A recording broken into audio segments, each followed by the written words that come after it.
kan waktu bahas-bahas itu loh, kok tersirat di pikiran saya itu, yang lain kan belum belum muncul lagi.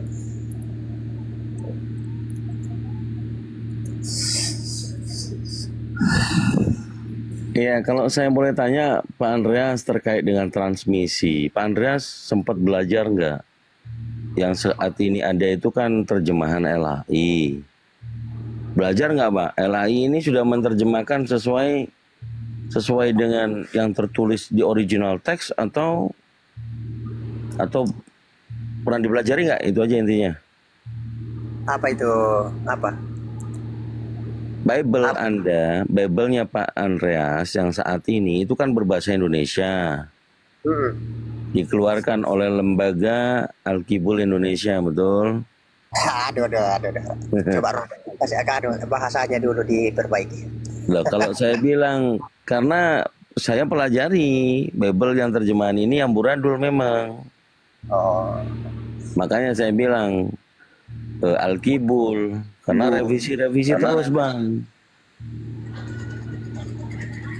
Ada 16.000 kesalahan ya, Bang Dito, kalau nggak salah mereka bilang. Iya, beberapa kali di total gitu kan, Iya. direvisi terus. Gitu, Pak Andreas. Sempat mempelajari atau imani saja? Yang penting ini firman Tuhan yang bahasa Indonesia juga, atau gimana? ini kan saya yang baca itu bahasa Indonesianya kan, yang aslinya teks aslinya ya saya tidak tahu. Tapi Oke, kan jadi langsung kan menurut Pak Andreas, yang betul itu yang aslinya apa yang terjemahannya? Atau sama aja? sama-sama, karena yang dari asli itu kan kita terjemahkan ke dalam bahasa yang mudah dimengerti, ya kan? Lebih mudah dimengerti atau dipahami. Tapi Oke, dia kan masuk Bunda Mila. Oke, ya kan? nih saya mau kasih tahu, kita sama-sama belajar di sini. Kalau Bang Dito, Bang Handi, Bunda Rahmat tuh emang udah jago, Bang Stylo segala. Yang saya tahu ini sekarang ini, bahasa Yunani kan Anda percaya bahwa itu bahasa aslinya Bible kan? Nah, Ya. coba sekali-sekali dilihat atau pakai bahasa lain, jangan yang terjemahan LAI. Itu lain Bang, menyimpangnya banyak sekali, dan sekarang pendeta-pendeta pun sudah mulai mengakui banyak penyimpangan terjemahan dari LAI ini, termasuk kata-kata Allah di situ.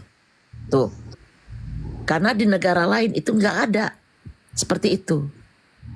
Mau di Amerika, mau di Afrika, mau apa tuh nggak ada kata-kata Allah tersembit di situ. Dan kalau Anda cari juga itu kata-kata Allah itu namanya Tuhan umat Islam dimanapun Anda cari. Tuh. Jadi sekarang ini tugas mencari tahu kenapa LAI itu seperti itu. Ada misi-misi tertentu, misi misionaris, menyampaikan ke dalam-dalam sampai mereka istilahnya menyerupai umat Islam supaya bisa Begini ya, memberitahu. kalau menurut pribadi saya, Nah, itu kan terjemahan itu kenapa diterjemahkan supaya mudah no, saya ngerti itu. Iya benar itu Bang. Itu benar. Ya Anda benar sekali itu. Supaya mengerti orang daerah yang nggak bisa bahasa Yunani atau apa. Tapi terjemahannya ini melenceng. Kata Tuhan diganti Tuhan. Kata Bapak harusnya Bapak diganti Allah. Itu yang dipermasalahkan. Bukan kita aja umat Islam yang mengkoreksi. Itu orang gereja-gereja sendiri, kalau memang pendetanya itu jujur, mereka mengakui banyak kesalahan LAI. Makanya ada sebagian umat Kristen tidak. Saya tutup dulu nih kalau Bang semua masuk. Lanjut dulu Bun, selesaikan. Ya, jadi kalau Anda tahu bahwa pendeta-pendeta pun mengakui bahwa itu terjemahan LAI itu banyak kesalahan. Bukan kita aja yang mulai mengkoreksi, guru-guru kita di sini, tapi dari pendeta sendiri mengakui. Dan itu nggak tahu bagaimana caranya Anda mengimani buku yang tidak asli itu atau salah seperti itu. Lanjut, Gurunda. Assalamualaikum. Waalaikumsalam warahmatullahi wabarakatuh. Dengku Gurunda. Waalaikumsalam. Ikut ngoceh sedikit ya, ikut ngoceh sedikit. Ya, silakan Bun. Sahabat-sahabat udah. semuanya. Nah, yang ada di YouTube, yang ada di TikTok, dimanapun berada. Assalamualaikum warahmatullahi wabarakatuh. Waalaikumsalam warahmatullahi wabarakatuh. Waalaikumsalam warahmatullahi wabarakatuh, Bang Suma Gurunda. Waalaikumsalam. Waalaikumsalam warahmatullahi wabarakatuh. Jadi Gurunda, Bang Andreas nih Siap. menyatakan bahwa terjemahan dari Elai ini yang mereka baca selama ini, ya itulah Bible mereka. Nah, saya tadi coba menjelaskan sedikit dengan minim ilmu bahwa Elai itu banyak mencapai kesalahan sampai 16.000 berapa itu kemarin, kalau nggak salah satu pendeta menyatakan. Lanjut Gurunda. Iya, jadi kalaupun Bible ini menggunakan original text, semisal bahasa Yunani, tetap aja bukan firman Tuhan. Karena yang menerima firman adalah Yesus. Yesus menyampaikan firman kepada muridnya, dan firman itu disampaikan dari sejak tahun 30 sampai 33 Masehi. Sehingga yang disebut firman Tuhan itu pun berbeda dengan sabda Yesus. Yesus berkata dalam Yohanes 17 nomor 8, segala firman yang engkau berikan telah aku sampaikan kepada mereka. Mana firman itu? Yang disampaikan itu yang mana? Kita enggak tahu. Penulis Yohanes hanya mengutip kesaksian orang bahwa Yesus pernah berkata loh, apa katanya? Segala firman yang engkau berikan kepadaku telah aku sampaikan kepada mereka. Berarti Yesus ini menerima firman. Pertanyaannya mana firman itu? Oh, Lukas, Markus, Matius. Oh, bukan. Itu catatan-catatan pewarta yang mereka kumpulkan dari hasil penyelidikan terkait objek pembicaraan di dalam buku mereka. Yesus, murid Yesus, orang-orang Yahudi, orang-orang Romawi. Itu yang menjadi cakupan Bible, menceritakan tentang itu. Tetapi firman Tuhan yang Yesus terima dari Tuhan, Kristen kehilangan. Karena memang Kristen ini bukan bagian daripada ajaran Yesus. Maksud saya, bukan bagian dari murid Yesus. Kristen ini adalah penumpang yang muncul kemudian setelah Yesus itu terangkat ke langit, dengan menggunakan buku-buku yang dituliskan oleh para pewarta. Segala firman yang Yesus terima dan Yesus sampaikan kepada muridnya, itu endingnya membuat murid-murid percaya kalau Yesus ini betul-betul rasul. Begitu juga tentang apa yang Yesus sampaikan kepada mereka, ya dirinya memang rasul. Itu ending dari pengajaran Yesus, dan itulah iman murid Yesus. Yesus hanyalah rasul, tidak lebih. Adapun Yesus berubah kemudian menjadi ilah, menjadi Tuhan, menjadi sembahan, itu ajaran yang muncul belakangan. Bukan ajaran Yesus itu. Saya kira begitu, Saudara Andreas. Oke, saya setuju. Saya setuju pemaparan Bang Suma yang terhormat. Terima kasih Bang Andreas. Oleh karena itu, kenapa Bible yang ada di Indonesia ini sering dikoreksi, sering direvisi? Karena memang dasarnya bukan firman Tuhan. Jadi di samping tujuannya untuk mudah dimengerti, memang polanya berdiri sendiri. Jadi terjemahan baru, terjemahan lama, terjemahan yang lain, itu polanya berdiri sendiri. Berdiri sendiri, membentuk kemudian konsep sendiri, ya, tidak berdasar kepada original text. Jadi mereka meninggalkan original text menuju kepada pemahaman sendiri dan visi misi daripada tujuan penerjemahan. Kenapa itu bisa terjadi? Ya karena memang bukan firman Tuhan. Itu hanya catatan-catatan orang yang Yesus sendiri tidak kenal. Lalu kemudian dianggap sebagai, buku ini dianggap sebagai kitab suci. Padahal yang dimaksud dengan kitab suci itu adalah firman Tuhan yang tidak tersentuh oleh ucapan manusia, baik penulisnya maupun orang-orang yang kemudian mentafsirkan isi yang ada di dalamnya. Jadi kenapa kitabnya orang Kristen bisa dikoreksi, bisa direvisi? Karena memang bukan firman Tuhan. Itu demikian.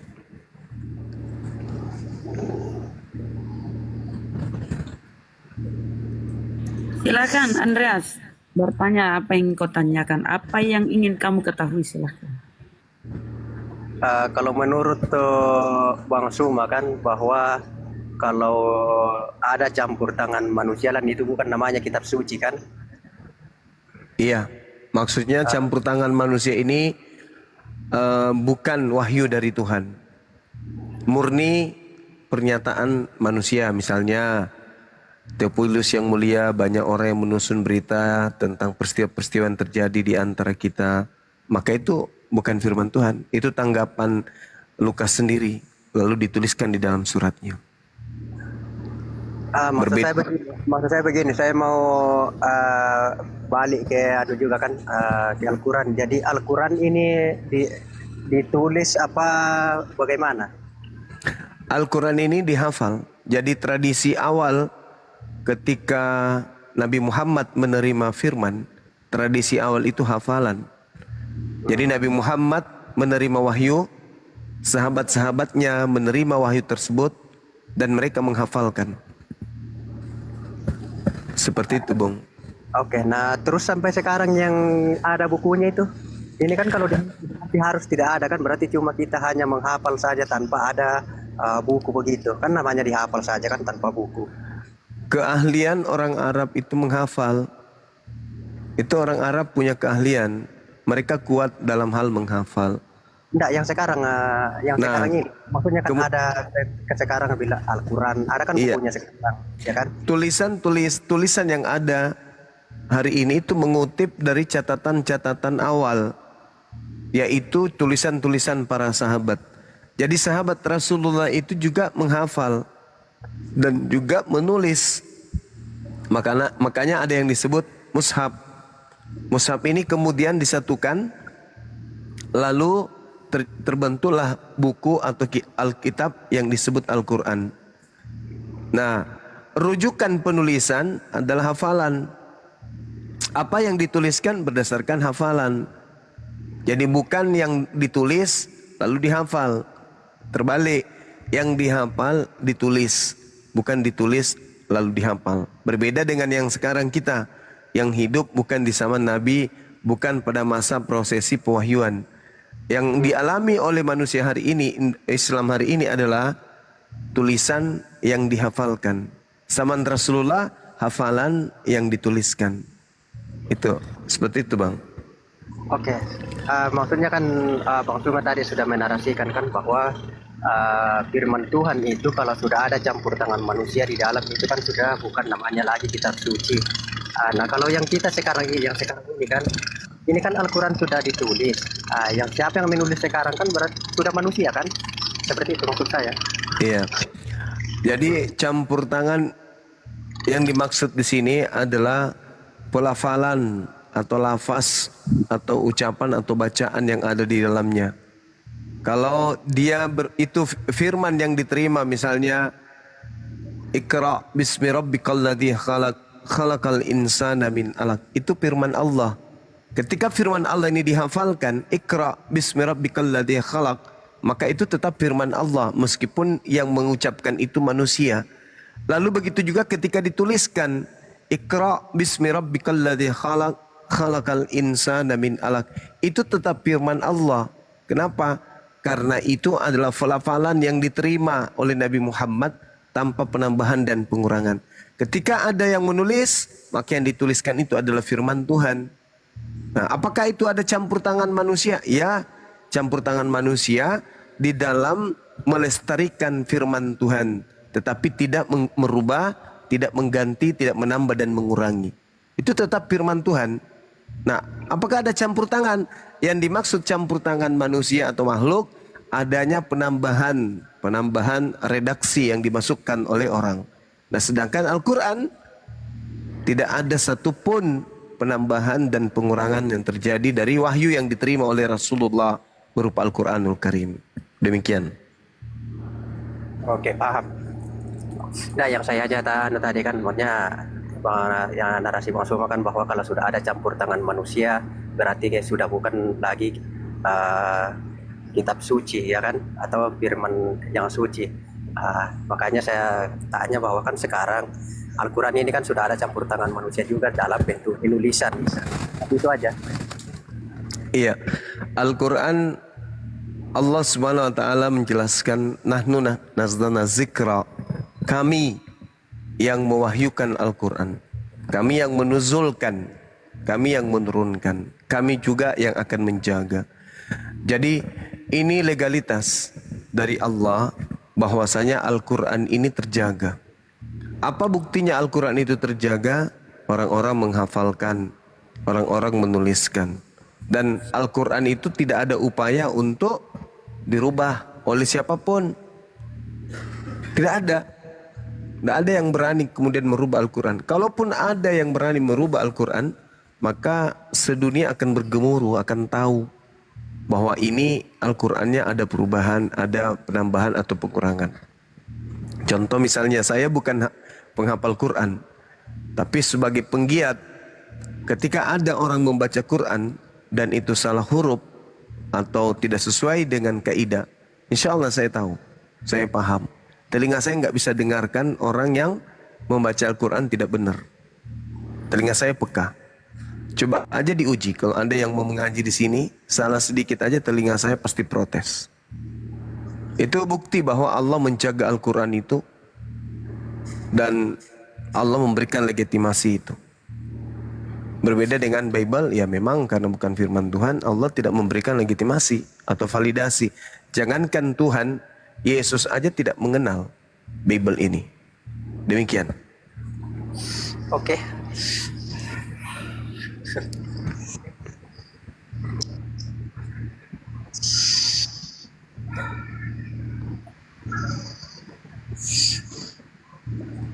Andreas, Ya, lu masih yakin nggak sih yang keluar dari kubur itu anaknya Maria?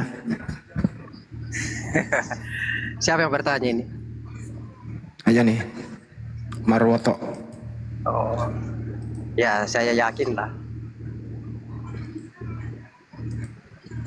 Yakin dia banyak nggak benar nih bocah nih. Ya jadi gini Bung, kalau Anda yakin itu adalah Yesus, maka sejatinya ketika dia keluar dari kubur itu tidak berbicara apapun, harusnya dia bisu. Kenapa? Karena Yesus sudah menamatkan ajarannya sebelum terjadi penyaliban. Segala firman yang engkau berikan kepadaku telah aku sampaikan kepada mereka. Telah aku sampaikan, artinya sudah selesai. Kalaupun dia masih berbicara pada saat keluar dari kubur dan itu adalah dia, maka dia akan mengulang firman yang pernah dia ucapkan. Tapi faktanya ketika dia berbisik, kepada aku telah diberi kuasa langit dan di bumi. Pergilah jadikanlah seluruh bangsa menjadi muridku. Itu tidak ada ucapan Yesus seperti itu sebelumnya. Padahal Yesus sendiri mengatakan sudah selesai. Segala firman yang engkau berikan telah aku sampaikan kepada mereka. Gitu. Artinya kalau Yesus yang keluar dari kubur, maka dia akan mengulangi ucapan-ucapan yang pernah dia ucapkan. Semisal, aku diutus hanya kepada domba yang hilang dari umat Israel. Tapi faktanya dia ada menambahkan, pergilah jadikanlah seluruh bangsa menjadi pengikutku. Ini penambahan. Bukankah Yesus sudah menamatkan ajarannya? Segala firman yang engkau berikan telah aku sampaikan. Nah berarti yang berbicara yang keluar dari kubur dengan penambahan-penambahan kalimat-kalimat itu bukan Yesus lagi. Apalagi yang datang kepada Paulus itu sudah bukan Yesus, Bung. Kenapa? Karena di dalam surat yang Anda imani, misalnya dalam Ibrani 10 nomor 12, di situ dikatakan begini, tetapi Yesus setelah mempersembahkan hanya satu korban saja karena dosa, Yesus duduk untuk selama-lamanya di sebelah kanan Bapa. Jadi Yesus itu duduk di sebelah kanan Bapa selama-lamanya. Dengan demikian, yang datang kepada Paulus itu bukan Yesus, karena Yesus sedang duduk di samping kanan Bapaknya. Inilah bukti bahwa ketika orang Kristen mengatakan Paulus menerima Injil dari Yesus, maka itu keliru besar. Karena Yesus tidak pernah memberikan kemudian pengajaran-pengajaran ya kepada siapapun selain kepada muridnya, dan itu terjadi sebelum penyaliban. Seperti itu, saudara. Thank you, Bu. Syukran, Bunda Mila. Barakallahu fik. Silakan. Pada Katinti Thank ya. you, Bung. Bang Andreas, silakan. Ya saya kira cukup sudah penjelasan dari Bang Suma itu.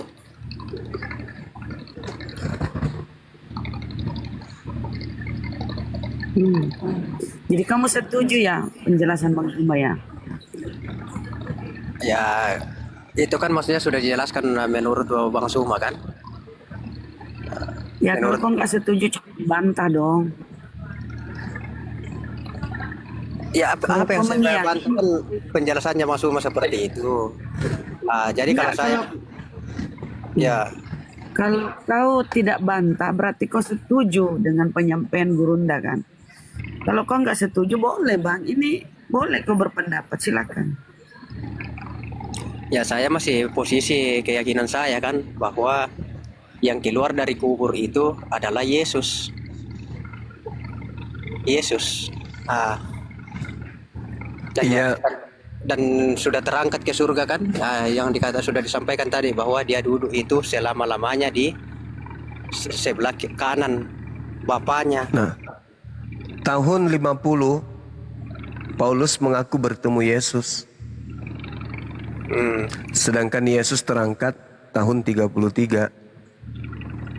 Iya. Tahun 50 Paulus memulai karyanya, menulis surat.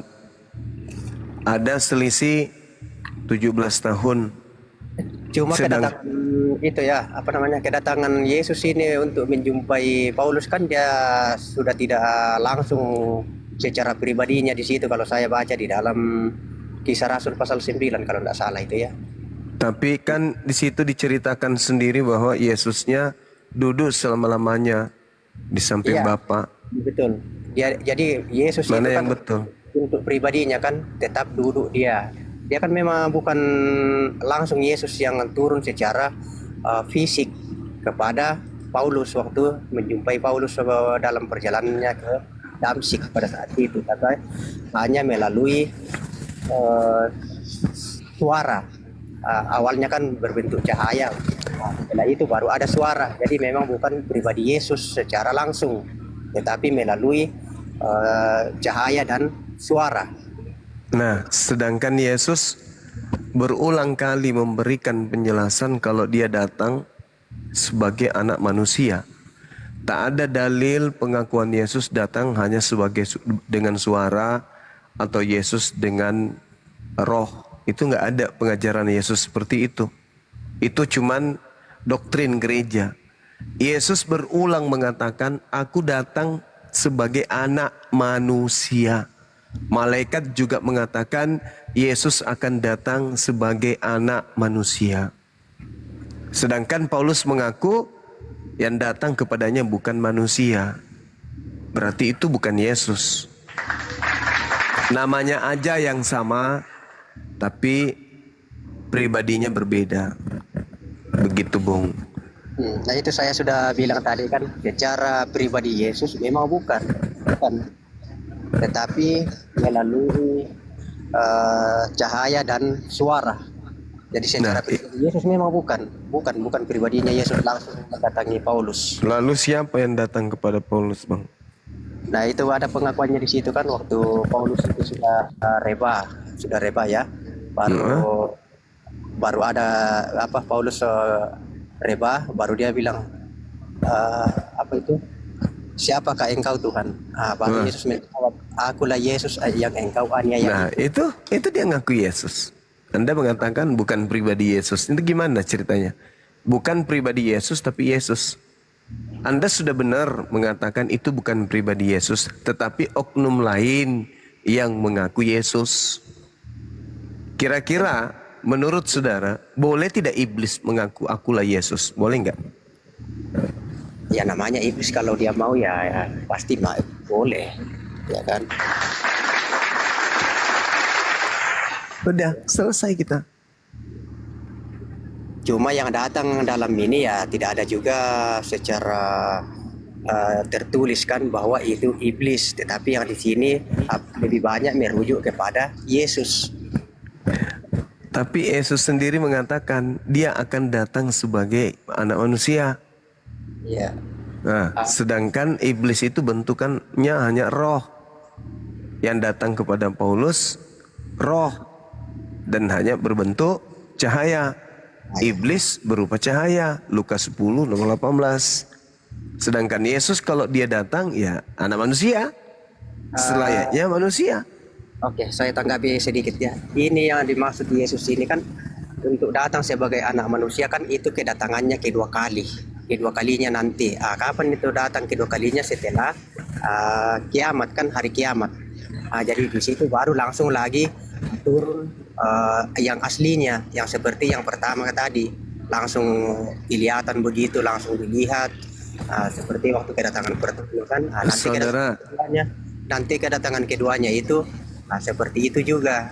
Kalau Saudara. saya itu, Yesus datang cuma 2 kali ke muka bumi ini. iya, secara yang langsung fisik atau pribadi. Iya. Cuma 2 kali intinya. Apapun ceritanya, cuma 2 kali. Berarti kalau ada suara, ada cahaya mengaku Yesus, itu bukan Yesus. Itu kedatangan yang kedua kalinya itu secara fisik, secara pribadi setelah kiamat. Iya. Tidak Yesus. kiamat. Kalau tidak kiamat ya dia tidak akan datang seperti langsung secara makanya- pribadinya. Begitu Iya. kesimpulan saya. Yesus cuma datang 2 kali.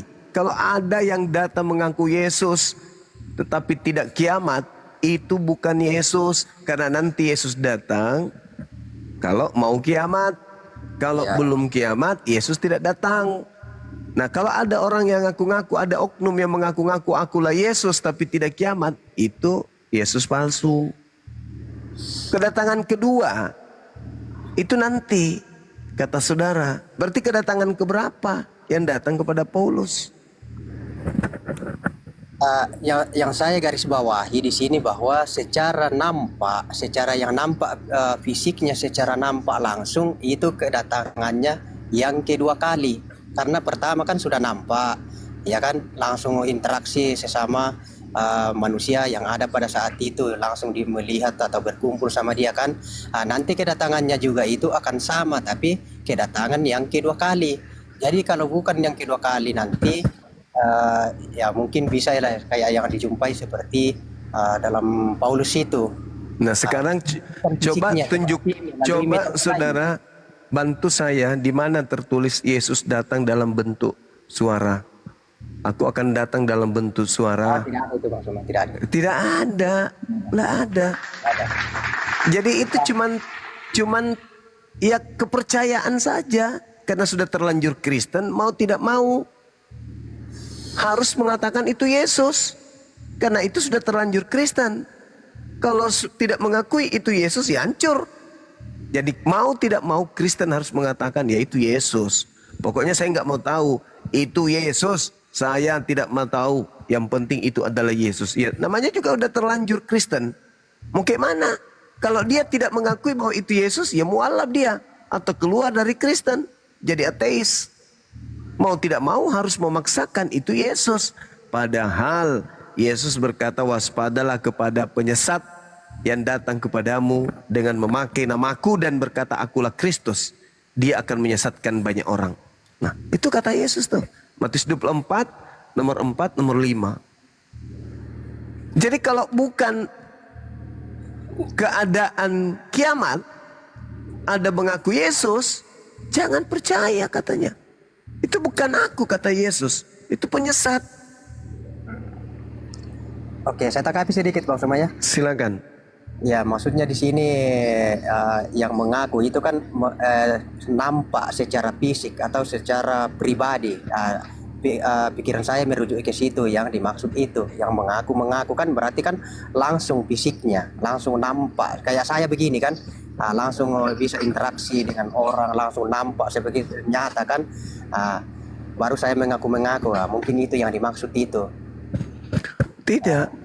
Yesus tidak memberikan penjelasan kayak begitu, enggak. Yesus hanya mengatakan, jadi apabila ada orang berkata ada Mesias di sini, ada Mesias di sana, jangan kamu percaya. Jadi kalau ada orang mengatakan ada Yesus di padang gurun, aku bertemu dengan Yesus di padang gurun, kata Yesus kesimpulannya jangan percaya. Itu bukan aku. Itu bukan Ya, betul. aku. Saya setuju Bang Suma itu, tapi maksudnya dalam pemikiran saya setuju itu. Tapi kalau dia nampak secara fisik, baru dia mengaku. Itu saya tidak setuju juga. Memang saya setuju karena memang saudara, tadi kan kalau nampak saja mengaku Yesus tapi tidak ada tanda-tanda kiamat, jangan percaya. Apalagi yang tidak nampak. Yang nampak saja jangan percaya, apalagi yang tidak nampak. Sedangkan ketika saya datang, saya pasti nampak sebagai manusia. Loh, artinya kalau ada yang datang kepadamu tidak nampak, cuman mengaku Yesus, jangan kau percaya.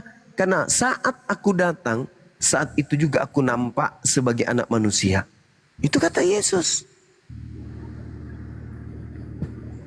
Ya, maksud saya itu kan kedatangan yang kedua kalinya yang dimaksud. Nah, Datang sebagai anak manusia lagi kan, berarti dia sudah nampak lagi.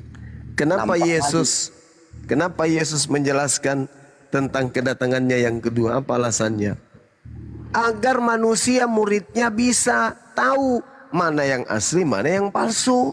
Itu tujuan Yesus menjelaskan bahwa kedatanganku yang kedua seperti ini. Kenapa Yesus menjelaskan itu? Karena Yesus tahu setelah dia pergi akan banyak penyesat yang muncul mengatasnamakan dirinya. Makanya dia mengatakan tanda kedatanganku seperti ini loh. Jadi kalau ada yang tidak seperti ini tapi mengaku Yesus, mengaku aku dan berkata akulah Kristus, jangan kamu percaya. Jadi harus kita paham kenapa Yesus mengatakan tanda-tanda kedatanganku. Kenapa dia mengatakan tentang kedatangannya yang kedua? Karena dia tahu akan banyak yang menyesatkan orang dengan mengatasnamakan dirinya.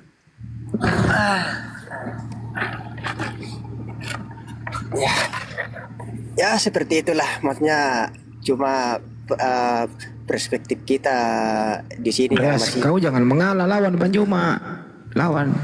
Enggak, bukan melawan, maksudnya kan apa yang saya ketahui seperti itu kan, pengetahuan saya tentang bahwa kedatangan Yesus nanti itu yang kedua kalinya yang datang seperti manusia. Tapi itu nanti hari kiamat. Jadi kalau tidak hari kiamat, baru ada yang mengaku bahwa akulah dia, ada di sana, lihat, ya itu saya tidak percaya. Karena kan belum kiamat kan, kok ada yang mengaku begitu. Tapi dalam posisi saya di sini bahwa kalau dia nampak. Tapi Nah, kalau iblis yang tidak menampakkan diri lalu mengaku Yesus, berarti itu Yesus meskipun itu iblis.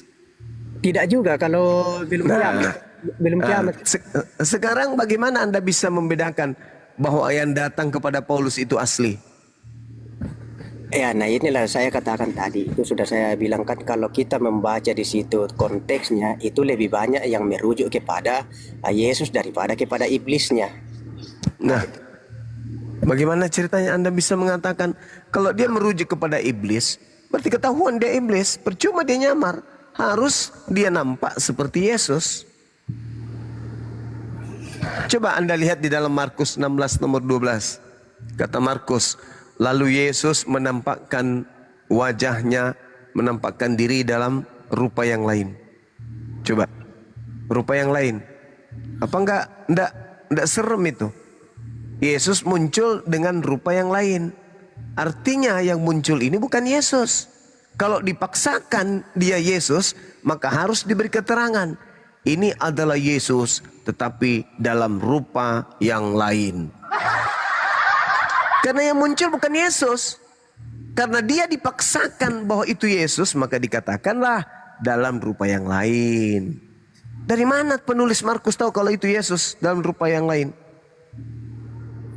Markus melihat, Markus mendengar bahwa yang muncul itu mirip atau sama, tapi bukan Yesus.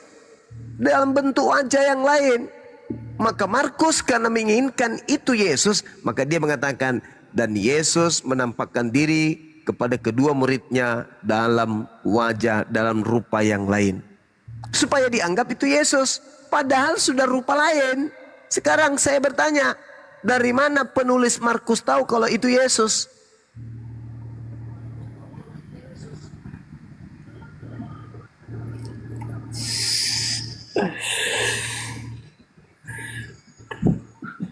Berat. Oh, saya Kak, sudah kah? Sudah, silakan. Ya. Tadi kan dibilang Yesus itu berubah wajah ya. Menurut Markus muncul dalam rupa yang lain. Ya, rupa yang lain. Artinya mungkin dia sudah namanya berubah kan, berarti berubah dari yang awal kan, ya lain. Tetapi yang berubah itu Yesus. Dari mana Markus tahu kalau itu Yesus? Itu kan keterangan keterangan Markus kan seperti itu saja, itu dituliskan bahwa Yesus itu berupa wajah atau berupa apakah itu? Berubah rupa. Berubah rupa ya kan? Kayak satria wajah hitam lah bang. Nah, itu. Sekarang pertanyaannya, dari mana Markus tahu kalau itu Yesus? Ya karena dia yang melihat kan, sudah disampaikan sendiri tadi bahwa Iya, maksud saya dari mana dia tahu kalau itu Yesus? ya dia kan melihat. Dia melihat tadi kan, baru memberi. Iya, dia lihat. Dan yang dia lihat itu bukan Yesus. Tetapi karena dia mau agar orang percaya itu Yesus, maka dia menulis dalam rupa lain. Karena sudah bukan rupanya, rupa yang berbeda. Supaya dianggap itu betul Yesus, maka dianggap Yesus dalam rupa lain. Dari mana dia tahu kalau itu adalah Yesus? Nah itu saya sudah bilang tadi kan bahwa Markus yang melihat kan Yesus berubah rupa. Justru saya yang bertanya sebaliknya, kalau dibilang itu bukan Yesus kan, dari mana dia tahu bahwa itu bukan Yesus? Iya, karena Yesus sendiri yang berkata bahwasanya aku akan pergi, aku tidak lama lagi berbicara denganmu, sebab penguasa dunia ini telah datang, yaitu iblis, dan sedikit pun dia tidak berkuasa atas diriku. Penguasa dunia ini adalah iblis. Datang, maka harus Yesus pergi. Karena penguasa dunia sudah datang, maka dia harus pergi. Ketika dia pergi, penguasa dunia datang. Siapa yang datang? Yaitu dia yang mengaku Yesus.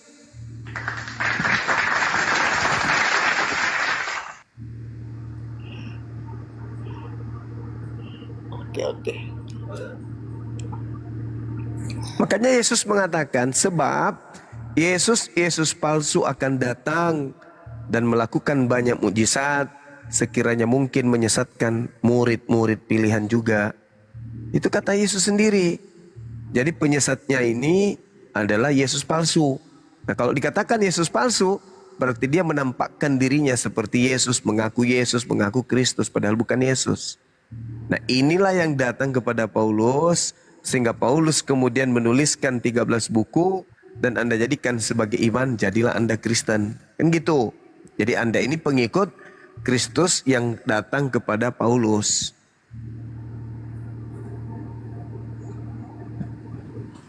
Begitu kawan. Kalau dibilang saya pengikut Jangan iblis ya. Ya Allah. kepada Paulus, tidak. Kalau dibilang kalau ada yang mempremiskan bahwa itu adalah iblis, masa saya mau ikut iblis? Nah buktinya Anda ikuti dia. Anda menyembah dia, Anda menganggap dia Tuhan, Anda melantiknya setara dan sehakikat dengan Tuhan. Dia Enggak, siapa? enggak, maksudnya seandainya yang datang kepada Paulus itu adalah betul-betul iblis. Ya Nah. kan? Masa saya mau percaya iblis? Ya udah, kalau gitu berarti tinggalkan, tunggu Yesus yang datang yang asli. Yaitu pada saat dia datang, maka matahari tidak bercahaya lagi, menjadi gelap matahari. Bulan tidak bercahaya, bintang-bintang berjatuhan. Nah, itu baru Yesus. Kalau itu tidak terjadi, mau 1000 orang mengaku akulah Yesus, akulah Yesus.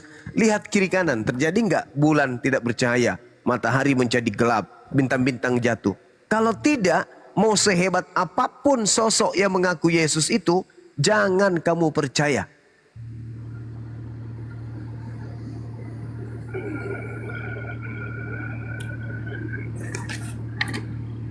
Oke. Ngeri loh Bang Andreas. Kan Yesus ditanya di dalam Matius 24 nomor 3. Guru, apa tanda kedatanganmu?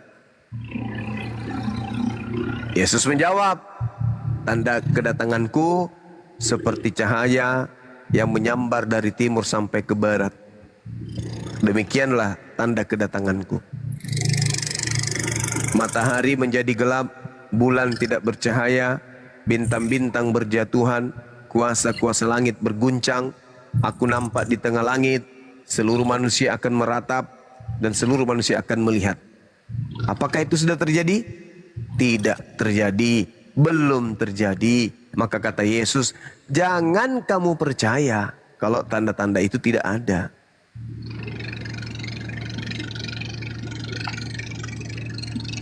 Karena penyesat yang mengaku Kristus ini akan menyesatkan banyak orang. Nah, kalau Anda percaya ucapan Yesus, maka harus Anda mencari siapa yang menggenapi nubuatan tersebut. Benarkah banyak orang yang disesatkan oleh Kristus ini? Ternyata Kristen artinya pengikut Kristus. Kristus yang mana yang Kristen ikuti? Yang asli. Kalau yang asli, lalu yang mengikuti Yesus palsu yang mana? Yang banyak orang yang mengikuti Yesus palsu yang mana? Ya itu saya tidak tahu mana, karena sepengetahuan saya ya belum ada Yesus palsu sekarang. Yesus palsu datang kepada murid Yesus. Angkatan pertama, Yesus palsunya sudah ada di situ. Kenapa Anda tidak percaya kepada ucapan Yesus? Waspadalah kepada penyesat yang datang kepadamu. Berarti ada penyesat yang datang kepada murid Yesus. Kenapa Anda tidak percaya? Itu ucapan Yesus loh. Tapi itu saya belum jumpai secara pribadi ya, kalau Yesus palsu itu ya, yang datang. Tidak perlu dia datang lagi, kan Anda sudah jadi pengikutnya, ngapain? Anda sudah masuk dalam perangkapnya.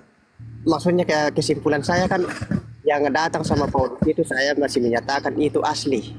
Nah, kalau Anda mengatakan yang datang kepada Paulus itu asli, kenapa enggak kiamat? Enggak, dia kan tidak datang nampak langsung kan. Itulah bukti bahwa yang datang itu bukan Yesus.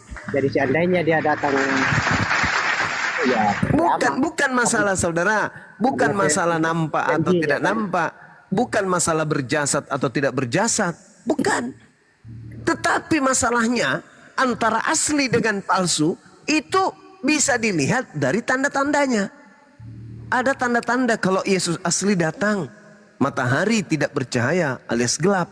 Itu tanda-tanda kalau yang asli itu datang. Tapi kalau tidak asli, ngaku Yesus, tapi tanda itu tidak ada. Hanya menyesatkan banyak orang saja. Nah, itu yang terbukti terjadi.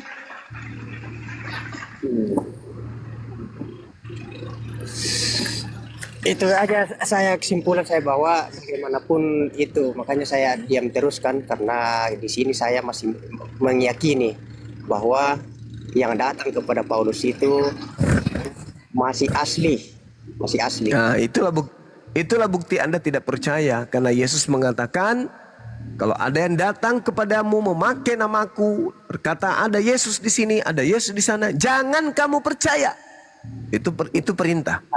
Ini saya menyimpulkan seperti itu kan, bahwa yang saya tidak akan percaya kalau dia nampak Loh. seperti kita ini kan. Justru karena tidak nampak itulah, maka itu bukan Yesus. Karena Karena kalau yang- yang asli datang, dia nampak. Karena kalau yang nampak nanti itu ya kecuali hari kiamat loh. Masa belum kiamat sudah ada Yesus nampak? Itu saya tidak percaya itu. Ya justru karena itu bukan Yesus. Karena kalau Yesus datang, dia nampak. Apa sih orang ini? Kalau Yesus yang asli datang, dia nampak sebagai anak manusia. Tapi kiamat baru dia datang. Ya itu baru kiamat. Andai saja Yesus yang datang kepada Paulus, maka kiamat sudah terjadi 2000 tahun yang lalu.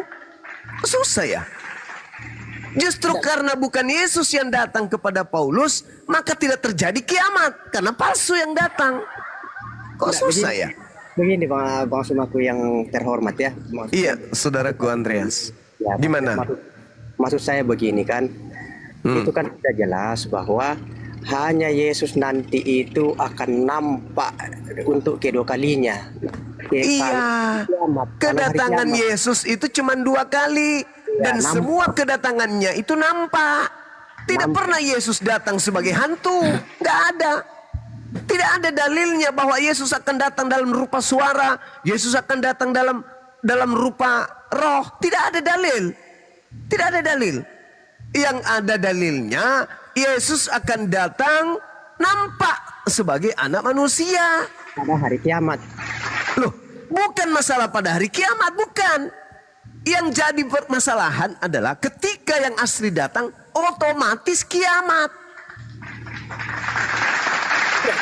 Betul kan? Ini kan sudah ada rujukannya bahwa Yesus nanti akan datang kedua kalinya. Itu berarti kedua kalinya nanti dia akan datang itu dia nampak, tapi Iya, berarti yang datang kepada Paulus bukan Yesus. pada hari kiamat baru nampak. Bukan pada hari kiamat. Kapanpun Yesus datang, kalau asli, maka kiamat saat itu juga. Kalau Yesus datang pada abad pertama, asli, maka abad pertama dialah kiamat. Kok susah orang ini ya? Enggak, maksudnya begini. Yesus kan pertama, ini kan sudah pertama. Kedatangannya itu pertama, nampak kan? Terus dia kan sudah tidak ada sekarang, tapi menjanjikan bahwa aku akan datang lagi kedua kalinya. Kapan? Pada hari kiamat. Bukan dikatakan begitu, tidak. Dia ditanya, guru apa tanda kedatanganmu? Dan Ya. apa tanda akhir zaman? Ya.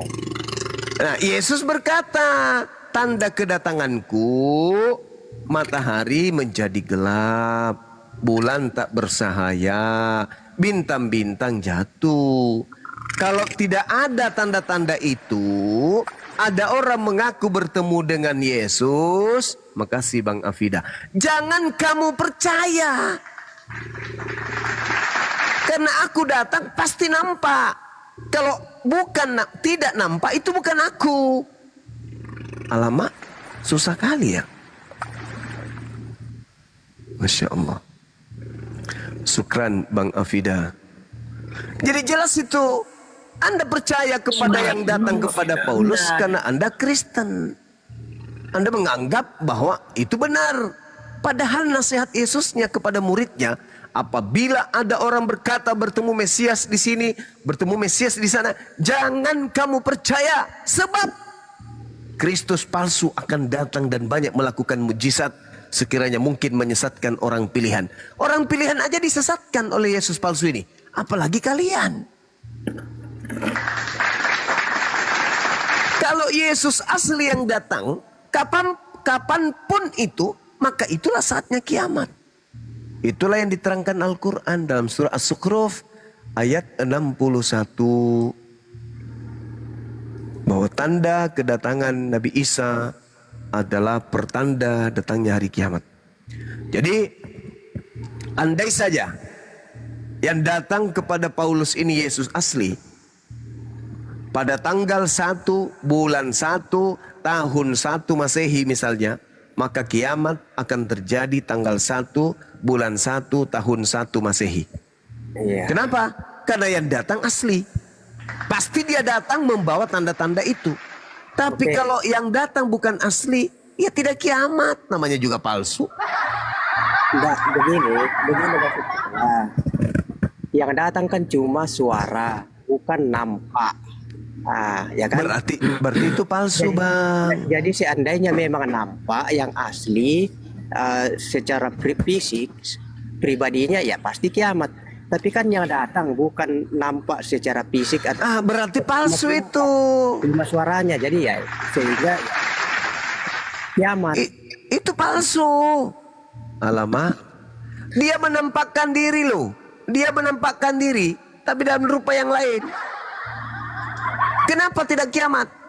Padahal dia menampakkan diri kepada Markus. Kenapa tidak kiamat? Padahal dia menampakkan diri kepada Maria.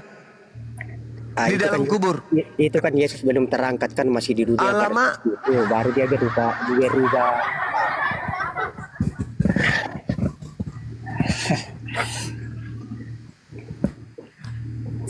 Jadi yang ada dijanjikan itu setelah dia sudah terangkat, baru dia akan datang lagi. Tapi datangnya nanti itu hari kiamat.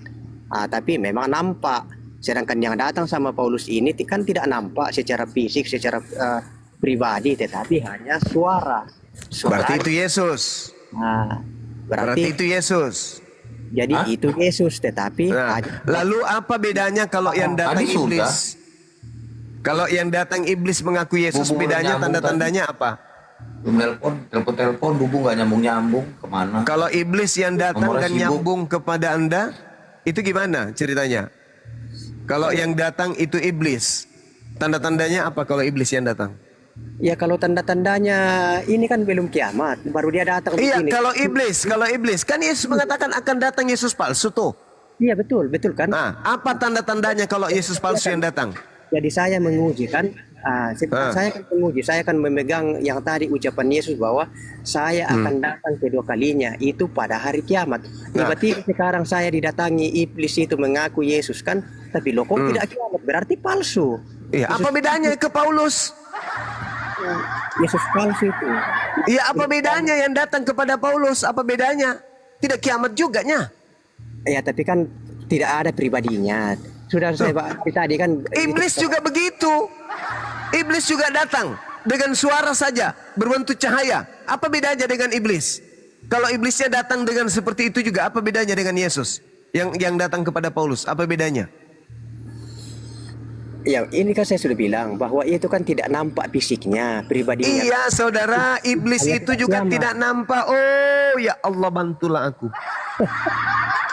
Iblis itu juga tidak nampak, Sinole. Mana ada iblis nampak? Tidak nampak iblis itu. Dia hanya berupa cahaya. Nah, kalau ada iblis datang mengaku Yesus, bedanya dengan yang datang kepada Paulus itu apa? Tapi itu kan Paulus yang mengalami, ya kan? Paulus yang mengalami, tapi kan saya juga kan punya kesimpulan karena saya yang didatangi. Jadi Paulus yang didatangi itu ya dia menganggap itu Yesus, ya itu kan Paulus. Pengakuan Paulus.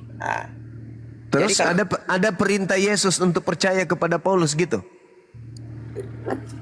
Apa? Ada perintah Yesus untuk percaya kepada Paulus? Bahwa percaya, yang tertulis bahwa percayalah kepada Paulus, tidak ada. Iya, ada nggak? Ada? Tidak ada. Tidak ada. Kan aneh, saudara saya ini. Anda itu kenapa bertahan, Bang? Kan Anda disesatkan. Kan Yesus sudah mengatakan waspadalah kepada penyesat. Penyesat. Namanya penyesat itu ya menyesatkan. Yang namanya orang yang disesatkan itu ya kayak Anda ini. Tidak ada cahaya bagi Anda untuk mengetahui apa yang dijelaskan kemudian. Yesus berkata, waspadalah kepada penyesat yang datang kepadamu dengan memakai namaku. Berarti penyesat itu datang dengan memakai nama Yesus. Dia tidak mengatakan dengan memakai jasadku, dengan memakai tubuhku, enggak. Dia mengatakan dengan memakai namaku. Nah, suara yang didengarkan Paulus itu memakai nama Yesus. Tetapi tidak ada tanda kiamat. Berarti itulah penyesatnya. Alamak, susah kali lah.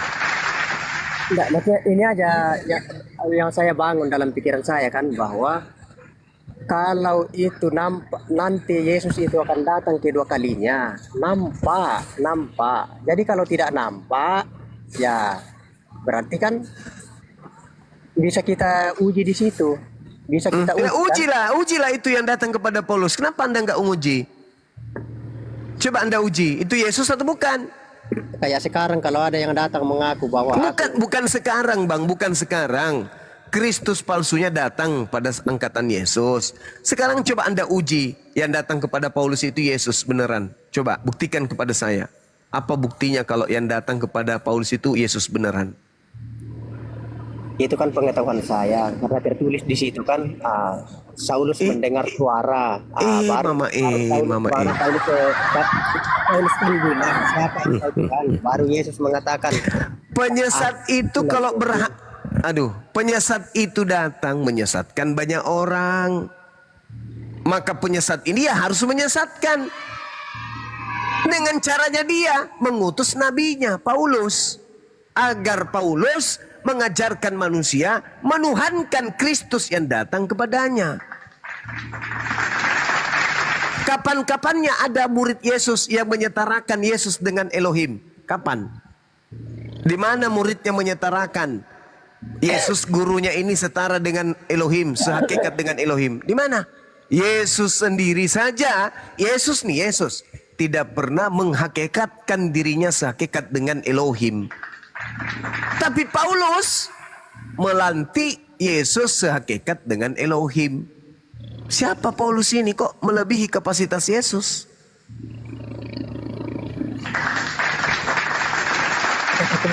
kenapa Paulus mengatakan bahwa Yesus itu adalah Elohim?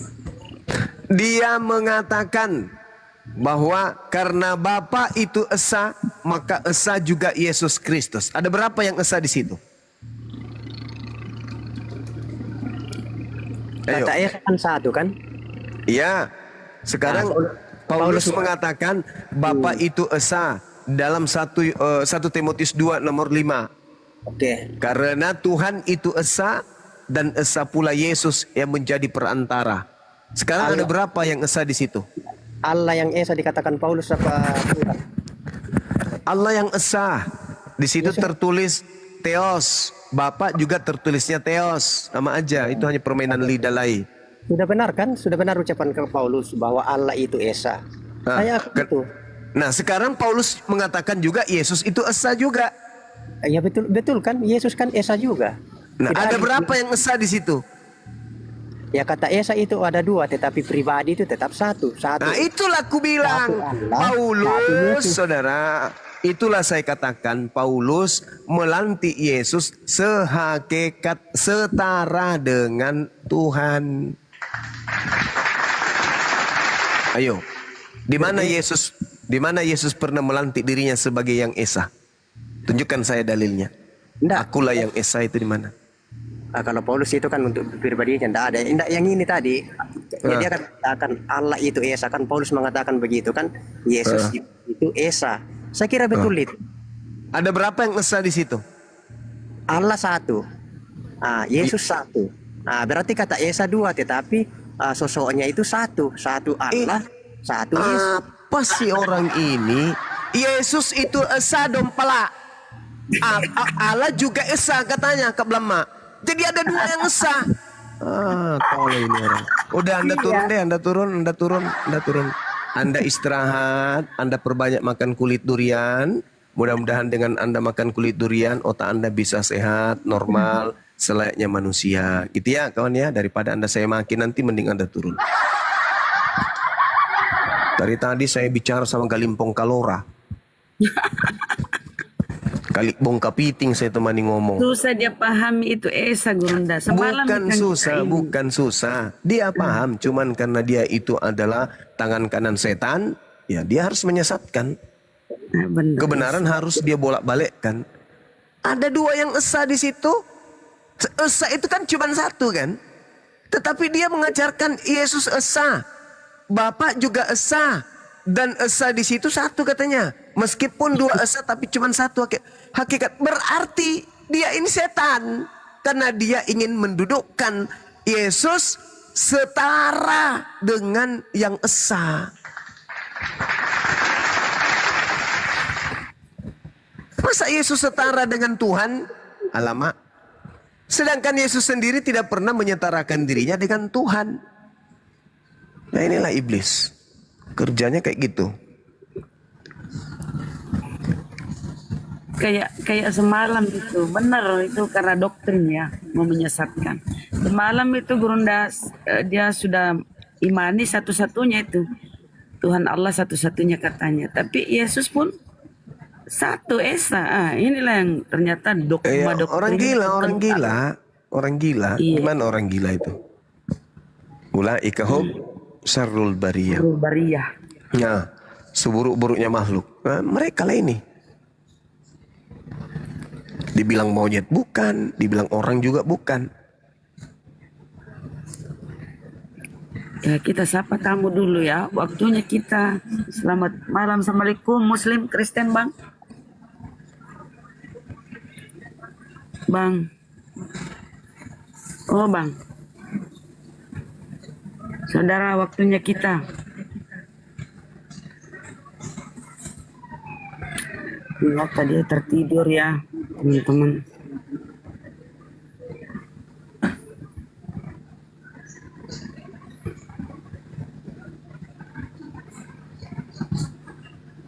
Iklan dulu, iklan.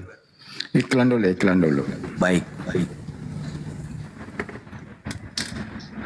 Teman-teman, yang di bawah yang menyimak 2000 lebih. Sahabat-sahabat Bang Zuma, sahabat APII, kencangkan lagi tap-tap layarnya teman-teman. Dan izin yang bergabung itu langsung bergabung boleh dengan Love Aura ini ya teman-temanku, sahabatku semua. Biar akun kita ini kuat dan anti repot tombak-tombak yang sedang berduka cita ya pada hari ini. Diperkuat lagi teman-temanku, sahabatku semua ya. Baik, untuk teman-temanku yang di bawah yang berbahagia, Bismillahirrahmanirrahim. Kepada sahabat-sahabat API, apalagi di Islam Indonesia, tap-tap jemarinya sampai layar kalian itu pecah ya, gedor-gedor layarnya. Dan jangan lupa follow akun host, narasumber, juga akun saya sendiri. Dan jangan lupa kalian boleh 1 menit saja luangkan waktu pindah ke YouTube dan subscribe channel YouTube Bang Handi Celebes, Bang Zuma gimana, lupa saya nama channelnya. Zulkifli Abbas Official. Itu teman-teman ya. Dan satu lagi Bunda Rahma, Bunda Mila, Alfi, 1 menit saja kalian pindah ke YouTube, nggak nyampe 1 menit, tinggal subscribe aja. Atau kalian bisa langsung ke bio masing-masing guru-guru yang di atas ini. Terima kasih. Baik. Saya Kaisar Nero, Ketua Dewan Pimpinan Pewarta Bukit Golgota, menyiarkan langsung di live Om Handi Celebes di frekuensi 3,1 FM, ajaran kasih mati. Sekali lagi saya ingatkan untuk narasumber Tritung, Kristen Katolik Protestan Oneness atau yang menuhankan kenal pot bio, sesembahan pelak pajero, penyembah double speaker stereo. Jika merasa cerdas dan akademis, kau boleh naik dengan penuh optimis. Tapi kalau cuma congor, bacot dan pesimis, mending kau turun meratap dan menangis. Yang naik diskusi jangan tantrum, kesurupan, serangan jantung atau gangguan kejiwaan. Diskusi bantah dengan dasar menggunakan dalil dan data. Paparkan dengan baik narasi, literasi, kolerasi, komparasi. Jangan gunakan asumsi, diksi-diksi potongan terasi, kontrasepsi, cekcokologi, apalagi geoblokologi. Narasumber memberi dedikasi, viewer penonton mendapatkan edukasi. Diskusi tanpa pakai urat, tanpa hujat menghujat, tanpa ajaran sesat, inspiratif, tidak mengenal kontradiktif, dan pastinya bukan provokatif. Selamat datang di kebenaran bagi yang menerima, dan selamat bingung buat kalian yang kuar-kuar seperti ODGJ mencari ketiak ular. Sekian, terima gaji, stay tune. Cari ketiak ular dia ini. Bahaya juga ya. Ketiak ularnya dicari. Oke, thank you Bang Kaisar. Kita kembali menyapa Iwan, Kristen Muslim saudara. Muslim. Oh, apa yang disampaikan Bang? Menyimak saja. Oh mohon maaf bang, dibawa aja nyimak ya karena ini Gurunda lagi diskusi. Iya tahu. Nyimak saja tahu. Ngapain kau tanya-tanya saya? Ya saya naik ke sini mau nyimak aja. Ngapain lo? Naik nanya. Samson. Kristen Muslim saudara. Saudara Samson, Kristen, Muslim. Kandang ayam dia. Abang dah naikkan. Belum stabil jaringannya. Lagi renang. Pinter toh kita wadain doti. Doti dan dito. Cerat deh. Nah balik ini mah pilih Bang Andi, Doti. Bang Andi, cek request di akun host Bang Andi. Kalau akunnya private itu nggak masuk ke moderator Bang Andi. Oh ya. Efek samping makan babi, otak bebal, modal congor, Bible dibantah, Yesus dibantah, semuanya dibantah. Oh, dompalah. Aduh. Halo, permen karet. Selamatkan malam. Permen karet panggilan kedua. Wah, molor deh, namanya karet molor deh.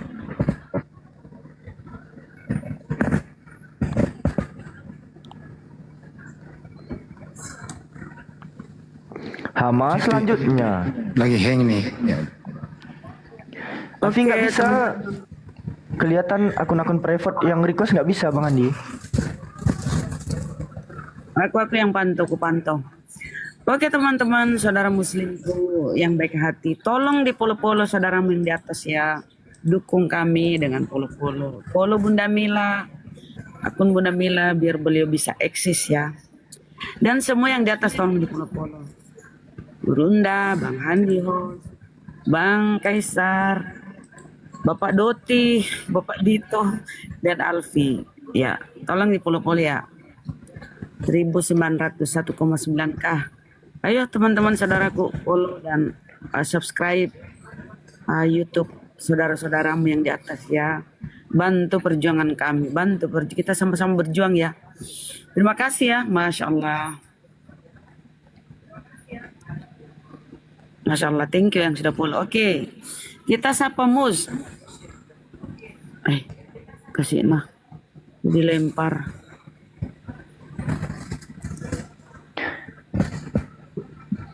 Ada dukun. Oh, kalau ada foto anak kecil nggak boleh naik. Dukun sempak, kok namanya gitu? Kristen Muslim. Dukun panggilan kedua. Dukun. Request nggak standby, jatuh kan?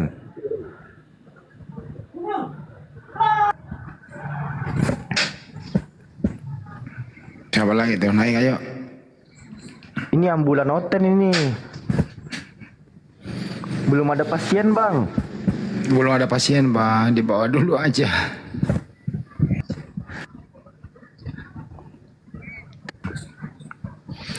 Jadi kalau bisa kita keseimbangkan ya bahwa yang datang kepada Paulus itu apakah sesuai dengan kepercayaan Andreas bahwa itu Yesus? Maksudnya kalau dia punya akal dia bisa mengujinya. Yesus sebelum pergi kan udah dijelaskan, semua sudah disampaikan. Enggak mungkin dia pergi terus menyampaikan lagi kepada Paulus, terus kemudian Paulus menulis lagi. Karena sebagian besar tulisan-tulisan Paulus itu tidak seirama atau kontra dengan ajaran Yesus. Jadi secara akal, mana mungkin Yesus itu menurunkan atau mengingatkan atau memberikan informasi kembali setelah tiada dia. Bukannya orang sudah tiada ya selesai sudah. Kembali ke penciptanya untuk bertanggung jawab. Segala firman telah aku terima, telah aku sampaikan. Mereka menerimanya. Selesai. Baiklah, aku akan pergi. Aku minta kepada Bapa. Akan datang seorang penolong sesudahku. Siapa itu kira-kira? Nah, kalau itu Paulus, mari kita cek. Mestinya kalau Paulus yang Anda maksud, mestinya sinkron. Justru Paulus ini datang menulis, dia mengutuk malah Yesus itu. Tulisan-tulisannya kan. Bahkan tulisannya itu cenderung di area barat. Di Roma, Galatia, Efesus, di Filipi gitu loh. Malah meninggalkan tempat negaranya Yesus Mesya. Malah berbahasa Yunani pula lagi gitu loh. Ya kalau berakal, saya rasa Anda akan segera keluar dari kemelut itu. Tapi kalau mengakar, ya monggo-monggo saja. Ya itu tadi ya, kita bagaimana penjelasan Gurunda itu sangat mudah dicerna gitu loh. Tapi dia seolah-olah memperbodoh diri. Seolah-olah dia tahu, dia sadar itu. Tapi demi dogma doktrin dia memperbodoh diri. Benar kata tulisan si Paulus ya. 1 Korintus 4:10. Oten itu jadi botol karena Kristus. Itulah nyata bukti tadi. Bukan? Nah kita yang tidak didoktrin, tidak ada terdoktrin ini, kita mudah menerima penjelasan Gurunda kan. Nah dia itu menerima tapi demi harga diri, demi dogma doktrin ya, pura-pura botol. Kita sapa Jupri. Selamat malam, assalamualaikum kalau Muslim. Jupri. Oh Jupri. Nah turunlah kau saudara. Itu ke mute itu, Alfi undang dia buka mute itu. Silakan. Jupri, ya paman. Gak ada juga suaranya. Nah, Ben Jupri, apa kalau minta naik? Ini ada yang request ini, siapa ini? Aku padamu.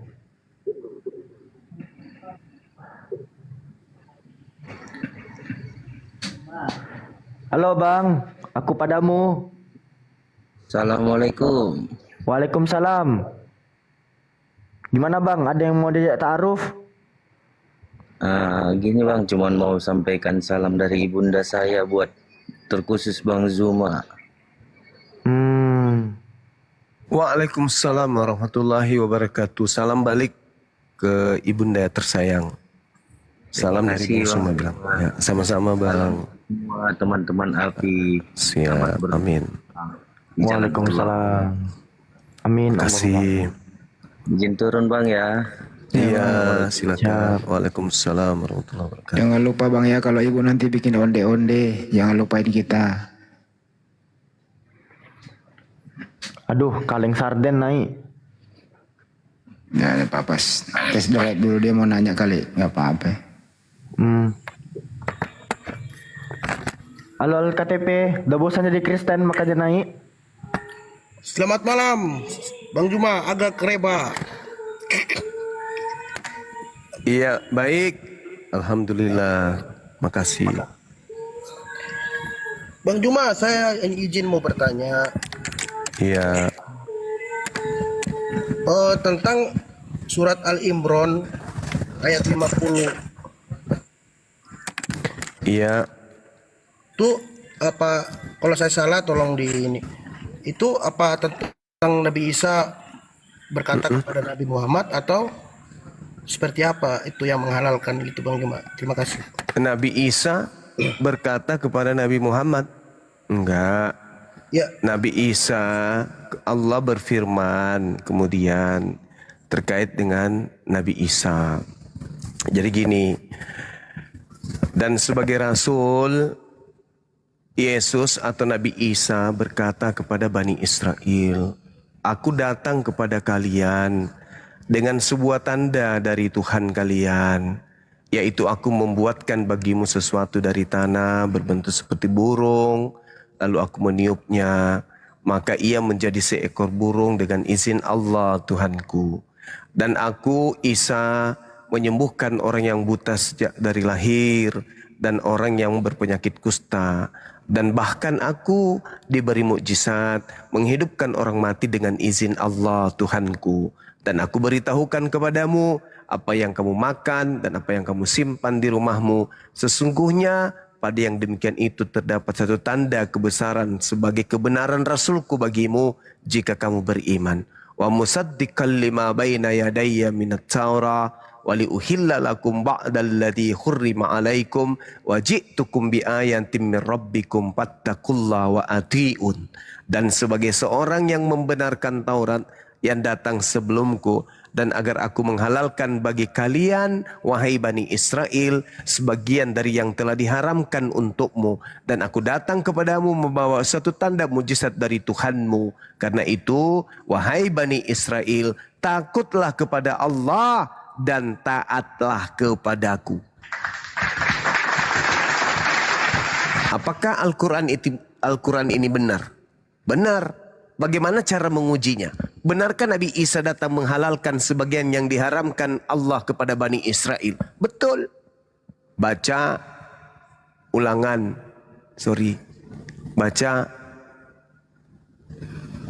32. Bagaimana kemudian perintah yang datang kepada Bani Israel? Kuduskanlah hari Sabat.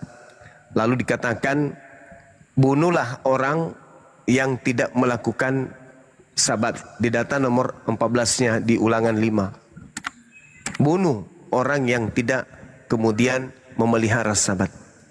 Artinya kalau diperintahkan kepada Bani Israel untuk mengkuduskan hari Sabat dan tidak boleh kemudian melakukan sesuatu apapun, maka tidak boleh orang Yahudi melanggar itu. Akan tetapi apa yang terjadi kepada kepada Yesus? Yesus menghalalkan melakukan aktivitas pada hari Sabat. Artinya Al-Quran tidak salah. Ketika Al-Quran mengatakan bahwa Nabi Isa alaihissalam datang untuk merubah sebagian apa yang diharamkan, menghalalkan sebagian apa yang diharamkan oleh Tuhan kepada kaumnya Bani Israel.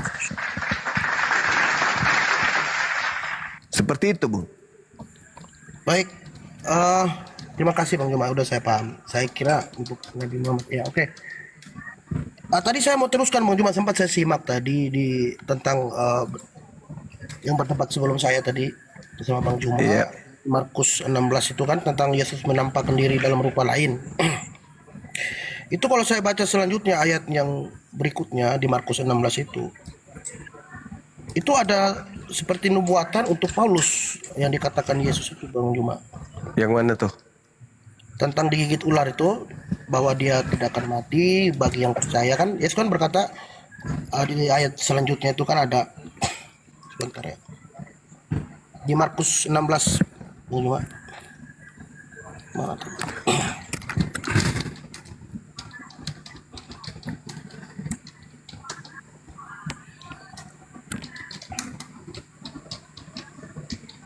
Ya, gimana? Ya, itu di ayat selanjutnya kan ada Yesus sebelum terangkat ke langit kan Yesus bilang, pergilah ke seluruh, di ayat ke-15-nya, pergilah ke seluruh dunia, katakanlah Injil kepada segala makhluk. Siapa yang percaya dan dibaptis akan diselamatkan, tetapi siapa yang tidak percaya akan dihukum. Tanda-tanda ini akan menyertai orang-orang yang percaya. Mereka akan mengusir setan-setan demi namaku. Mereka akan berbicara dalam bahasa-bahasa yang baru bagi mereka. Mereka akan memegang ular. Nah ini maksudnya, Bang Juma. Mereka akan megang ular di ayat 16 dan sekalipun mereka minum racun maut, mereka tidak akan mendapat celaka. Nah ini kalau saya compare dengan KPR, bentar ya. Kisah Para Rasul 28 ayat 3 sampai 6 itu kan Paulus digigit ular tapi tidak mati, Pak Ustaz. Pak Bang Juma. Sorry. Iya. Jadi gini, Ya. kata Yesus kemudian bahwa nabi palsu itu akan datang melakukan banyak mukjizat, karena banyaknya mukjizat ini memungkinkan nabi palsu ini menyesatkan murid-murid Yesus. Matius 24 nomor 24. Adapun ketika Anda mengatakan bahwasanya Markus 16 nomor 16, tanda-tanda orang yang percaya Anda bawa di sana. Di sini diterangkan kemudian bahwa itu ucapan yang datang setelah Yesusnya selesai menyampaikan segala firman. Makanya Markus 16 ini diinformasikan bahwasanya dia hanya berakhir pada data nomor 15-nya. Bahkan ada yang mengatakan berakhir sampai ayat ke-8 atau nomor ke-8. Selebihnya itu adalah penambahan.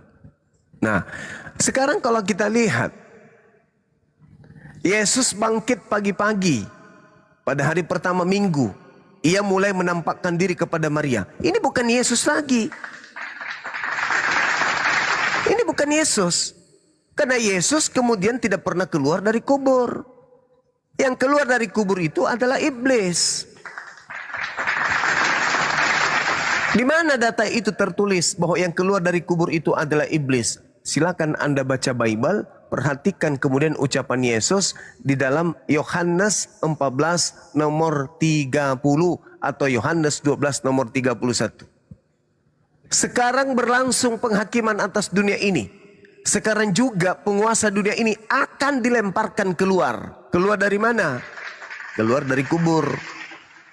Kok bisa? Ya, karena Yesus mengatakan angkatan jahat ini tidak akan diberi satu tanda selain tanda Yunus, sebab Yunus 3 hari 3 malam dalam perut ikan, demikian juga anak manusia 3 hari 3 malam di perut bumi. Berarti angkatan jahat diberi tanda. Apa tandanya? Anak manusia keluar dari kubur pada hari ketiga. Itu tanda untuk siapa? Angkatan jahat. Itu tanda untuk angkatan jahat itu. Nah, dari mana Bang Suam mendapatkan kesimpulan bahwa itu adalah iblis yang dilemparkan keluar? Baca Yesaya 14, nomor 12, 13, 14, 15. Apa yang tertulis di sana? Iblis ingin naik ke awan-awan, menghayal, ingin menyeterai Tuhan, ingin menyaingi Tuhan, ingin menyeimbangi Tuhan, ingin setara dengan Tuhan. Tetapi apa yang terjadi di data nomor 15-nya? Sebaliknya justru si iblis dilemparkan ke dalam dunia orang mati, yaitu alam kubur. Kenapa Yesus mengambil tanda angkatan jahat bangkit pada hari ketiga? Kenapa? Karena hanya orang yang percaya kepada kebangkitan setelah kematian terjadi pada hari ketiga, itu hanyalah orang yang jahat. Coba. Markus 16, nomor 16, nomor 17. Kalau dikatakan bahwa itu sepadan dengan apa yang Anda katakan ular tidak berfaedah kepada ular ini bisa ular ini kemudian tidak berimbas kepada Paulus. Ya, kebetulan saja Markus 16 itu catatan muridnya. Sekarang jangan pegang ular deh, minum racun dan bahasa roh, bahasa asing. Coba. Anda percaya kepada Paulus. Paulus dipatok ular tidak mati. Dan Anda percaya kepada Paulus. Berarti sejatinya Anda juga memiliki tanda-tanda itu. Coba, saya mau lihat. Di mana orang Kristen dipatok ular kobra tidak mati? Di mana orang Kristen minum racun tidak mati? Ayo buktikan. Kalau itu yang Anda jadikan sandaran. Tidak nyambung ke sana, Bung. Yesus mengatakan bahwa nabi palsu itu akan banyak melakukan mukjizat. Paulus mau makan ular berbisa, mau minum racun dia tidak mati, bukan berarti dia memenuhi persyaratan. Justru kalau Paulus ini memiliki semakin banyak mujizat, semakin terindikasi Yesus palsu. Oke, silakan. Baik, terima kasih Bang Juma. Alfi boleh buka Boleh, Bang sedikit Alfi, nggak silakan. Bang Al-KTP Silakan, Bang Alfi. mengenai Markus 16:18 tadi Bang. Izin Bang ya. Siap, siap. Ini yang setelah Alfia mati. Kan di sini kita baca, mereka akan memegang ular dan sekalipun mereka minum racun maut, mereka tidak akan mendapatkan celaka. Di sini kan mereka memegang ular. Betul Bang Al-KTP? Betul, Bang. Iya, betul. Nah, ular setelah Alfia mati, ular itu datangnya dari kata Ophes. Ophes, Arosin, Kan, Tanah Simon dan seterusnya. Ophes di sini ya. Nah, sementara kalau kita lihat apa yang dialami oleh Paulus di Kisah Para Pewarta 28, kita lihat di ayat yang keempat ya, nomor keempatnya.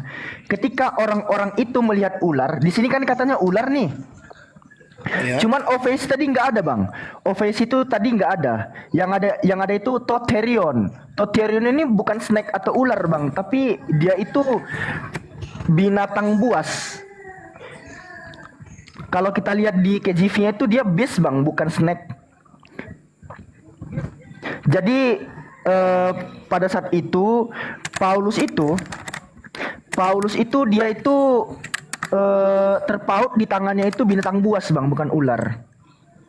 Kalau kita lihat pun di dalam versi-versi lainnya pada terjemahan bahasa Indonesia, misalnya pada versi BMK, atau kita lihat pada terjemahan TSI. Mana di sini ya? Tadi ya. Dia tuh gak ular abangku, tapi bis, tahu nggak sih bis gitu? Binatang buas. Iya, tahu. Ya sejenis ular lah, Bang. Jadi nggak harus ular juga abangku, karena kalau kita tinjau pun dari bahasa aslinya, di Markus tadi kan menggunakan kata Ophes. Ophes. Sementara yang terpaut di tangan Paulus ini Therion, bukan Ophes. Beda Bang, beda jenis hewannya Bang. Binatang buas belum tentu ular, betul. Binatang buas belum tentu ular. Jangan-jangan kecoa yang terpegang Paulus itu. Kita kan nggak tahu. Ya sekian dari Alfi. Makasih Bang. Siap, makasih. Oke, makasih Bang Juma. Bang Iya. Alfi. Sama-sama. Ya. Ya Bang Go. Ini saya mau ya, benar Bang Juma. Ini saya mau tanya surat 6 Bang Juma ya, tentang surat 6 ayat 146 yang menjelaskan tentang larangan bagi orang Yahudi terhadap beberapa jenis hewan lemak yang hewan tertentu. Kan ayat ini kan seperti mengharamkan segala hewan gitu, termasuk onta. Onta apa diharamkan apa gimana Bang Juma? Kalau bagi Bani Israel itu, bagi Bani Israel itu mereka diharamkan. Bagi Bani Israel, kan itu ujian bagi mereka. Iya.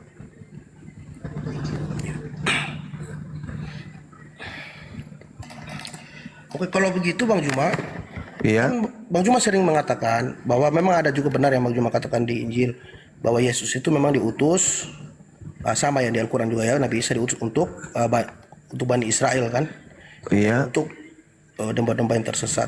Nah, pertanyaan saya di Matius berapa tentang seorang ibu yang dari Kanaan itu yang anaknya disembuhkan, yang dulu Bang Juma sering bacakan itu.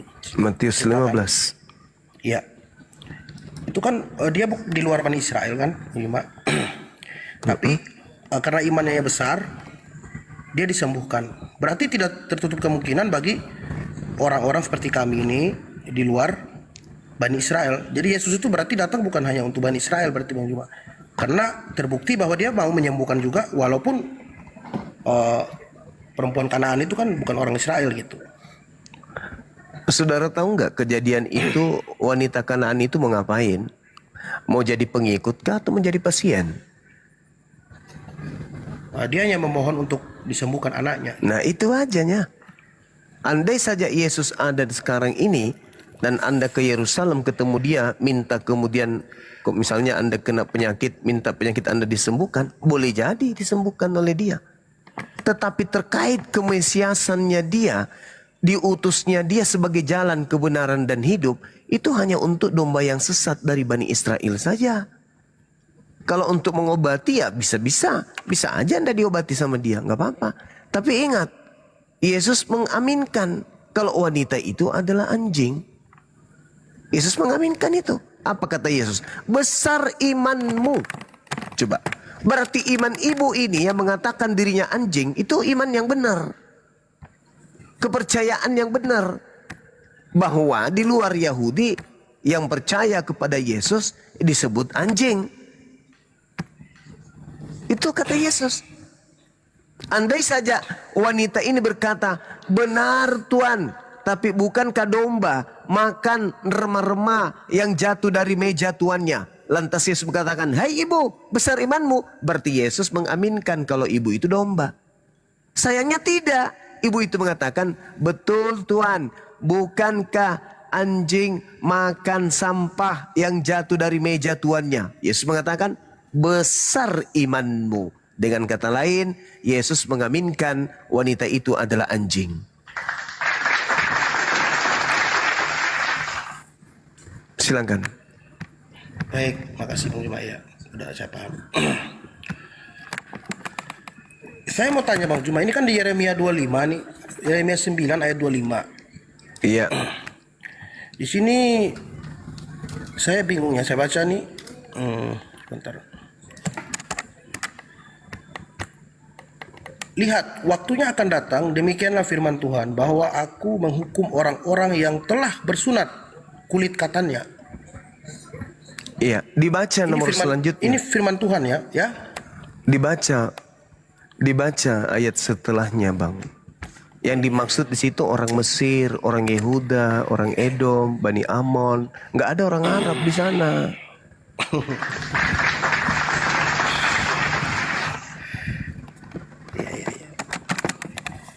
Tapi ada Bang Juma orang-orang yang diam di padang gurun, sebab Di mana? segala bangsa tidak bersunat dan segenap kaum Israel tidak bersunat hatinya.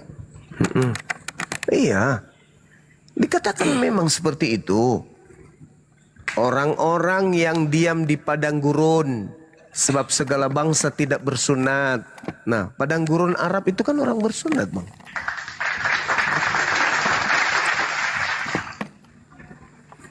Iya, iya.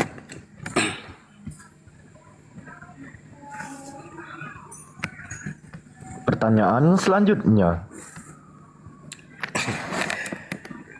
Bang Juma, saya minta tolong dijelaskan Bang Juma. Iya.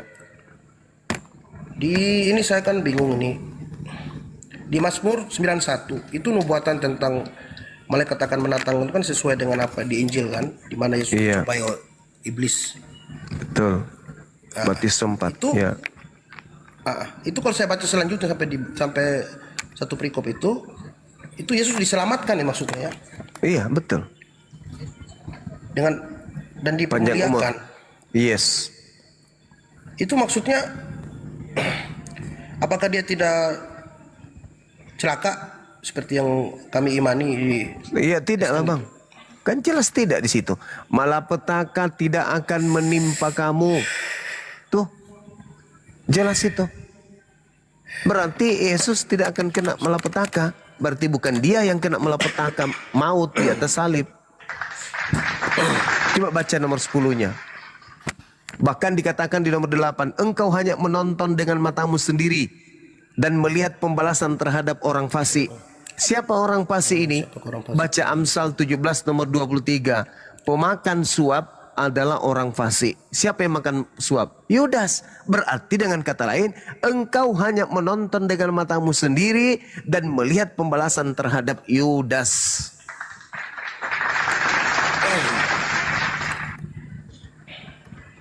Kan Yesus berkata, Bung, di dalam Lukas 24 nomor 44. Semua yang tertulis tentang aku di dalam kitab Mazmur harus terjadi, harus digenapi. Itu kata Yesus. Coba Anda baca di situ. Artinya ketika dia mengatakan harus tergenapi yang ada di dalam kitab Mazmur, ketika orang-orang ingin membahayakan Yesus, maka Tuhan akan datang mengutus malaikatnya, mengangkat dia, kemudian terangkat ke langit agar kakinya tidak terantuk, atau kakinya tidak kena masalah, atau dirinya atau tubuhnya tidak kemudian kena celaka.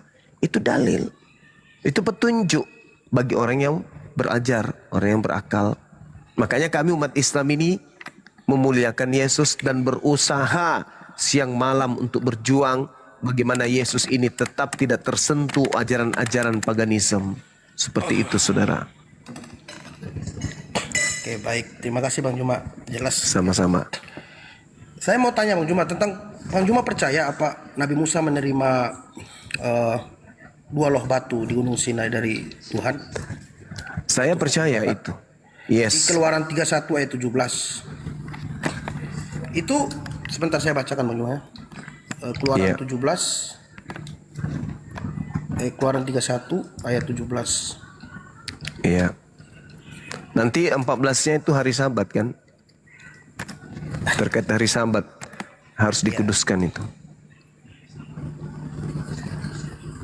Keluaran ya? Kebetulan.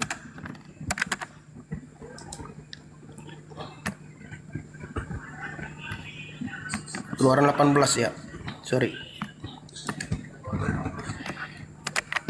Dan Tuhan memberikan kepada Musa setelah ia selesai berbicara dengan dia di Gunung Sinai kedua loh hukum Allah, loh batu yang ditulis oleh jari Bang Juma, oleh jari Allah. Nah, ini kalau saya compare dengan Yohanes 8 ayat 3 Bang Juma. Waktu orang Farisi dan ahli Taurat membawa perempuan yang sedang berzina kepada Yesus. Sebentar ya. Yohanes 8 ayat 3 sampai Yohanes 8 ayat 3. Maka ahli-ahli Taurat dan orang-orang Farisi membawa kepadanya seorang perempuan yang kedapatan berzina. Ya Bang Juma ya.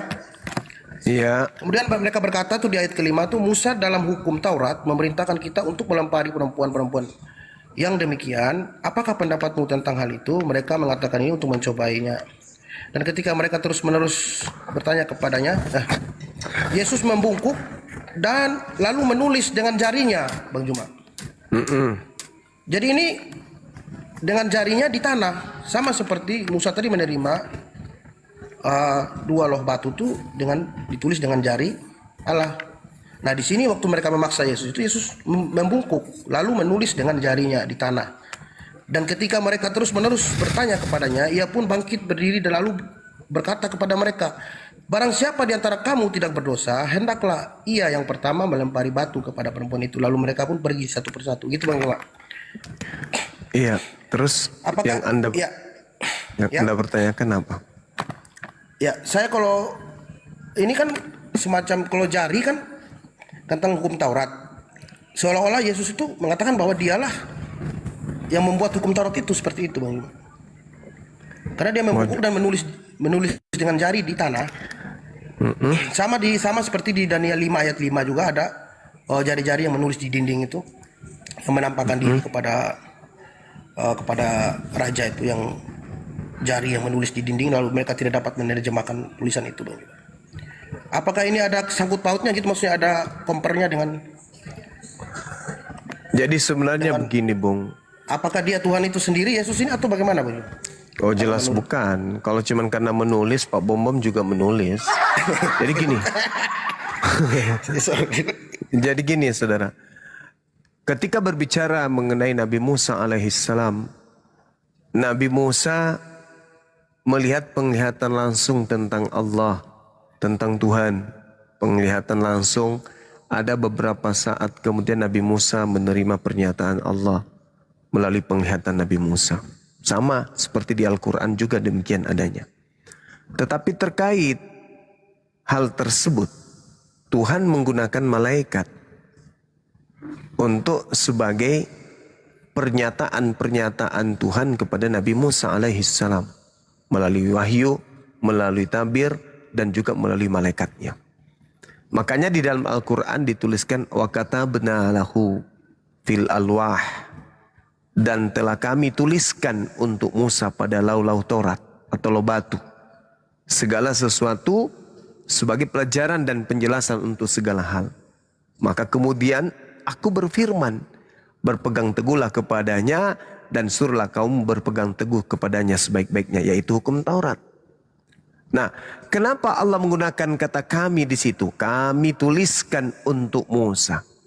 Karena Tuhan kemudian ingin memperlihatkan keagungannya, bahwa dia memerintahkan kemudian makhluknya untuk datang kepada Musa, menyampaikan firman. Melalui perantaraan makhluk, Tuhan menyatakan diri kepada mereka, kepada Nabi Musa. Coba Anda lihat kebenaran apa yang saya katakan ini di dalam Kisah Para Rasul 7. Di situ jelas bahwa di data nomor 35-nya dikatakan begini. Musa ini yang telah mereka tolak dengan mengatakan, siapakah yang mengangkat engkau menjadi pemimpin dan hakim? Musa ini juga telah diutus oleh Allah sebagai pemimpin dan penyelamat oleh malaikat yang menampakkan dirinya kepada Musa di semak duri. Musa ini yang telah diutus Allah sebagai pemimpin dan penyelamat oleh malaikat yang telah menampakkan diri. Malaikat yang telah menampakkan diri. Nomor 38-nya, Musa inilah yang menjadi pengantara dalam sidang jemaat di padang gurun di antara malaikat yang berfirman kepadanya di gunung Sinai. Berarti malaikat. Sesuai dengan Al-Quran surah Asy-Syura ayat 52. Tidak pantas Allah berbicara langsung kepada manusia, melainkan melalui perantaraan malaikat. Nabi Musa mengalami hal tersebut. Coba Anda baca Kisah Para Rasul nomor 38, 38. Musa inilah yang menjadi pengantara dalam sidang jemaat di padang gurun di antara malaikat yang berfirman kepadanya di gunung Sinai. Berarti yang berfirman kepadanya di gunung Sinai itu malaikat. Firman Allah datang kepada Nabi Musa melalui perantaraan malaikat. Itu jelas itu. Jadi kalau Yesus kemudian menulis, Anda ingin menyetarakan, berarti Yesus setara dengan malaikat. Nggak nyambung lagi dia ke sana tuh. Sedangkan ketika Anda berbicara mengenai Yohanes 8, tidak mungkin Yesus itu Anda bisa setarakan dengan Tuhan. Kenapa? Karena data nomor 15-nya dikatakan begini, kamu menghakimi menurut ukuran manusia. Aku Yesus tidak menghakimi seorang pun. Dan jikalau aku menghakimi, maka penghakimanku itu benar, sebab aku tidak seorang diri. Aku tidak seorang diri. Berarti Yesus bersama dengan siapa? Aku bersama dengan Bapa yang mengutus aku. Dan dalam kitab Tauratmu ada tertulis bahwa kesaksian dua orang itu adalah sah. Akulah yang bersaksi tentang diriku sendiri, dan Bapa juga yang mengutus aku bersaksi tentang aku. Aku dan Bapa adalah dua saksi. Makanya tadi perempuan ini tidak dihakimi. Kenapa? Karena tidak ada saksi. Siapa saksinya? Mana laki-lakinya? Hanya tuduhan bersinah kepada wanita. Laki-lakinya mana? Tidak mungkin wanita ini bersinah sendiri. Pasti ada laki-laki yang menemaninya bersinah. Itu yang pertama. Yang kedua, Yesus bukan hakim pada saat itu. Dia bukan hakim mahkamah agama yang harus memutuskan dan menghukum orang yang melanggar Taurat. Yesus bukan hakim. Yesus bukan imam kepala. Orang-orang ini salah, datang menguji Yesus. Apa kata Yesus? Barang siapa di antara kamu tidak berdosa, hendaklah ia pertama melempari batu kepada perempuan ini. Artinya apa? Yesus pun memiliki dosa. Kenapa? Karena dia tidak melempar. Iya Bang. Iya, silakan. Ya berarti ini benar yang kata Bang Juma itu, saya tambahkan sedikit di Ulangan 22, betul saya pernah baca Bang Juma. Dia Ulangan 22 ayat 22 itu, apabila seseorang kedapatan tidur dengan seseorang perempuan yang bersuami, maka haruslah keduanya. Berarti dua-duanya harus berpasangan. Dua-duanya, jangan cuma satu orang aja. Ya, oke. Terima kasih Bang Juma. Iya, sama-sama. Sesuai ya. Oke. Berikutnya Bang Juma. Siap. Yang membuat saya yakin bahwa Yesus disalib dan membuat saya sangat sangat menyentuh hati saya, di mana Di Matius 5 ayat 44, Yesus berfirman, sebentar dulu. Matius 5:44, saya bacakan ya.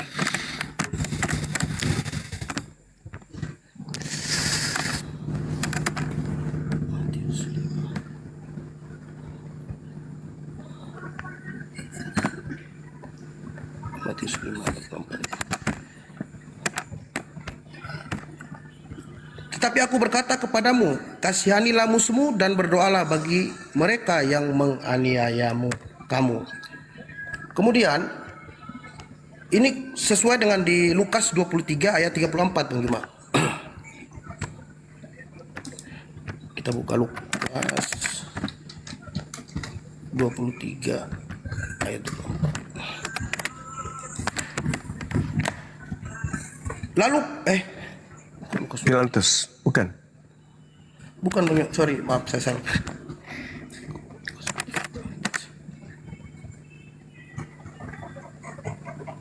Tiga puluh empat, Bang Juma. Lukas 23 34.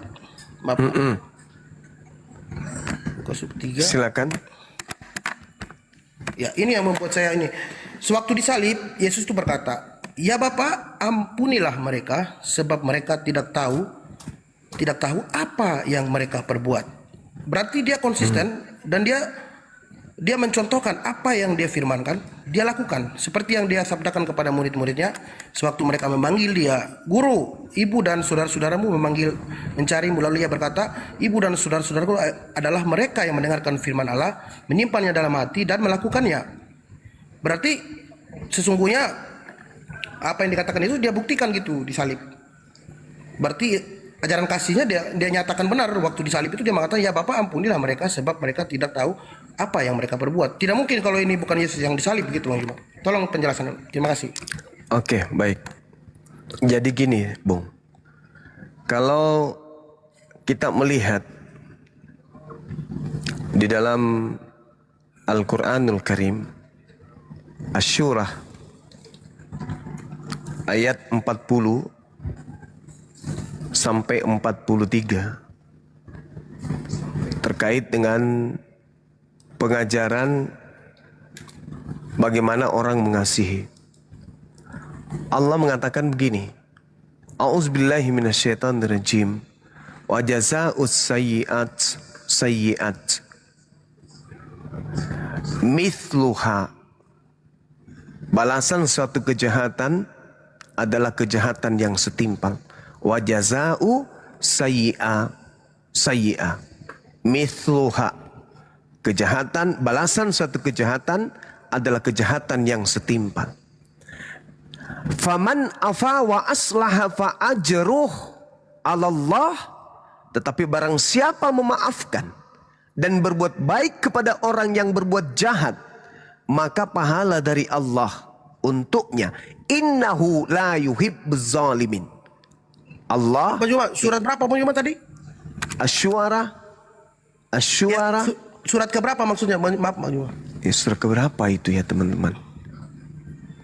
Ada yang tahu nggak? Bentar Bang, Alfi cek Bang. Asy-Syu'ara itu surah yang ke 26. Asy-Syu'ara ayat ke-26, 26 ayat ke-40. 40. Wa jazaa'u sayyi'a mithluha faman afa wa aslaha fa ajruhu 'ala Allah innahu la yuhibbuz zalimin. Balasan suatu kejahatan adalah kejahatan yang setimpal, tetapi barang siapa memaafkan dan berbuat baik kepada orang yang berbuat jahat, maka pahalanya dari Allah. Sungguh Allah tidak menyukai orang-orang yang zalim. Ayat 43 mengatakan apa? Walaman sabara wa ghafara inna dzalika lamin asmil umur. Walaman sabara wa ghafara inna dzalika lamin aswil umur. Gitu ya. Coba dibaca di situ deh. Iya. Benar nggak itu? Izin Bang Da, koreksi. Ya, silakan. Itu surah yang ke-42, surah Asy-Syu'ara bukan Syu'ara. Asy-Syu'ara. Oh ya, sorry. Iya, surah yang ke-42 Bang, Al-KTP ayat 40 Bang. Iya, itu makanya saya Iya. bingung saya baca. Ya. Asy-Syu'ara ya. Sorry. Asy-Syu'ara. Asy-Syu'ara. Ya, sorry, Asy-Syu'ara. Di situ dikatakan, tetapi barang siapa bersabar dan memaafkan Sungguh yang demikian itu termasuk perbuatan yang mulia. Ini di Islam. Kalau tadi saudara berkata, Lukas 24, Yesus berkata, ya Bapa ampunilah mereka, sebab mereka tidak tahu apa yang mereka perbuat. Maka ini bukti Yesus bukan Tuhan. Ini bukti salib ini bukan karya penebusan dosa. Karena Yesus masih meminta kepada Tuhan untuk mengampuni mereka yang telah berbuat membunuh dirinya. Bukankah konsep Kristen salib itu rencana Tuhan? Berarti kalau Tuhan yang merencanakan penyaliban, seluruh yang terkait, yang terlibat, yang bersinggungan terjadinya penyaliban sehingga eksekusi itu terjadi, maka mereka semuanya adalah pahlawan sebagai orang yang bekerja menurut firman Tuhan. Faktanya ternyata Yesus berdoa supaya mereka diselamatkan, supaya dosa-dosa mereka diampuni. Itu yang pertama. Kedua, ketika Anda membawa Matius 5, tetapi aku berkata kepadamu, kasihilah musuhmu dan berdoalah bagi mereka yang menganiaya kamu. Ini teori. Ini teori, Bang. Teori yang dimasukkan oleh orang-orang Katolik, orang-orang Roma, ketika mereka mendoktrin jajahan-jajahan mereka, supaya ketika orang-orang gereja dari Katolik turun ke lapangan, mereka semua harus tunduk kepada gereja. Mereka semua harus tunduk kepada aturan-aturan gereja, mengatasnamakan Yesus. Ketika dikatakan, tetapi aku berkata kepadamu, kasihilah musuhmu. Mereka penganut ajaran Katolik menginginkan semua bangsa yang ada di bawah tekanannya itu kemudian mengasihi kerajaan pada saat itu. Mengasihi Katolik pada saat itu. Mengasihi kemudian orang-orang yang hidup. Bahkan diminta untuk berdoa. Apakah Kristen bisa melakukan ini? Tidak. Justru Kristen melakukan apa yang ada di dalam Al-Quran. Wajaza'u sayyi'atin sayyi'a mithluha. Bang Suma dituduh melakukan kemudian kejahatan. Apakah dimaafkan? Tidak. Justru dilaporkan di polisi. Yang mereka praktekkan itu adalah ajaran Islam malah. Kejahatan harus dibalas dengan kejahatan yang setimpal. Karena Bang Suma dianggap jahat, maka dia harus diberi balasan yang setimpal. Laporkan ke polisi. Tetapi kata Allah, barang siapa memaafkan dan berbuat baik kepada orang yang berbuat jahat, maka pahalanya dari Allah. Si Dosman melihat si logika melakukan kejahatan, menginjak Bible. Apa yang dilakukan oleh si Dosman? Memaafkan. Lantas memberikan si logika uang 500.000 cepet. Berbuat baik, dia mempraktikkan Al-Quran. Dan Al-Quran mengatakan, wala man sabara wa ghafara inna dzalika la min azmil umur. Tetapi barang siapa bersabar dan memaafkan, sungguh yang demikian itu termasuk perbuatan yang mulia. Lebih hebat di Islam karena ini terimplementasi dengan apa? Dengan praktek. Sedangkan di Kristen mana ada? Sekarang kalau kita lihat Kristen yang tertua, tua mana Kristen Belanda dengan Kristen Indonesia? Lebih tua Kristen Belanda. Kalau ini dipraktekkan, tidak ada penjajahan Belanda ke Indonesia. Karena pribumi bukan musuhnya. Pribumi bukan musuh Belanda. Tapi apa yang terjadi? Jangankan musuh, yang bukan musuhnya aja dihabisin. Jadi ini gak bisa dipraktekkan oleh orang-orang Kristen. Ini hanya obat kuping. Yang konon ceritanya ucapan Yesus. Tapi sekali lagi saya katakan, saya tidak pernah percaya kalau apa yang tertulis di dalam Bible itu benar-benar murni ucapan Yesus. Tanpa ada penambahan, tanpa ada pengurangan, tanpa ada edit-editan, tanpa ada pesanan dari penguasa Romawi pada saat itu. Sampai hari ini. Begitu juga penguasa Lembaga Bible Indonesia. Ketika mereka kemudian ingin merevisi, mengoreksi isi kitab mereka sendiri. Tentu itu ada pesanan-pesanan tertentu dari sekutu-sekutu gereja. Saya kira begitu, saudara. Jadi Yesus nggak bisa lolos. Ya, silakan. Ya, terima kasih Bang Juma. Saya jelas itu saya. Kemudian, oke, saya pertanyaan selanjutnya Bang Juma. Saya kan baca surat Sirah Nabawi ini, Ya. tentang pamannya, bukan Sirah Nabawi tentang Nabi Muhammad, Bang Juma. Iya, iya.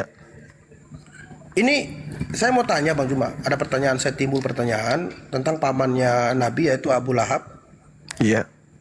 Itu paman kandungnya, mengapa ia membenci dan menghalang-halangi ajaran Nabi Muhammad tentang tauhid gitu. Iya, Dan baik. kemudian pamannya yang satu lagi Abu Thalib, kenapa dia mendukung Nabi Muhammad, membela karena darah dagingnya. Namun mengapa Abu Thalib ini tidak mengikuti ajaran Nabi Muhammad yaitu tentang tauhid gitu. Terima kasih Bang Juma. Iya, baik.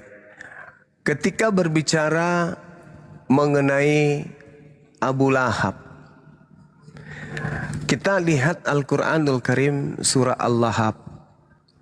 Orang yang berakal sehat ketika sampai kepada surat ini, maka kebanyakan mereka akan mu'alaf. Kenapa? Karena Al-Quran surah Al-Lahab itu diwahyukan oleh Allah pada saat pamannya masih hidup, yaitu Abu Lahab. Al-Quran mengatakan, Tabbat yada Abi Lahabi wa tab. Binasalah kedua tangan Abu Lahab dan benar-benar binasa dia. Ini surat yang diwahyukan Abu Lahab masih ada, bahkan mendengarkan surah ini. Ma'agna anhu maluhu wa ma kasab. Tidaklah berguna baginya hartanya dan apa yang dia usahakan. Sayasla naran dzata lahab. Kelak Abu Lahab akan masuk ke dalam api neraka yang bergejolak. Wa imra'atuhu hammalatal hatab. Begitu juga istrinya yang membawa kayu bakar, yang senantiasa bekerja melampiaskan kemudian iri cemburunya kepada Nabi Muhammad dengan menyebar fitnah. Fi jidiha hablum mim masad. Di lehernya ada tali dari sabut yang dipintal.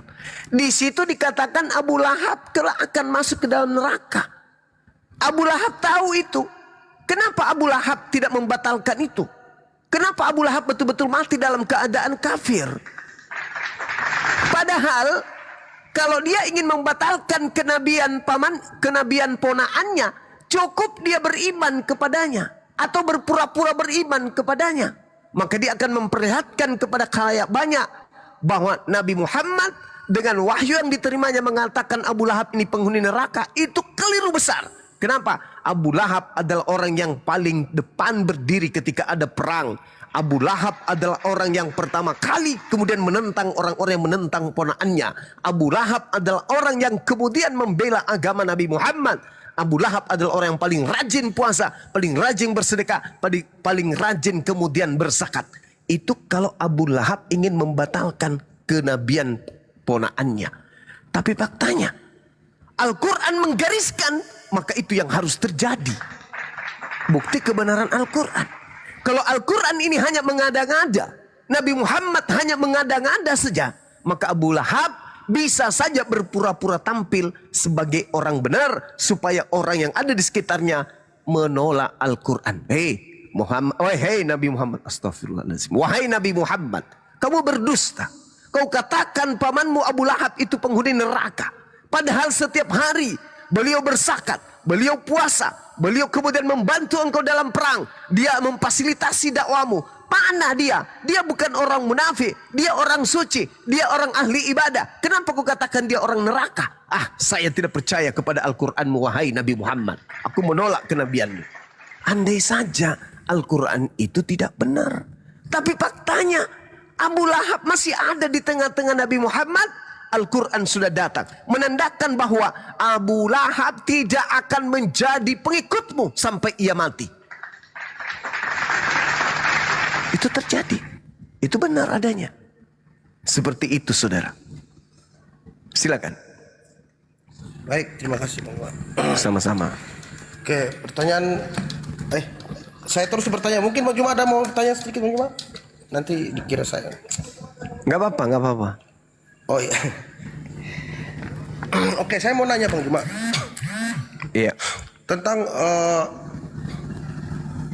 di An-Nisa 157, surat An-Nisa ini kalau di Alkitab, di Injil kan jelas kenapa Yesus disalib.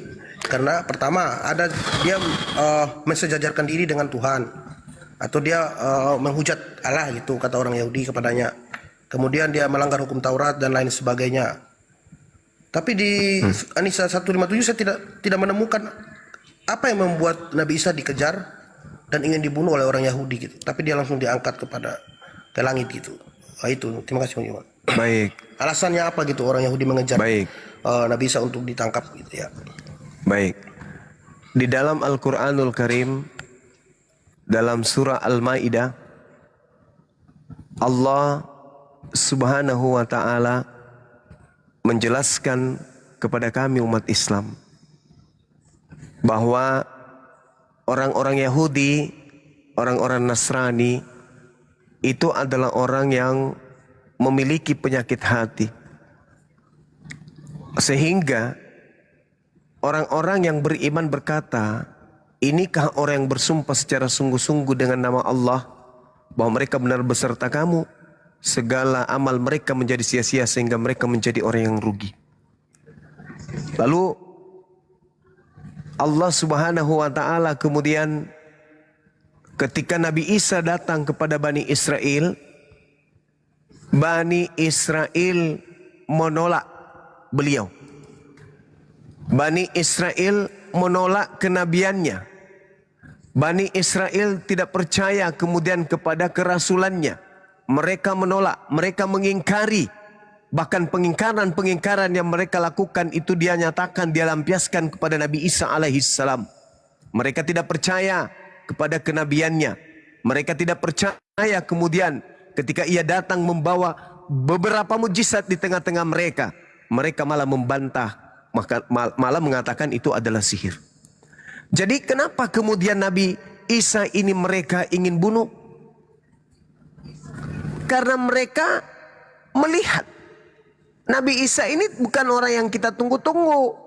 Buktinya dia tidak mampu kemudian memperjuangkan kita selayaknya Gedeon, selayaknya Daud, selayaknya Salomo, selayaknya Nabi Musa. Dia hanya datang ngobatin orang. Kita nggak butuh ini. Yang kita butuhkan adalah pahlawan yang mengusir penjajah Roma. Faktanya kagak. Dia hanya sibuk bermukjizat yang tak ada tujuan pangkalnya untuk mengusir penjajah. Itu makanya. Sehingga Al-Quran mengatakan, falamma ahassa Isa minhumul kufra qala man ansari ilallah. Ketika Nabi Isa alaihissalam melihat pengingkaran orang-orang Yahudi terhadap dirinya, Nabi Isa memberikan sayembara, wahai Bani Israel, siapa di antara kalian akan menolong aku untuk menegakkan ajaranku ini?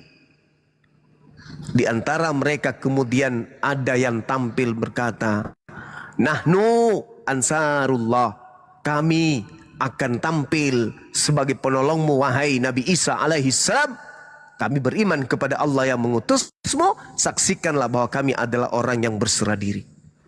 Lalu kata mereka, Rabbana amanna bima ansalta wattaba'ana rasul faktubna ma'as syahidin. Ya Tuhan kami telah beriman kepada yang Engkau turunkan dan kami telah mengikuti Nabi Isa alaihissalam. Karena itu tetapkanlah kami bersama dengan golongan orang-orang yang memberikan kesaksian. Wa makaru wa makarallah wallahu khairul makirin. Orang-orang Yahudi membuat makar. Mereka membuat tipu daya. Ketika Nabi Isa alaihissalam melakukan mukjizat-mukjizat, mengajak kemudian pasukan-pasukannya, murid-muridnya untuk menegakkan kemudian tali agama Allah di tengah-tengah Bani Israel. Orang-orang Israel, orang-orang ahli kitab tidak senang dengan kejadian itu. Maka mereka kemudian sepakat untuk membunuh. Mereka membuat makar. Apa yang terjadi? Allah membalas tipuan mereka. Allah membalas tipuan mereka. Lalu Allah menceritakan kepada Nabi Muhammad, wahai Nabi Muhammad, dulu aku pernah berkata kepada Nabiku Isa alaihissalam, ya Isa inni mutawaffik wa rafi'uka ilayya wa mutahhiruka minal ladina kafaru. Wahai Isa, aku mengangkatmu, aku mengambilmu, serta mensucikanmu dari orang-orang kafir.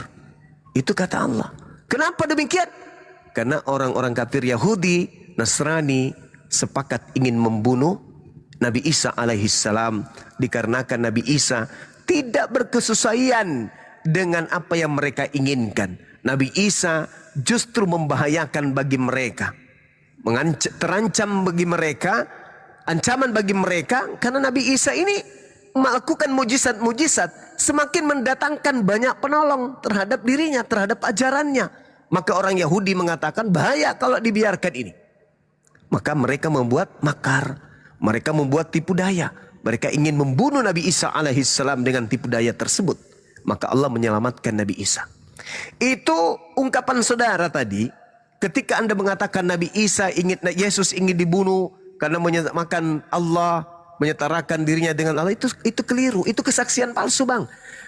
Agar Anda tahu kenapa Yesus itu ingin dibunuh, baca Yohanes 11 nomor 45 sampai nomor 57. Itulah alasannya kenapa Yesus ingin dibunuh, berkesesuaian dengan Al-Qur'anul Karim. Adapun karena dosa waris, karena menggenapi nubuat, karena segala macam tetek bengeknya, itu adalah tanggapan orang-orang Kristen yang menginginkan keselamatan, dosa-dosanya itu dihapuskan, mimpi-mimpinya. Mereka bermimpi berhayal, dosa maksiat hilang dengan percaya kepada salib. Padahal tidak begitu. Yesusnya disalib itu latar belakangnya karena orang Yahudi takut bangsanya dirampas oleh orang Roma. Baca Yohanes 11 mulai dari nomor 45 sampai nomor 57. Di situ Anda akan tamat membaca bahwa ternyata latar belakang Yesus ingin dibunuh bukan karena dosa waris, bukan karena nubuat, bukan karena rencana Tuhan, tetapi karena akal bulusnya orang Yahudi yang tidak mau bangsanya dirampas oleh Roma, maka dia harus membunuh Yesus. Karena Yesus merupakan ancaman bagi Yahudi atau Israel atau tanah Palestina pada saat itu. Silakan Anda baca, Bang. Ya, sudah saya baca Bang Juma, terima kasih. Saya sudah paham ya. Siap. Oke, yang berikutnya Bang Juma. Silakan. Saya baca di surat Maryam nomor ayat 71.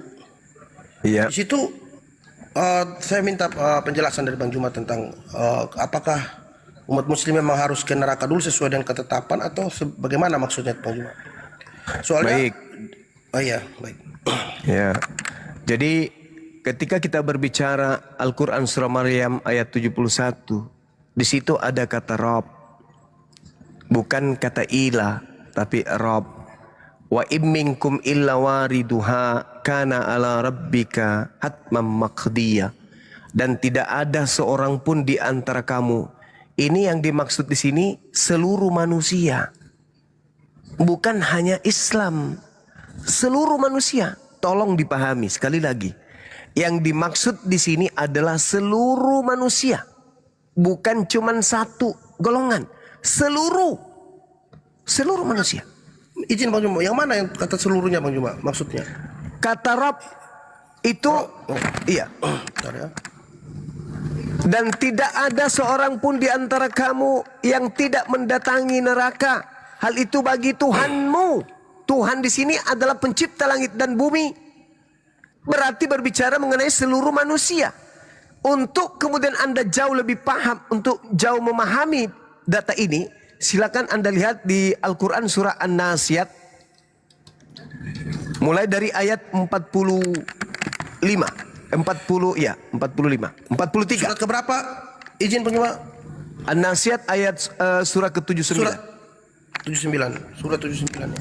Iya, saya bacakan.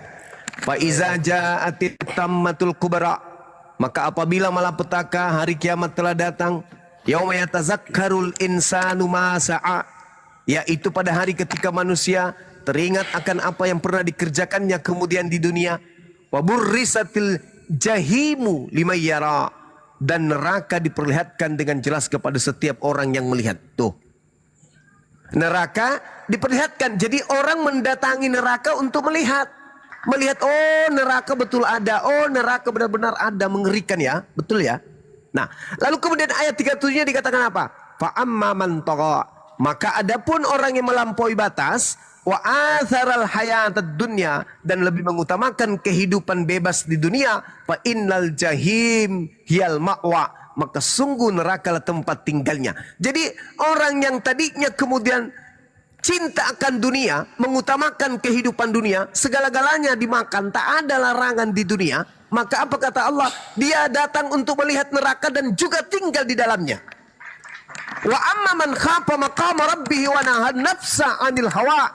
Dan adapun orang yang takut kepada kebesaran Tuhannya dan menahan diri dari keinginan hawa nafsunya, fa innal jannata hiyal ma'wa. Maka tadi dia datang melihat neraka, maka sungguh setelah melihat neraka, surgalah tempat tinggalnya. Makanya dikatakan dalam surah Maryam ayat 72 dikatakan apa? Yang Anda bacakan tadi, di situ Allah Subhanahu wa taala mengatakan apa? Summa, kemudian najjil ladzina taqaw wa nazaruz zalimin wa nataruz zalimina fiha jithiya. Kemudian kami akan menyelamatkan orang-orang yang bertakwa dan membiarkan orang-orang yang zalim di dalam neraka dalam keadaan berlutut. Tadi datang melihat neraka. Lalu kemudian Allah menyelamatkan orang-orang yang beriman dan membiarkan kemudian orang zalim menetap di dalam api neraka. Itu dalilnya. Jadi kita semua akan mendatangi seluruh manusia. Sama di dalam Markus 9 nomor 49. Seluruh manusia akan digarami dengan api neraka. Dengan api. Itu sama itu dalilnya. Tetapi yang dimaksud di sana, siksaan hanya berlaku kepada orang-orang kafir. Seperti itu saudara. Jadi apakah kemudian ada pernyataan bahwa orang-orang yang masuk ke neraka ini kelak ada kemungkinan dia akan keluar dari neraka? Ada. Ada itu. Di dalam kitab yang Anda gunakan kemudian saya lupa dalilnya. Subhanallah. Subhanallah. Di Mazmur ya. Mazmur berapa itu ya? 105 atau berapa ya? Kok jadi saya lupa ya? Keluar dari neraka. Ada itu bang. Keluar dari neraka di Mazmur 5, di Mazmur 66, Mazmur 66 nomor subhanallah. Nomor 12 coba. Coba Anda baca Mazmur 66 nomor 12. Insya Allah saya tidak keliru. Silakan. Engkau telah ya? Iya, nomor 12 coba Anda buka. Ya.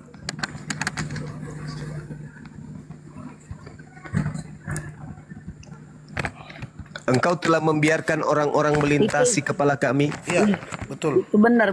Engkau telah membiarkan orang-orang melintasi kepada kami. Kepala kami telah kami. melampaui api.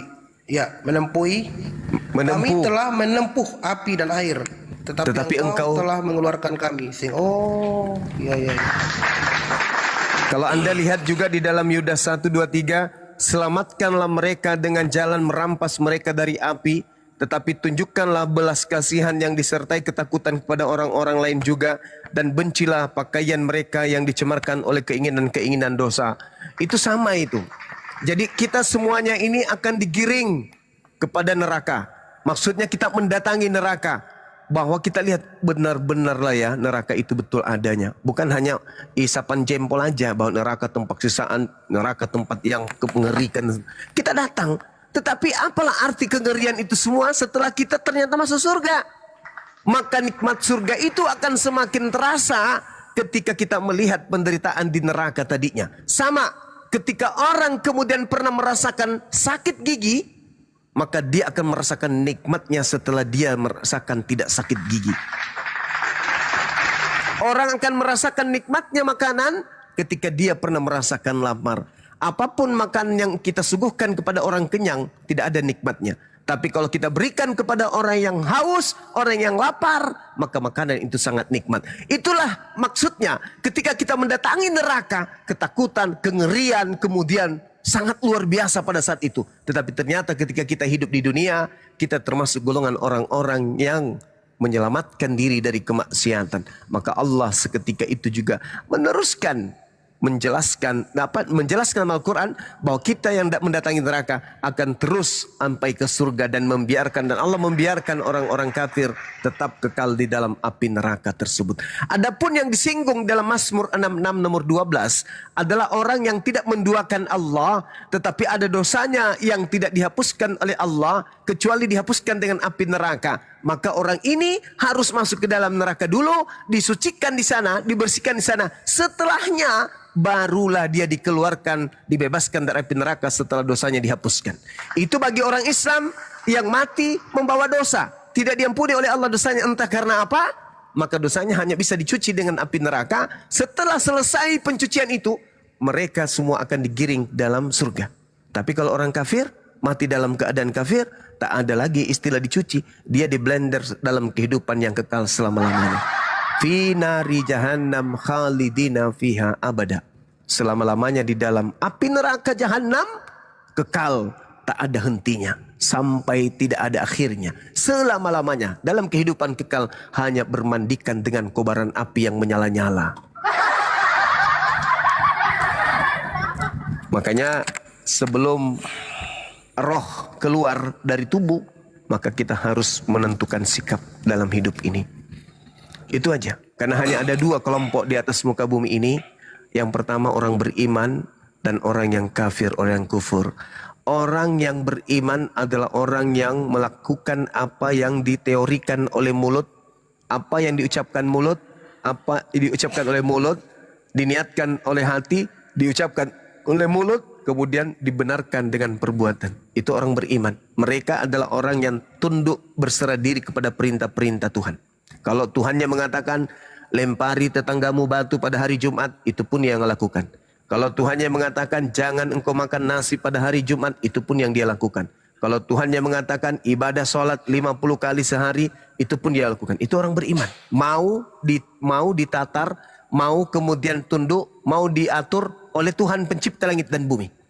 Tapi kalau tidak mau diatur, itu kafir. Enak perutnya bikin aturan sendiri.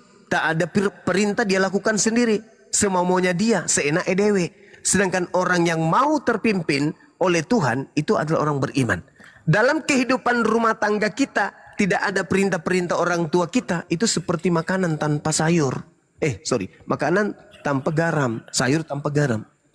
Jadi hidup yang benar adalah hidup tertata oleh perintah Tuhan. Jangan melakukan ini, jangan melakukan itu, jangan makan ini, jangan makan itu. Itu orang yang mau terpimpin oleh Tuhannya. Tunduk kepada Tuhan. Kalau ada orang yang tidak mau dipimpin, perintah-perintah Tuhan dihapuskan demi untuk memerdekakan kemudian syahwatnya, maka itu sama seperti iblis. Itu sama seperti iblis yang tidak mau diatur. Hanya sekedar satu perintah saja. Tunduklah kalian sujud menghormat kepada Adam. Oga, itu iblis. Nah, orang yang tidak mau taat kepada perintah Tuhan, itu iblis. Itu saudaranya iblis itu. Demikian saudara, silakan. Mungkin masih ada lagi sebelum saya tidur.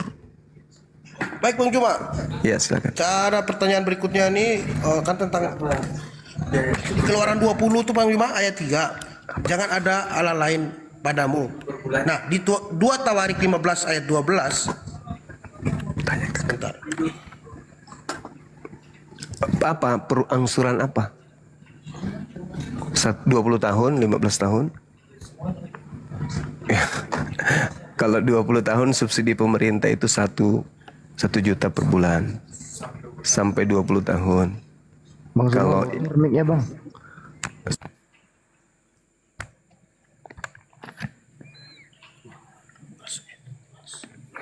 Lanjut aja Bang, LKTP. 2 Tawarik 15-12 tadi ya? Ya. Kan sebelumnya di Keluaran 20 ayat 3.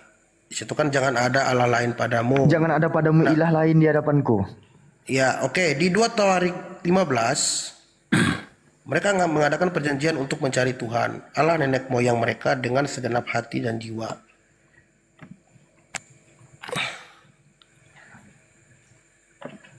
Pertanyaannya?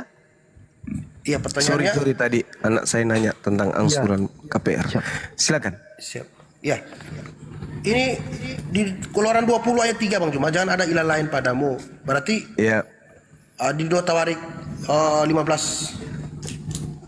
ayat 12 di situ mereka mengadakan perjanjian untuk mencari Tuhan, Allah nenek moyang, kan orang Israel kan. Berarti Allah yang harus disembahkan Allah Israel maksudnya Bang Juma. Iya memang Gimana? betul. Iya. Makanya kami umat Islam coba Anda baca di dalam surah Al-Maidah ayat Maidah. ya, dibuka aja surah Al-Maidah, saya lupa ayatnya. Di situ Allah Subhanahu wa taala mengatakan apa? Walaqad akhazallahu mitsaqa bani Israil wa ba'atsna minhum 12 naqiban wa qala Allah inni ma'akum. Dan sungguh Allah telah mengambil perjanjian dari Bani Israel. Dan Allah telah mengangkat 12 orang pemimpin di antara mereka. Lalu Allah berfirman kepada mereka, aku bersama kalian wahai Bani Israel. Sungguh jika kalian melaksanakan salat, menunaikan zakat, beriman kepada utusan-utusanku, dan kamu bantu mereka dengan pinjaman kepada Allah, pinjaman yang baik, pasti aku hapus dosa-dosamu. Itu kata Allah kepada Bani Israel. Bani Israel bersama dengan Allah. Tapi apa kata Allah kemudian? Baca di Ulangan 1. Yesaya 1. Fabima naqdihim mitsaqahum la'annahum wa ja'alna qulubahum qasiyah. Tetapi mereka melanggar janji mereka, maka aku melaknat mereka dan aku jadikan hati mereka keras membatu. Itu kata Allah. Tapi Allah tetap sayang kepada mereka. Allah tetap memperhitungkan untuk menyelamatkan Bani Israel, keturunan mereka. Maka Allah mengutus Nabi Muhammad. Ketika Nabi Muhammad datang diutus, Allah kemudian mencolek ahli kitab Bani Israel. Ya ahlal kitab, sini. Yang sudah kukutuk sini, keturunan yang telah aku kutuk sini, dengarkan. Ya ahlal kitab, dengarkan. Qad ja'akum rasuluna yubayyinu lakum katsiran mimma kuntum tukhfuna minal kitab wa yafuna an katsir, kata Allah. Qad ja'akum minallah nur wa kitabun mubin. Wahai ahli kitab yang dulu pernah kukutuk nenek moyangnya, hei keturunannya yang pernah kukutuk, sini dengarkan. Dengarkan, sungguh nabiku Nabi Muhammad, rasulku Nabi Muhammad telah datang kepada kalian, menjelaskan kepada kalian banyak hal dari isi kitab yang kalian sembunyikan. Sungguh telah datang kepada kalian cahaya dariku, yaitu Nabiku Muhammad, dan kitab yang menjelaskan, yaitu Al-Quranul Karim. Yahdi bihillah manittaba'a ridwanahu subulas salam wa yukhrijuhum minadh dhulumati ilan nur biizni wa yahdihim ila siratim mustaqim. Wahai keturunan orang-orang yang telah aku kutuk, Bani Israel, ahli kitab, dengan Al-Quran itu aku memberi petunjuk kepada siapa yang mengikuti keridaanku kepada jalan keselamatan. Dengan Al-Quran itu juga aku mengeluarkan manusia dari gelap gulita kepada cahaya dengan izinku, dan menunjukkan orang-orang kepada jalan yang lurus dengan Al-Quran. Itu kata Allah. Jadi ketika Allah mengatakan, Tuhan mengatakan jangan ada ilah lain di hadapanku, kami tidak mengganti ilahnya Bani Israel. Makanya di dalam Al-Quran surah Al-Baqarah Anda baca ayat 130 dan seterusnya, apa kata Allah kemudian? Siapakah yang memperbodoh diri itu? Mereka yang membenci ajaran Nabi Ibrahim alaihissalam. Wa may yarghabu an millata Ibrahim illa man safiha nafsa wa laqad istafainahu fid dunya wa innahu fil akhirati laminas salihin. Dan orang yang membenci ajaran Nabi Ibrahim hanyalah orang yang memperbodoh dirinya. Dan sungguh aku Allah telah memilih Nabi Ibrahim di dunia, dan sungguh di akhirat telah termasuk orang-orang yang soleh.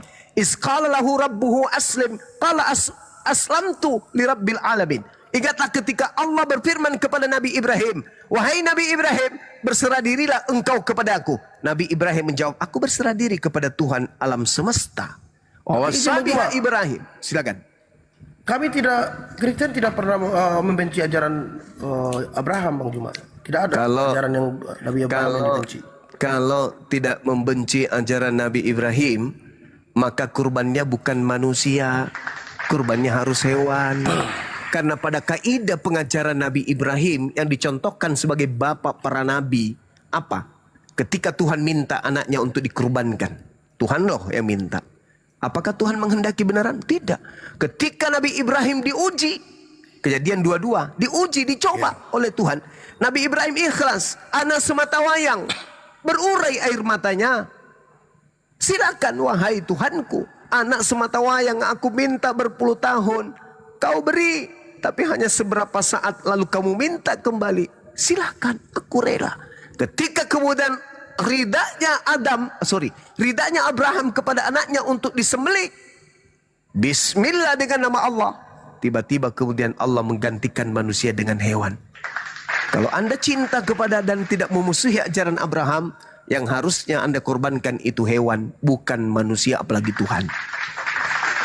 Itu satu. Yang kedua, Nabi Ibrahim mewasiatkan perjanjian kekal sunat.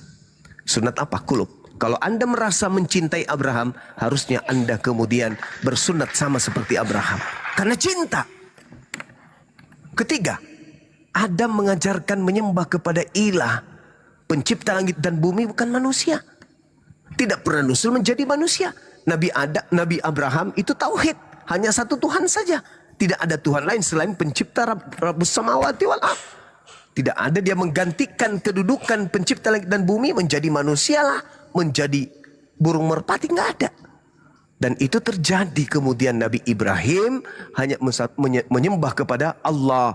Wa wasabiha Ibrahimu banihi wa Yaqub ya baniya innallaha astafa lakumuddin fala tamutunna illa wa antum muslimun.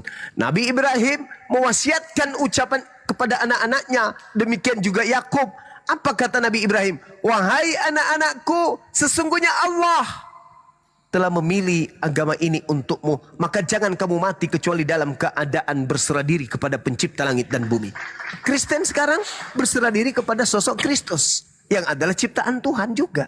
Padahal ajaran Nabi Ibrahim mengajarkan keturunannya berserah diri hanya kepada pencipta langit dan bumi.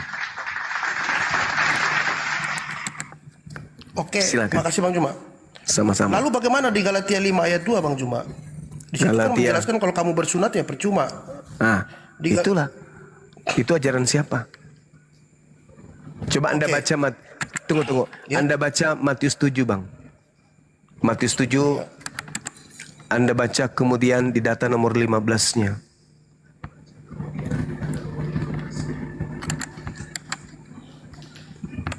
Ya.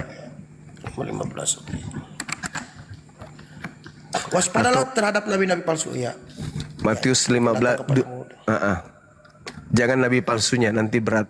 Coba Anda baca di dalam Matius 24 mulai dari data nomor 15-nya.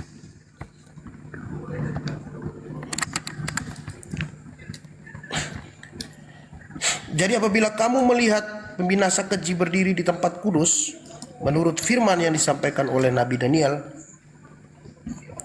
maka orang-orang yang di Yudea haruslah melarikan diri ke pegunungan. Oke? Iya. Di situ dikatakan apa? Apabila kamu melihat pembinasa keji berdiri di tempat yang suci, menurut firman yang disampaikan oleh Nabi Daniel. Maksud Yesus di sini adalah pembinasa keji, orang yang membinasakan manusia, duduk pada status yang suci seperti nabi, rasul. Dia pembinasa keji ini memiliki titel yang suci, rasul, nabi, sebagaimana yang difirmankan, yang disampaikan firman Tuhan yang disampaikan kepada Nabi Daniel. Coba Anda baca Daniel berapa? Daniel 7 nomor 25. Dia akan mengucapkan perkataan yang menentang yang maha tinggi, akan menganiaya orang-orang suci milik yang maha tinggi. Ia berusaha kemudian merubah hukum. Siapa itu? Orang pembinasa keji yang duduk di tempat suci, seakan-akan dia rasul, padahal dia pembinasa keji. Ciri-cirinya seperti yang digambarkan oleh Nabi Daniel, melawan perkataan yang maha tinggi, memutarbalikkan hukum. Mohon maaf Bang Juma, Daniel 7 nomor 5 lain Bang Juma ini. Nomor 25. Oh maaf ya. Ya, silakan. Nah sekarang ketika Tuhan mengatakan dalam Kejadian 17 nomor 14, bunuhlah orang yang tidak bersunat nonotnya, karena dia telah membatalkan perjanjian kekalku. Paulus mati enggak? Mati, dibunuh. Kenapa? Karena dia telah membatalkan perjanjian kekal Tuhan. Di dalam Galatia 5 nomor 2 dia tekankan, barang siapa yang bersunat, Yesus Kristus tidak berguna baginya. Maksudnya iblis yang datang kepadanya itu tidak berguna. Karena iblis suka yang najis-najis. Iblis suka yang kotor. Kalau ada yang bersunat, iblisnya tidak berguna bagi dia. Orang itu tidak berguna bagi iblis. Orang beriman berguna enggak bagi iblis? Enggak. Orang yang menyunatkan kulubnya orang beriman enggak beriman. Berguna nggak orang beriman ini untuk iblis? Tidak. Yang berguna bagi iblis adalah orang yang tunduk kepada aturannya. Apa itu? Jangan kau turuti perintah Tuhan. Lawan. Ketika Tuhan mengatakan jangan ada ilah lain. Jangan ikuti. Kalian harus berilahkan kepada Yesus juga. Karena Yesus juga itu adalah ilah. Satu hakikat dengan Bapa. Ketika Bapa mengatakan kuduskan hari Sabat, iblisnya mengatakan jangan, kau harus kuduskan juga hari Minggu, karena itu adalah hari suci untuk kalian. Itu adalah hari kebangkitan. Ketika Tuhan mengatakan jangan makan babi, makan babi, karena tidak ada yang halal, tidak ada yang haram, semuanya baik. Ketika Tuhan mengatakan sunat kulubmu, jangan, tak ada orang yang selamat karena menyunatkan nonotnya. Itu yang dikatakan oleh Yesus. Apabila kamu melihat sang pembinasa keji berdiri di tempat kudus, maka dia akan memutarbalikkan firman Tuhan dan melawan kemudian yang maha tinggi. Yang maha tinggi mengatakan apa? Keluaran 20 yang Anda bawa tadi. Jangan ada ilah lain di hadapanku. Jangan kau membuat ilah lain. Jangan. Orang Kristen membuat ilah bernama Yesus Kristus dan juga Roh Kudus. Sejak kapan Yesus Kristus ini ilah? Sejak kapan Roh Kudus ini ilah? Tidak pernah, selain daripada ketika sang pembinasa keji ini duduk sebagai pemimpin penyesatan di atas muka bumi. 2 miliar manusia. Dia adalah nabi dari sang Kristus palsu. 2 miliar orang disesatkan. Kata Yesus asli dalam Matius 24 nomor 4 nomor 5. Waspadalah kepada penyesat yang datang kepadamu dengan memakai namaku dan berkata akulah Kristus. Mereka akan menyesatkan banyak orang. Kristus palsu bersama dengan utusannya nabi palsu akan menyesatkan banyak orang. Siapa pengikut Kristus di dunia ini? Islam bukan, Hindu bukan, Buddha bukan, ateis bukan. Satu-satunya kandidat hanyalah Kristen. Kalau pengikut Yesus yang asli ke gereja enggak? Enggak. Makan babi enggak? Enggak. Mingguan enggak? Enggak. Mengkitabkan Lukas, Markus, Matius, Roma, Galatia, Filipi dan seterusnya? Enggak. Merasulkan Paulus? Enggak juga. Makan babi? Enggak. Makan anjing? Enggak. Itu pengikut Yesus asli. Kristus palsu? Boleh enggak makan anjing? Wah, makanan kesukaan. Boleh enggak makan babi? Wah, kegemarannya. Ibadah enggak mereka meriahkan hari pagan? Wah, aslinya. Itulah bukti bahwa ketika Anda mengejar siapa nabi palsu itu, kata Yesus, lihat dari buahnya. Siapa di antara Islam, Hindu, Buddha, Kristen yang memanggil aku Tuhan, bermujizat pakai namaku, mengusir setan pakai namaku, itulah buah dari nabi palsu. Saya kira begitu, Bung. Silakan. Ya, terima kasih banyak Bang Juma. Siap. Udah selesai pertanyaan. Baik. Jelas. Ya. Saya izin. Terima kasih. Terima kasih Bang Juma. Silakan Saudara Al-KTP. Ya. Silakan. Selamat malam semuanya. Ya. Iya, malam Terima kasih juga. banyak. Terima kasih sama-sama.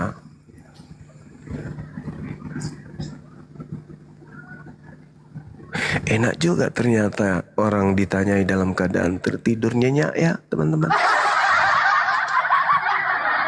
Aku udah tidur padahal dari tadi.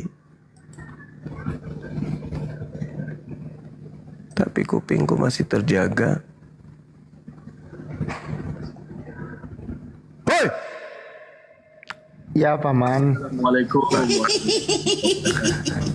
Itu salah satu trik mengusir rasa ngantuk. Mengkagetkan diri sendiri. Akhirnya saya kaget. Yang di YouTube kaget nggak?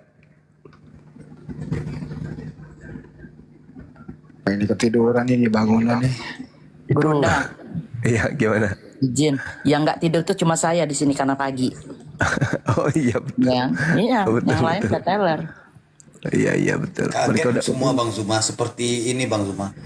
Pas Bang Zuma ngomong tadi, "Hoi," gitu. "Engkaukah Tuhan?" Masolang generasi. Datang ke Makassar Tuhan. Allahu Akbar, Masya Allah. Baik teman-teman, silakan yang mau berinteraksi dengan Bang Zuma di YouTube. Saya itu kalau live teman-teman, saya itu baca komentar yang ada di YouTube.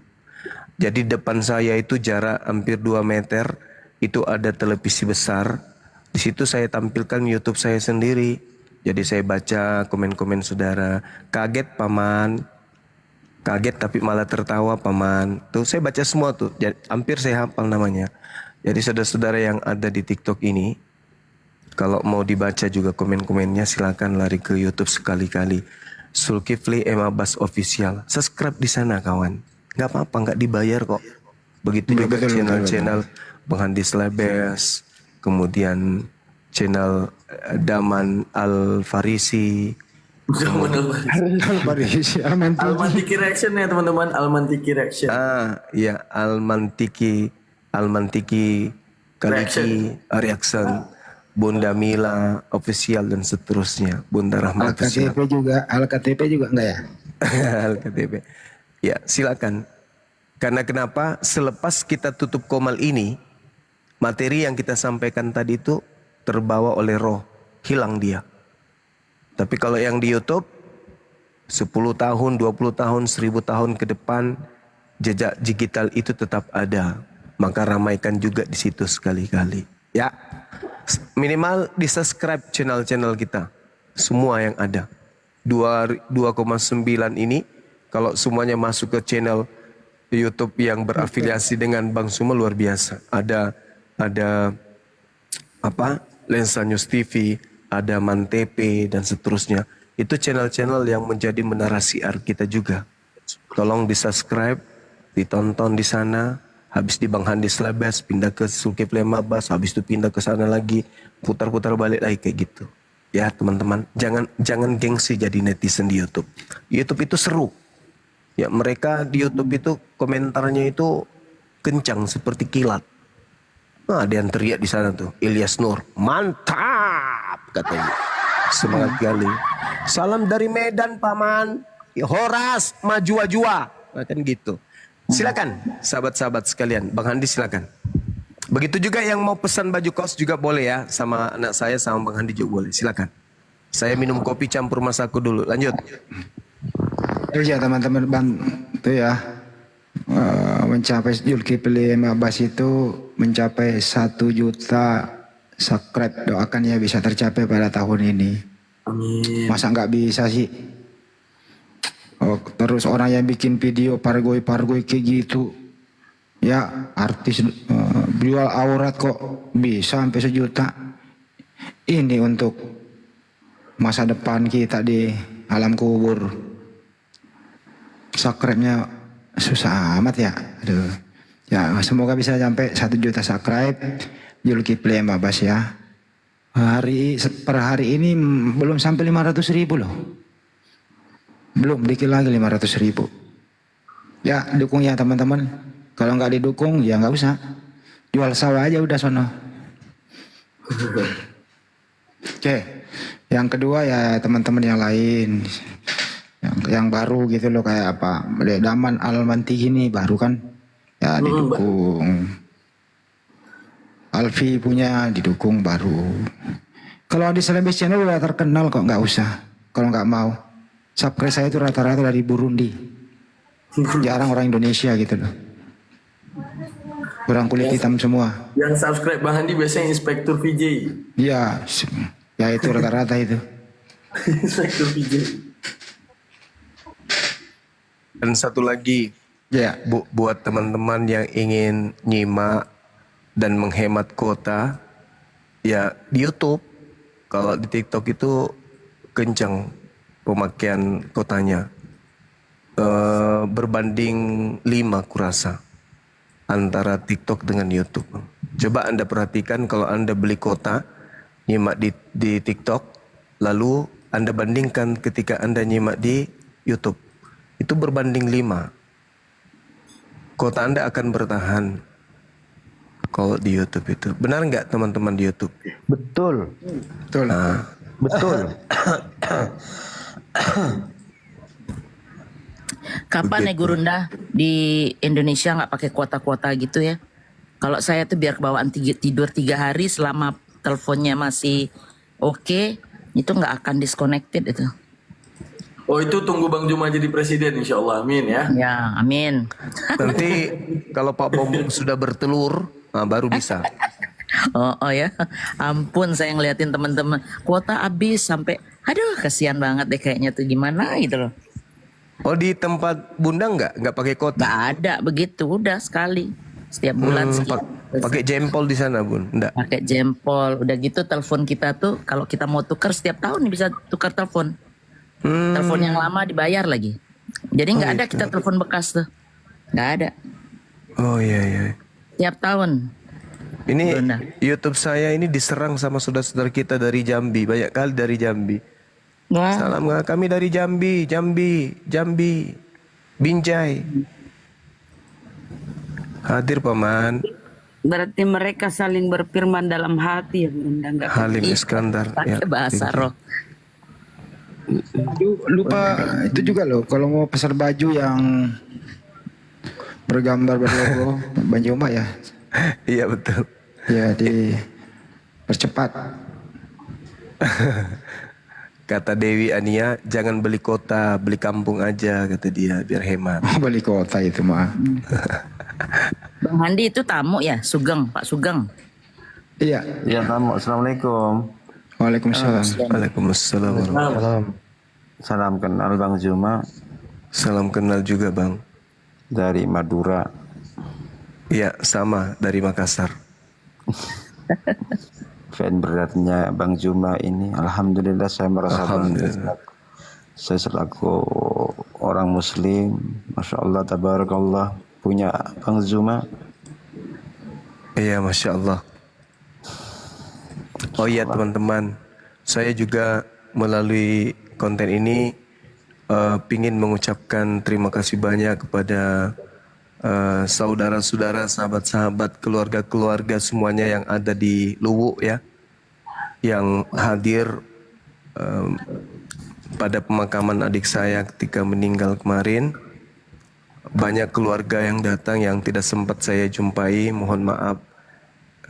Kalian minta untuk foto bersama, tapi kemudian saya disibukkan dengan kegiatan-kegiatan yang sifatnya mungkin terkesan kalau saya cuek pada saudara-saudara, sahabat-sahabat saya yang ada di sana.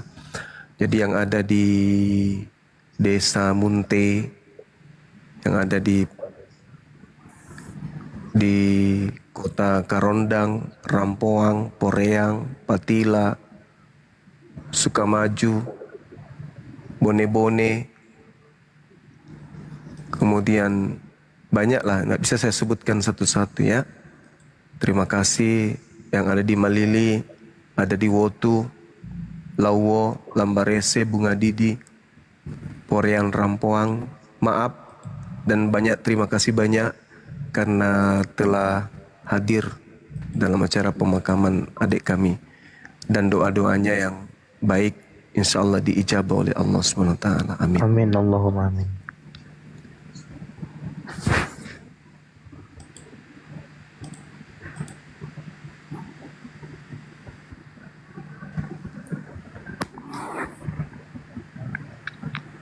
Ya, silakan. Ayo yang ada di YouTube.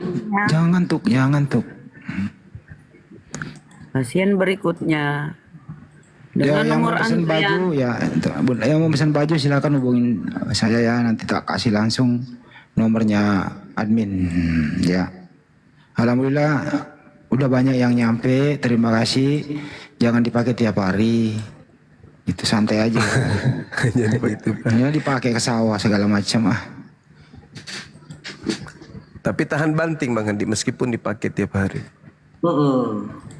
Jadi efisien ya teman-teman ya. Kalau seandainya udah kotor dibalik aja bajunya. Biar ilmunya nggak hilang. Itu Dibalik aja. kalau nggak salah Bang Daman, bajunya cocok dipakein sarung Bang Daman ya Bang Daman ya?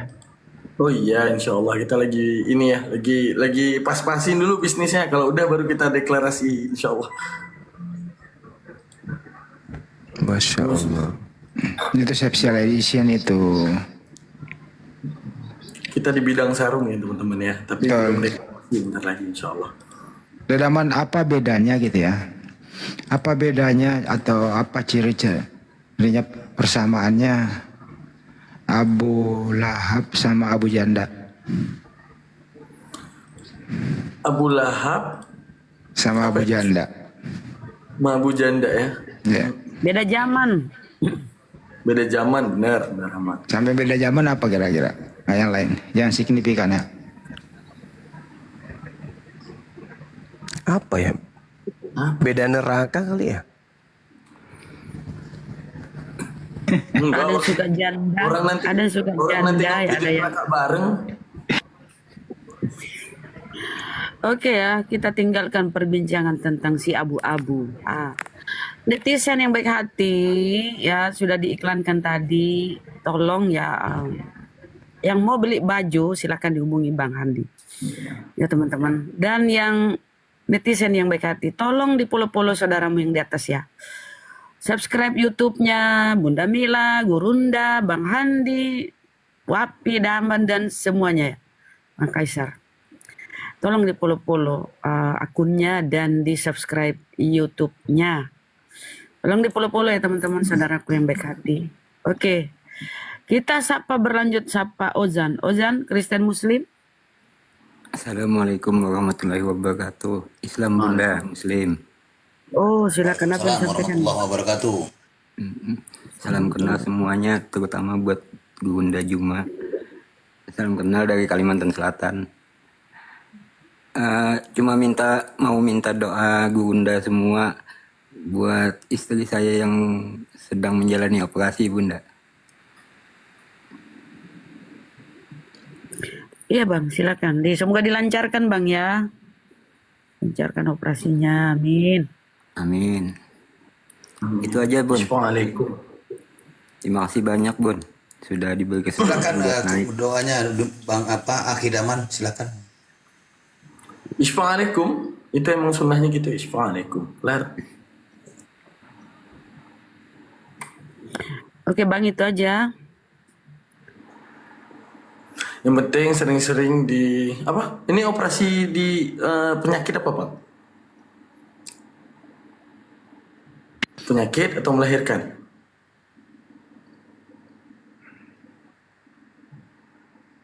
Ada ini sebenarnya ada dua ini bahasan ini malam. Satu perkembangan mengenai penggunaan di terjemahan kata Abdullah di sana. Yang kedua yang paling ringan-ringan yang sering dibahas adalah kebanyakan dari tetangga sebelah itu mengatakan hanya Yesus satu-satunya jalan, tidak ada yang lain. Saking sombongnya mengingkari sesudah Yesus atau kalau kita Nabi Isa alaihissalam nggak ada lagi Nabi. Saking sombongnya tidak ada lagi itu Nabi Muhammad sallallahu alaihi wasallam. Hanya Yesus satu-satunya jalan. Kalau itu satu-satunya jalan Bang Handi, mereka nggak akan cerai-berai. Satu dalil tidak akan pernah menceraikan umatnya. Contoh Bang Juma ngomong, mobil itu kuning ya. Semua kita akan berpaham mobil itu kuning. Mereka itu lupa menyadari apa yang terjadi di dalam internal mereka. Contoh gini, ketika dikatakan di dalam Islam, wa anna haza sirati mustaqiman fattabi'uh. Inilah jalanku yang lurus, maka engkau ikuti. Wala tattabi'u subula fatafarraqa alaikum an sabilih. Dan jangan engkau ikuti jalan-jalan yang akan menceraikanmu daripada jalannya. Itu adalah satu peringatan daripada Rasulullah, apa yang dikatakan oleh Rasulullah, bahwa ini jalan daripada Allah yang lurus engkau ikuti. Sekarang gini, kita saat berpegang di atas dalil ini, kita tidak tercerai-berai. Tuhannya finish, nabinya finish. Mereka, akulah jalan yang lurus. Segala denom yang mengatakan dirinya benar, pegang jalan ini. Akulah jalan kebenaran dan hidup, dipegang oleh Unitarian, dipegang oleh Tritunggal, dipegang oleh Oneness, dipegang oleh Marsion, dipegang oleh Saksi Jehovah. Dengan pandangan Tuhan yang berbeda-beda. Lalu di mana jalan kebenaran yang mereka janjikan tersebut? Tidak mungkin dong satu dalil dapat mencerai-beraikannya. Kecuali Yesusnya ada 7. Ada Yesus Unitarian, ada Yesus Saksi Jehovah, ada Yesus Tritunggal ataupun Yesus Oneness. Menunjukkan apa? Bahwa segala yang di luar jalan Rasulullah yang dikatakan di dalam Al-Quran sendiri, di dalam Al-An'am 153, ini jalanku, maka ikutilah. Di luar jalan ini kalian tercerai-berai. Buktinya terjadi kepada mereka. Jadi kalau mereka menggempar-gemporkan, hanyalah Yesus satu-satunya jalan. Yang seperti apa? Itu yang kita tanya. Seperti Tritunggal, lah bagi Wones, kalian bidat. Oh yang seperti Wones, bagi Tritunggal kalian bidat. Oh seperti Unitarian, bagi Wones dan Tritunggal kalian bidat. Untuk menunjukkan apa? Mereka itu tidak punya kepastian di dalam imannya. Gitu Bang Andi. Kalau menurut saya sih hanya orang kemungkinan emosi, terus kemudian dia nggak memikirkan bagaimana counter attack, bagaimana mempertanggungjawabkan kalau mengatakan hanya Yesus satu-satunya jalan. Kalau hanya Yesus satu-satunya jalan, kemarin beberapa kali saya bahas bagaimana dengan kaumnya Nabi Musa alaihissalam, bagaimana dengan kaumnya Daud, bagaimana dengan kaumnya Nuh, sampai ke Adam begitu. Karena Yesus belum nongol menjadi jalan. Terus saya tanya, siapa jalan mereka? Kata ada yang bilang ya belum ada jalannya mereka. Ada yang bilang kemarin beli cabai tapi lupa kok belinya rotan gitu kan. Ada yang jawab bulat-bulat semua gitu lah. Terakhir ada yang jujur, ya mereka nanti diselamatkan Yesus dalam kuburan. Kan Yesus mati menginjili orang-orang di dalam kubur gitu. Macam-macam begitu. Jadi resiko mengatakan Yesus hanya satu-satunya jalan itu hanya statement emosi tanpa diperhitungkan bagaimana mempertanggungjawabnya. Gitu ya Daman. Lanjut. Siap. Kita sapa dulu Bang Le. Halo Bang Le. Iya Bang, Assalamualaikum semuanya. Waalaikumsalam warahmatullahi wabarakatuh. Bang, Mau sampai Bang? mau izin Bang, mau sapa Bang Zuma Bang. Assalamualaikum Bang Zuma. Udah rehat kayaknya. Oh ya udah, semuanya yang ada di atas teruslah berjuang di jalan Allah. Semoga Allah ridho pada kalian semua. Amin, Allahumma amin. Semoga panjang umur, sehat selalu, murah rezeki. Ya Bang, itu aja mau saya sampaikan. Siap Bang, thank you Bang. Ya, saya dari Aceh selalu ikuti Bang Zuma. Orang belum selesai ngomong, moderator. Siapa tuh? Nggak tahu. Nggak tahu gitu. Teman-teman di bawah, kalau kita lagi bernarasi, nggak usah lah kasih tahu ada tamu. Masa setiap ada orang naik kita berhenti nggak nyampe endingnya. Kita kan juga lihat, misalnya nih bernarasi, langsung ada tamu berhenti lagi kan nggak nyampe gitu loh ya. Aduh ya, teman-teman santai aja. Kita paham kok ya. DLP semuanya deh, semua. Siapa yang menjadi jalan atau sebagai guru, sebagai panutan untuk masuk surga atau kembali ke Sang Pencipta dengan selamat di zaman Nabi Musa alaihissalam. Semua nabi itu jalan. Semua nabi jalan. Jadi pada zamannya masing-masing ya, kepada kaumnya masing-masing. Nabi Musa kepada Bani Israel. Jadi bukan Yesus jalannya di situ, bukan? Bukan, masing-masing.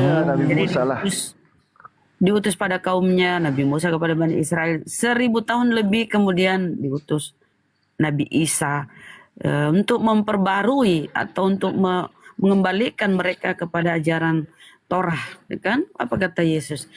Aku diutus hanya kepada domba yang hilang atau yang sesat dari Bani Israel, mengembalikan mereka. Kemudian diutus lagi Rasulullah ya. Jadi kalau Rasulullah sesuatu yang beda, Rasulullah jalan bagi seluruh umat gitu loh. Wa ma arsalnaka illa rahmatan lil alamin. Jadi dia tidak di kota Nabi Muhammad tidak aku takut-takutkan bahwa ini untuk suku ini, enggak, seluruh umat. Maka itu tadi di Maryam 7172 semua di situ enggak terkecuali, semua mendatangi. Jadi karena Rasulullah itu untuk seluruh umat manusia. Khataman Nabi wa ma arsalnaka illa rahmatan lil alamin. Jadi semua nabi itu adalah jalan. Jalan apa? Jalan untuk menuju surga. Karena melalui nabi itulah kita mengenal Allah. Melalui pengajaran nabi-nabi inilah kita mengenal Allah, kita mengenal Tuhan. Sayangnya mereka menganggap Yesus itu bagian Tuhan itu sendiri. Padahal Yesus memperkenalkan sembahannya, memperkenalkan Tuhannya. Inilah hidup kekal itu, yaitu bahwa mereka mengenal Engkau satu-satunya Allah yang benar. Nah, entah bagaimana pikirannya karena mereka berfokus kepada Yohanes 1 nomor 1 bahwa Yesus adalah firman dan firman itu adalah Allah. Inilah yang menyesatkan. Sehingga lari dari pemaknaan sesungguhnya. Silakan. Bunda cuma jalan doang ya, nggak usah kemana-mana dulu gitu. Jadi bukan hanya Yesus satu-satunya jalan. Itu pernyataan statement emosional, tidak bisa dipertanggungjawabkan itu pendeta. Jadi semua nabi itu ya itu jalannya masing-masing. Itu pun satu-satunya jalan kalau Yeshua Mashiach ya untuk Bani Israel. Bukan untuk Bani Indonesia, Bani Roma, Bani Burundi, Bani di luar Bani Israel bukan dia. Bani apa lagi? Bani Salemba. Ya, bukan. Tertulis kok dengan jelas.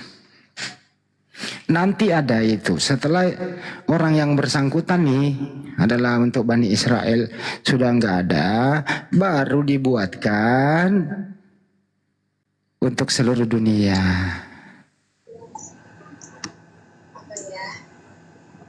Di bawah ada yang bilang, kalau kau ngantuk makan. Ngantuk. Gurunda itu butuh istirahat. Ibu Rumail naik dong bentar di atas apa kilo ngomong apa. Tapi didoakan ya teman-teman ya. Jadi beberapa sekelompok orang di kalangan umat muslim tengah memperjuangkan agar LAI itu merevisi kembali penerjemahan kitabnya. Kemarin kan TB2, terjemahan baru edisi kedua kan udah terbit pada bulan Februari tahun 2023. Dan metode penerjemahannya tuh masih menggunakan kata Allah di sana. Nah, sekarang kita coba mengusahakan lagi, ada sekelompok orang di kalangan umat muslim yang mengusahakan untuk meniadakan habis kata Allah di sana gitu. Biar nggak ada lagi nih persenjaannya nih gitu. Ibaratnya coba kita melihat atau berkaca kepada teman-teman kita yang dari Hindu atau dari Buddha yang mereka tidak menggunakan terjemahan kata Allah di dalam kitabnya. Kita nggak ada masalah sama mereka tuh. Cuma sama orang-orang ini nih, orang-orang yang menggunakan kitab LAI ini. Jadi untuk itu sama-sama kita doakan ya teman-teman ya, biar persengketaan ini cepat berakhir lah gitu. Biarkan mereka dengan teosnya, kita dengan Allah yang kita punya. Sekian Bang Handi. Tapi kira-kira apa di situ cocoknya di situ? Kira-kira ini sudah bergeser dari utusan, dari jalan. Kira-kira apa di situ? Kalau Ya, bukan Allah. Emang gue pikir ngapain nanya gue benar. Emang nggak usah biarin aja terserah dia. Yang penting jangan pakai itu udah. Mau dia pakai apa kek? Iya, urusan kita. Mau surti juga ya bodoh amat. Ya karena nggak mungkin di situ. Dia nggak mungkin di situ. Benar mananya suruh kita mikir buat mereka. Ngapain kita mikir?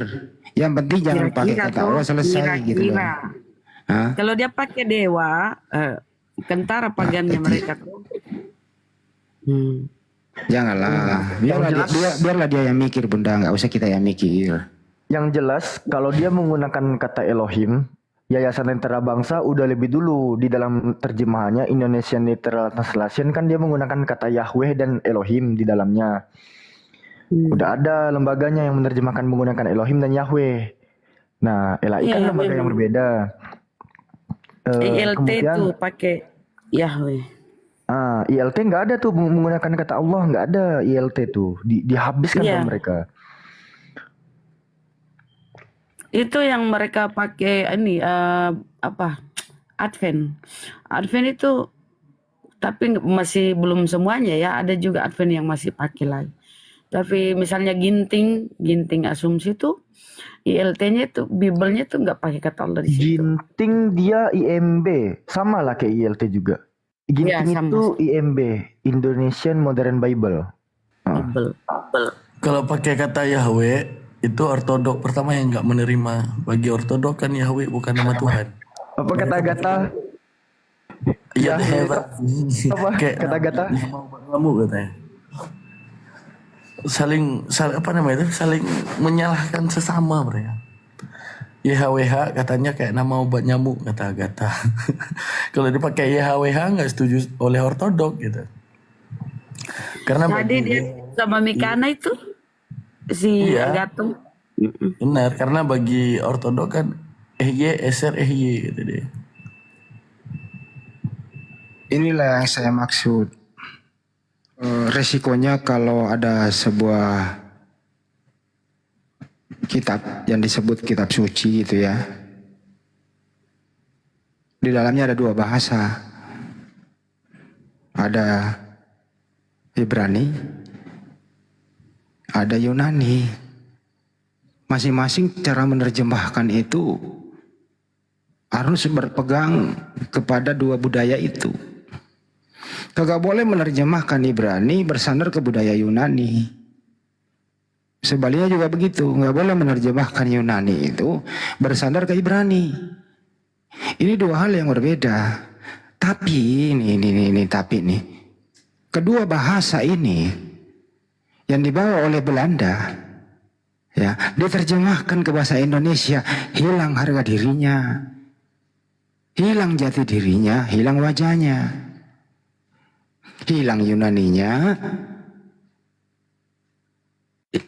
Ibraninya juga ya paling berapa persen. Yang nongol adalah istilah Islamnya. Sekali lagi ya, Yunaninya ya hilang, Ibraninya ada dikit, Islamnya yang nongol. Tapi ini ada tapinya lagi, Islamnya yang nongol, tapi disalahgunakan istilah itu.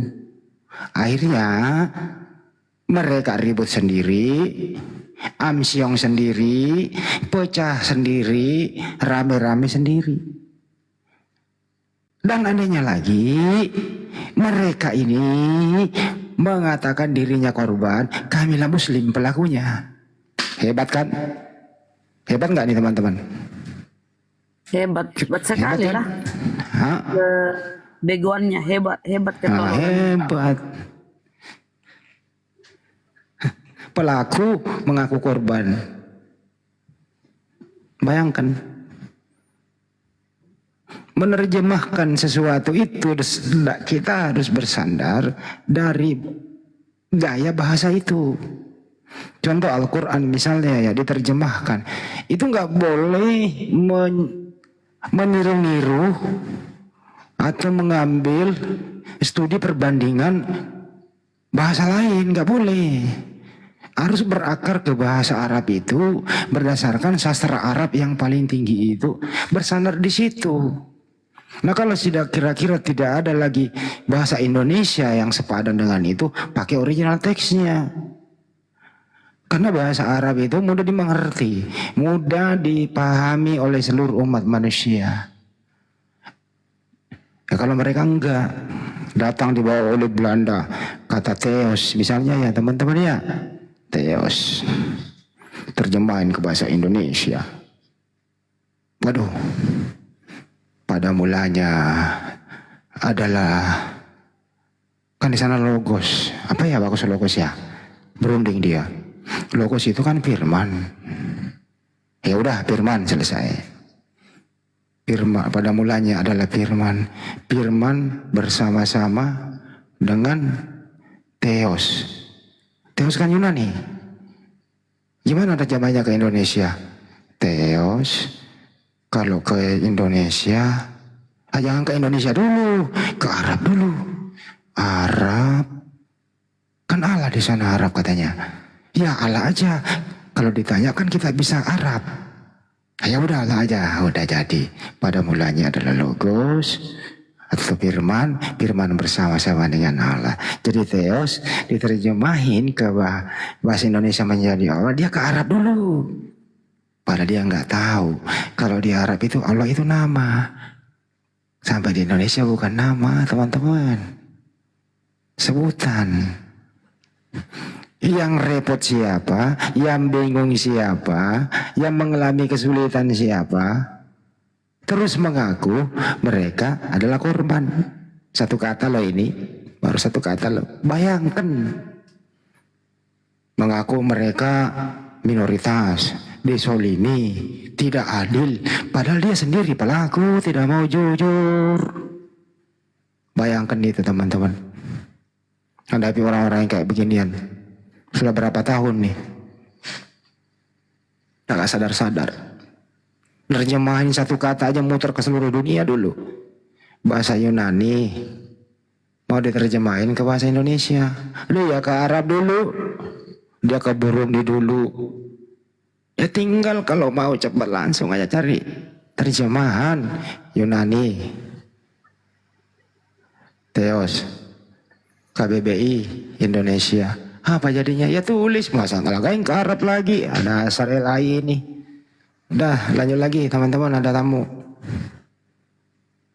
Nah, mau nanya nih kepada netizen. Kalau Anda ingin menerjemahkan bahasa asing ke bahasa Indonesia, yang Anda pergunakan adalah A. Google Translate. B. Studi banding. Saya ulang ya. Kalau Anda ingin menerjemahkan satu bahasa asing ke bahasa Indonesia, Anda mempergunakan adalah A. Google terjemahan. B. Studi banding. A. Google terjemahan, Google Translate, atau B. Studi banding. Rata-rata A. Wih, ada yang jawab B. Studi banding. Satu kata kok studi banding. Ya udahlah. Gimana? Alfi, studi banding katanya sebagian. Bunda Rama mau studi banding. Satu kata kok studi banding. Kacau juga loh pada. Tapi gini juga. Tapi gini juga ya, sebenarnya kalau kita berbicara satu kata yang di dalam Google Translate ya, kadang Google Translate ini pun agak oleng dia menerjemahkan, Deng. Bukan berarti saya membenarkan studi banding Yang bikin juga ya. kan kafir juga. Nih ya, kita lihat produk Kristen ini ya. Ini kan kalau kita lihat di dalam Google Translate, Kristen kan sering bilang, oh Google itu produk kafir katanya, ngapain kalian pakai kan gitu ya. Ini kita lihat nih produk Kristen katanya kan ya. Kalau kita lihat di dalam produk Kristen, bahasa Inggrisnya puasa itu apa sih? Puasa, fast, bahasa Inggrisnya. Ini fast, ya kan? Puasa itu fast. Nah, kalau kita balikin aja nih, Inggris ke Indonesia kita balikin aja. Fast ini kan puasa. Kalau kita balikin fast ini ke Indonesia, artinya apa? Cepat.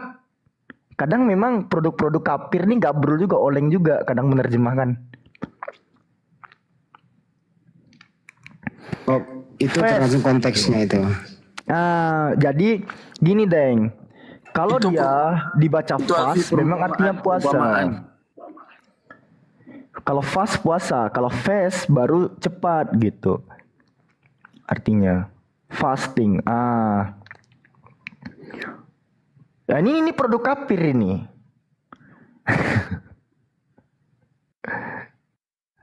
Makanya kalau kita menerjemahkan literal ke Google Translate sih, Alfi sebenarnya dibilang sepakat sih, kadang Alfi pakai Google Translate juga ya. Namun kadangkala ada beberapa olengnya Google Translate ini gitu. Ya wajar lah, produk Kristen kan ya, produk Kristen. Katanya. Ke edukasi original text. Coba tes LAI deh. Oh, Tes LAI iya. dulu. Coba aja. Dari Yunani dulu deh. Ya terserah Alfi yang mana ambil sampel lah. Oh boleh nih. Nah, aku kasih nih ilmu sama kalian kalau masih ada Kristen di bawah nih. Kalian sering kan mendengar umat muslim memakai dalil Yohanes 17 ayat 3, betul? Nah, inilah hidup yang kekal itu, bahwa mereka mengenal Engkau satu-satunya Allah yang benar dan mengenal Yesus Kristus yang telah Engkau utus. Di sini ada kata Allah kan?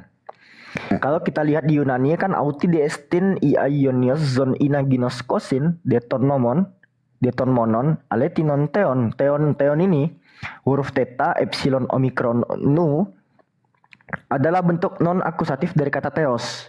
Ini nih artinya theos juga teman-teman. Ada theos yang diterjemahkan LAI menjadi kata Allah di sini ya. Kalau memang benar rujukan LAI menerjemahkan kata Allah itu karena Kristen Arab lebih dulu ada daripada Islam, kita lihat Bible bahasa Arab. Wahzihi hiyal hayatul abadiyah ana ya'rifu ka anta al-ilah. Al-ilah di sini kenapa jadi Allah? Ini al-ilah loh. Secara gini juga Bang Daman. Bang Daman. Coba buka dulu Bang Daman. Bang Man. Ya. Di dalam kamus bahasa Arab, al-ilah ada bentuk jamaknya gak Bang Daman? Al-ilah, ilahun. Ilahun atau alihah, betul? Oh, alihah, benar. Alihah. Al-ilah bentuk jamaknya itu alihah. Di mana kita bisa temukan? Kita bisa cross check di dalam Qomus Al-Munjid. Misalnya. Ini ya. Kita studi grammar di sini ya teman-teman ya. Kalau kita berbicara soal bahasa Arab, rujukannya itu adalah kamus bahasa Arab itu sendiri. Kalau kita lihat di dalam Qomus Al-Munjid, Filugoh wal A'lam, kata al-ilah, kalimah al-ilah punya bentuk jamak alihah. Ini dia barangnya. Ini halaman 16 ya teman-teman ya. Al-ilah yang adalah mufrad punya bentuk jamak alihah. Sama seperti kata theos tadi. Kata theos itu memiliki bentuk jamak juga. Apa itu Alfi? Theoi. Ditutup dengan huruf iota dia. Di mana tuh dalilnya Alfi? Kita bisa lihat misalnya kata dewa di dalam perjanjian baru. Misalnya. Kisah para pewarta 14 nomor 11. Di sini ada kata dewa-dewa telah turun ke tengah-tengah kita. Dewa-dewa di sana diterjemahkan dari kata theoi. Theta, epsilon, omikron, iota. Bentuknya jamak dari kata theos tadi. Sementara kata Allah itu ada nggak bentuk jamaknya Bang Daman? Apanya bentuk jamak? Ada nggak bentuk jamak kata Allah? Nggak ada. Nah, jadi theos punya bentuk jamak, al-ilah punya bentuk jamak, sementara Allah nggak punya bentuk jamak. Gitu loh. Jadi dari segi grammar bahasa, dia tidak sepadan Bambang. Ya, tolong Anwar Chen dan rekan-rekan pihak penerjemah Lembaga Alkitab Indonesia di Jalan Salimba Raya nomor 12 Jakarta belajar lagi. Gitu loh. Gini, kalau seandainya itu adalah nama julukan ataupun nama apa tadi? Kalau mereka bilang apa? Generik apa namanya? Generic name. Nah, generic Jabatan. name. Nah, andaikan orang Arab nih berkunjung dan bertemu orang Hindu, saat menanyakan Tuhan, mereka itu akan menanyakan mahwa ilahun, nggak ada mahwa Allahun. Nah, jadi mahwa Allahun nggak akan ada, karena orang Hindu kita bilang apakah itu Allah, mereka nggak percaya. Orang Buddha juga mahwa Allahun nggak masuk gitu. Tetap orang Arab itu menggunakan mahwa ilahun, apakah itu Tuhanmu? Jadi menunjukkan Tapi, apa Allah tapi kalau OTN LAI siapa nama Allahmu? Tuh OTN LAI itu. mereka Siapa yang nama Allahmu? menyalahi kaedah bahasa sendiri gitu. Gini loh. Ciri-ciri salah satu ya. Ini bukan sama rata. Salah satu ciri-ciri kata jabatan atau generic name, dia bisa dikasih imbuhan ke dan an misalnya. Contohnya, presiden itu jabatan. Presiden bisa dikasih imbuhan ke dan an menjadi kepresidenan. Bisa. Itu presiden tuh. Presiden dimasukkan imbuhan ke dan an, kepresidenan. Lalu presiden bisa dimasukkan kata sifat kepemilikan atau possessive pronoun dalam kaidah bahasa Inggrisnya. Apa itu? Presidenku, presidenmu, presiden kita, presiden mereka. Nah, kumu, kita, mereka itu kata sifat kepemilikan. Gitu loh.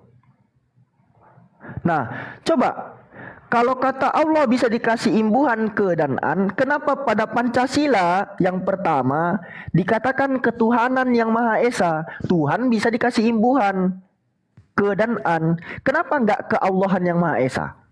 Ayo. Nah, itu PR untuk kalian Kristen. Tapi kalau Kristen yang lain ditabrak semua itu. Ditabrak semua. Allah kita lah. Siapa nama Allahmu lah, Allah Bapa, Allah Anak, Allah Roh Kudus. Ditabrak semua buat pengguna LAI itu. Nih, di mana sih dalil Allahku itu di mana sih? Allahku itu di mana sih? 14:28. Yohanes 14:28. Yohanes 28 Coba kalau nggak salah. Alfi, coba deh dicarikan sampai dapat, pokoknya harus dapat ayat Al-Qur'an yang bunyinya gini. Wa teosukum teosun wahid. 14:28. Matius ya. Yohanes 14:28. Yohanes 14:28 enggak gitu bunyinya. Tulis aja di Google. Aku pergi tetapi aku datang kepada Bapakku sebab Bapa lebih besar daripada aku. Bukan. Oh, kan ya. Matius enggak sih? Mana Allahku, Allahmu kan? Di mana Yesus berseru? Yohanes 20:17. 20:17. Nih, kepada Allahku dan Allahmu. Bisa enggak kata Allah ini dimasukkan domir gini Bang Daman? Enggak bisa kan? Theos bisa. Theon mau di sini possessive pronounnya. Kai, theon, himon, theosku dan theosmu. Bisa. Coba kita ke bahasa Arabnya. Bisa nggak kata Allah digitukan? Nggak bisa cuy. Apa? Wa ilahi wa ilahukum. Ilah kan yang dipakai kan, bukan Allah kan. Terus kenapa sampai sini jadi Allahku dan Allahmu, kenapa? Harusnya kan ilahku ilahmu. Saya jawab itu karena ini di Indonesia mayoritas Islam, seakan-akan mereka LAI ini yang disembah umat Islam sama yang disembah mereka. Ada kata Allahnya supaya mudah dipakai nipu-nipu. Bagi bagi teman-teman Muslim yang awal, sama loh. Ada juga Allah di sana, ada juga Rasul di sana, sama aja gitu loh. Tujuannya nipu supaya orang bisa murtad. Kalau seandainya dia mau pakai wajahnya sendiri, kembali ke original teks, masih adakah orang tertarik? Itu maksudnya Alfi.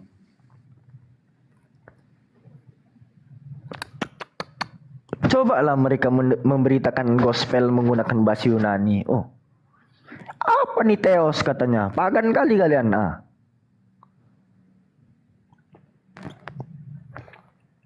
Belum lagi kalau Al-Quran terjemahan Romawi, kira-kira lafal Allah itu diartikan apa? Bahasa Yunani. Iya, aku ada Bible terjemahan Yunani kan. Allah nggak diterjemahkan jadi Theos. Al-Quran terjemahan Yunani, kira-kira diartikan apa?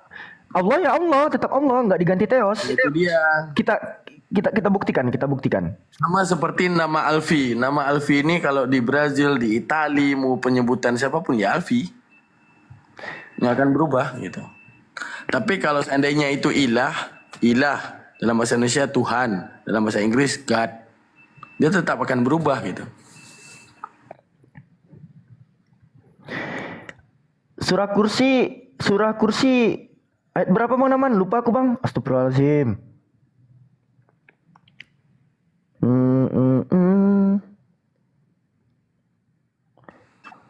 Langsung ini aja kulullahu ahad bisa. Enggak, bandingin dengan kata ilah. Ayat kursi 255 ya. Ayat kursi ya 255. 255. Mana Quran Yunaniku ya? Selamat pagi pimpinan. Selamat pagi pimpinan Kepas. Translation the meaning. Oh ini. Assalamualaikum. Agak lain kau. Semua. Selamat Hari Paskah. Aduh, memang sungguh luar biasa Tuhan saya Yesus Kristus merayakan kematian mau Tuhan. mati di kayu tiang salib. Disitulah kami bersedih. Kenapa lah sampai mau mengorbankan dirinya mati di kayu tiang salib? Cobalah. Itulah beda Tuhan kita kan. Nih. Tuhan saya kan mau berkorban. Ini kan ayat kursi nih. Allahu la ilaha illa huwal hayyul qayyum la ta'khudhuhu sinatun wa la nawm. Betul kan? Allah la ilaha illa huwa. Ya kan? Ini Yunaninya. Ho Allah alpa lambda alpa nggak diganti teos di sini. Justru teosnya nanti diterjemahkan dari kata ilah, Bang. Allah dan uparhe ya kanenas alos teos. Nih, ilahnya baru diterjemahkan Ya, dari berarti teos. itu sebuah nama kan? Allah ini nama nggak diterjemahkan. Jadi kita lebih jujur dibanding mereka. Gitu. Dan di kitab kita pun nggak ada yang bunyinya wateo sukum teo sun wahid, nggak ada gitu. Nggak ada. Wahid. Nggak ada. Nah ini ya teman-teman, Quran terjemahan Yunani, kita tidak pernah menerjemahkan kata Allah menjadi teos. Yang ada itu ilah.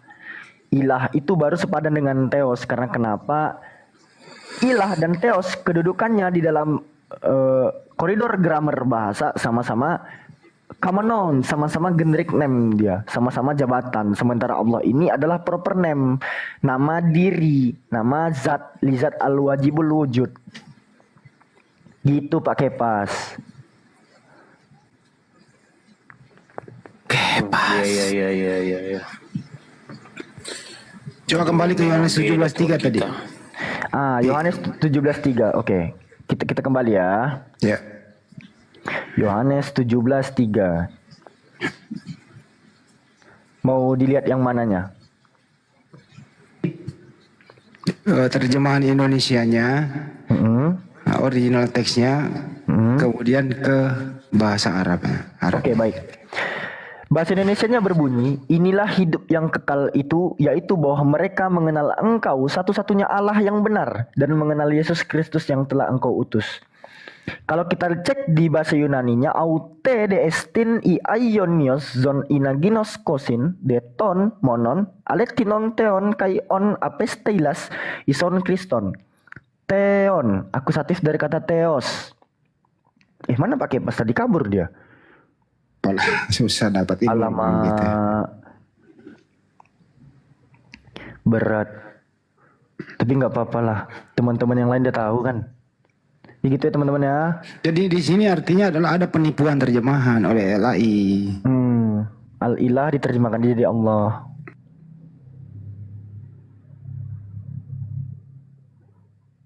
Al-Quran diterjemahkan ke bahasa Yunani itu nggak niru-niru teon tuh. Ya, nggak niru-niru teon. Tetap konsisten ya Allah nggak berubah gitu ya. Nah ini kenapa Yohanes 17:3 ini di situ teon kok berubah menjadi Allah. Apa maksudnya coba? Sedangkan di bahasa Arabnya al-ilah. Mana? Al-ilah ya? Al-Ilah. Nah itu Al-Ilah itu. Kenapa bisa? Katanya bersumber ke Arab. Al-Ilah itu bukan Allah, tapi Tuhan. Makanya saya sejak ngerti yang kayak gini-gini, Yohanes 17:3, saya jarang menyebut kata Allah loh. Dari teman-teman. Kalau saya terjemahkan inilah hidup yang kekal itu. Yaitu bahwa mereka mengenal Engkau satu-satunya Tuhan yang benar. Dan mengenal Yesus yang telah Engkau utus. Jadi Yesus di sini utusan Tuhan. Siapa nama Tuhan itu? Ya, baru kita jelaskan. Begitu. Itu kan dibenarkan juga di Bible yang diterjemahkan Romo Aldo, Bang Handi. Terjemahan Aramaik yang dibuat oleh Romo Aldo itu Yohanes 17:3 nggak pakai kata Allah lagi, tapi Tuhan. Nih, Yohanes 17:3. Ini bahasa Aramaiknya ya. Ini bahasa Aramaiknya, terjemahannya ada di bawah nih. Inilah hidup kekal itu, yaitu mereka mengenal Engkaulah Tuhan. Atau Allah, bahasa Aramaiknya, yang benar. Satu-satunya yang telah mengutus Yesua sang Mesias. Nah ini nih. Bahasa Aramaiknya itu terjemahnya begini nih. Enak banget kedengarannya. Jadi untuk kalian yang nggak mau dibilang sebagai limbah Yunani, ya belajarlah bahasa Aramaik, bahasa Tuhan kalian sendiri kan. Belajarlah.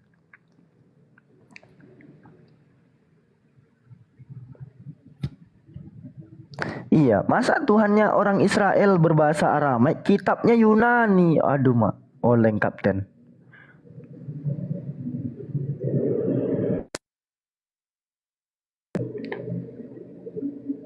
Terlalu banyak gaya lah, ya lah, coba lah, jujur lah. Kasihan loh. Bukan Elai saja loh, gua paling nggak enak denger loh kalau pendeta udah berumur, punya title, ngomong gini loh. Kealahan, gitu, Allah kita. Bayangkan, Allah Bapa, Allah Anak, Allah Roh Kudus. Gue kalau dengar orang kayak gini, gue pengen robek mulutnya gitu loh, benar. Tambal pakai. Nggak ada bahasa kayak begitu, nggak ada. Yang ada adalah Tuhan kita. Nah, itu baru benar. Kalau Allah kita nggak ada itu. Ada lagi datang. Kalau gitu siapa nama Allah kita? Itu. Bayangkan siapa nama Allah kita.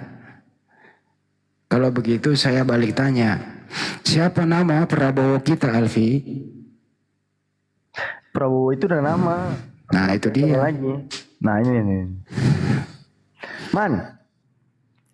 Bang Daman. Gimana? Masa Abdul bilang Bang Daman menyembah Nabi Muhammad, kayak mana tuh Bang Daman? Ya udah, apa kata dia aja. Bang Daman, layani dulu Bang, aku capek Bang. Dia nggak tahu kalau seandainya begitu Muslim. mengerikankah suara nama Abdul di rum-rum Islam? Ya kenapa mengerikan, orang Yesus juga Abdul kok. Yesus juga Abdul kok. Padahal yang saya bawa Al-Quran dan hadis. Iya, Yesus Abdul di kitab kalian sendiri, bukan di Al-Quran. Iya, makanya saya kan mengatakan, padahal saya membawa Al-Quran dan hadis, kenapa kok pada takut? Siapa yang takut? Apakah kalian tidak menerima Al-Quran dan hadis? Ya. Iya, kok terus ada yang bilang. Nah, alasannya tidak menerima kenapa Bang? Enggak, kok bisa Bang bilang tidak menerima kenapa? Enggak, cuma saya gini aja, saya bawa bertanya aja deh. Nabi-nabi dalam Kristen itu diyakini orang Kristen tidak sama dengan nabi-nabi yang ada di dalam Islam. Apakah kalian terima atau kalian paksa harus sama juga? Kalian nyembah manusia aja kami terima, apalagi itu. Hah? Pertanyaan saya, nabi-nabi yang ada dalam Kristen, orang Kristen meyakini tidaklah sama dengan nabi-nabi yang ada di dalam Islam.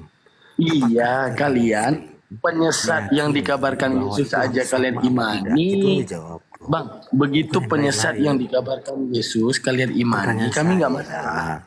Nggak masalah. Nabi yang Islam itu Penyesat. Kalau benar yang kau katakan, nggak usah takut ngomong. baru satu udah lari kemana? Santai aja ngomongnya, nggak usah takut. Buka pintu aja biar tetangga dengerin. Kan yang kau katakan benar, nggak usah takut. Ngomong menyek-menyek, takut amat ngomong menyek-menyek. Kebenaran itu nggak perlu disembunyikan. Kencangin suaramu. Ya berarti nggak usah takut. ini harus sama ya. Takut suaraku menyek-menyek, takut tetangga. Nabi contoh Ibrahim itu haruslah sama dengan Abraham atau Nabi Nuh yang ada di Islam. Nggak tahu kalau mau nyamain ya nyamain aja. Kami mah beda. Abraham nyembah berhala, Ibrahim kagak ada. Bukan itu tentang Nabi itu saya tanya. Jangan lari-lari sanksi ini loh. Sosoknya sama, yang kalian ceritain fitnah. Yang kami adalah pembelaan terhadap seseorang yang benar. Nah pertanyaan saya, Nabi Nuh yang ada Islam itu sama nggak dengan yang di Kristen? Ya sama. Beda kisahnya saja. Cerita samanya bagaimana coba ya? Ya sama membangun bahtera. Saat kemudian adanya banjir bandang. Ngapain capek? Oh sama-sama membangun bahtera. Kalau masalah umur sama nggak ya? Masalah umur? Nggak, itu yang jadi fakta buat kebenaran apa? Soal umur-umur orang ini apa? Kalau dikatakan sama-sama membangun baterai ya mungkin sama, tapi ya beda ceritanya dikit ya. Tapi kalau masalah umur harus dong sama, baru dikatakan sama. Ya itu masalah umur orang kenapa? Nggak gini. Yang jadi masalahnya kamu di umur orang apa? Nabi Nuh itu dikatakan berumur. Misalnya gini. Misalnya gini, Bang Abdul. Misalnya di kitab Anda menjelaskan siapa RT di saat Nuh lahir. Di kitab kami. Oh ini nama aslinya bukan Abdul dia. Namanya panggil dia Abdul. Nama aslinya dia Markus. Nama aslinya Markus dia. Nabi Nuh itu kenapa berbeda-beda pendapat para ulama? Ada yang mengatakan 1600 tahun, 1050 tahun. Nah, kok bisa beda? Tapi kalian bilang sama. Dasarnya mana? Enggak, pengaruh umur ini buat apa? Itu aja. Buat menyatakan bahwa siapa yang benar, siapa yang salah gitu loh. Nah, contoh gini ya. Ada misalnya tentang ibu kamu. Oh, nggak butuh penjelasan nih, Bang. Keraguan. Dia mau terus ini. Betul apa tidak? Betul dong. Ya, pakai talu aja dah. Pakai talu. Jadi ibaratnya yang kita butuh misalnya gini. Ibu lu satu orang bilang orang yang baik. Satu orang lagi bilang orang, misalnya kita bilang ibu lu adalah mohon maaf PSK misalnya. Dan satu orang bilang ada beberapa ulama yang mengatakan ini. Nggak bisa.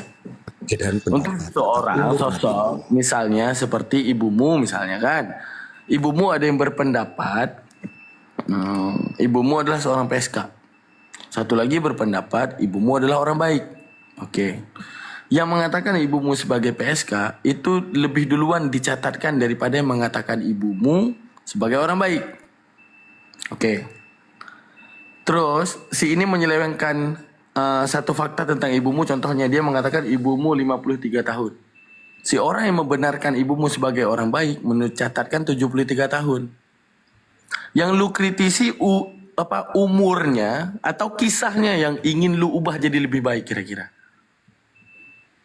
Jadi oten sampai ke umurnya orang, tetangganya siapa, Pak RT-nya apa, dia bikin KK di mana, dia bikin KTP di mana.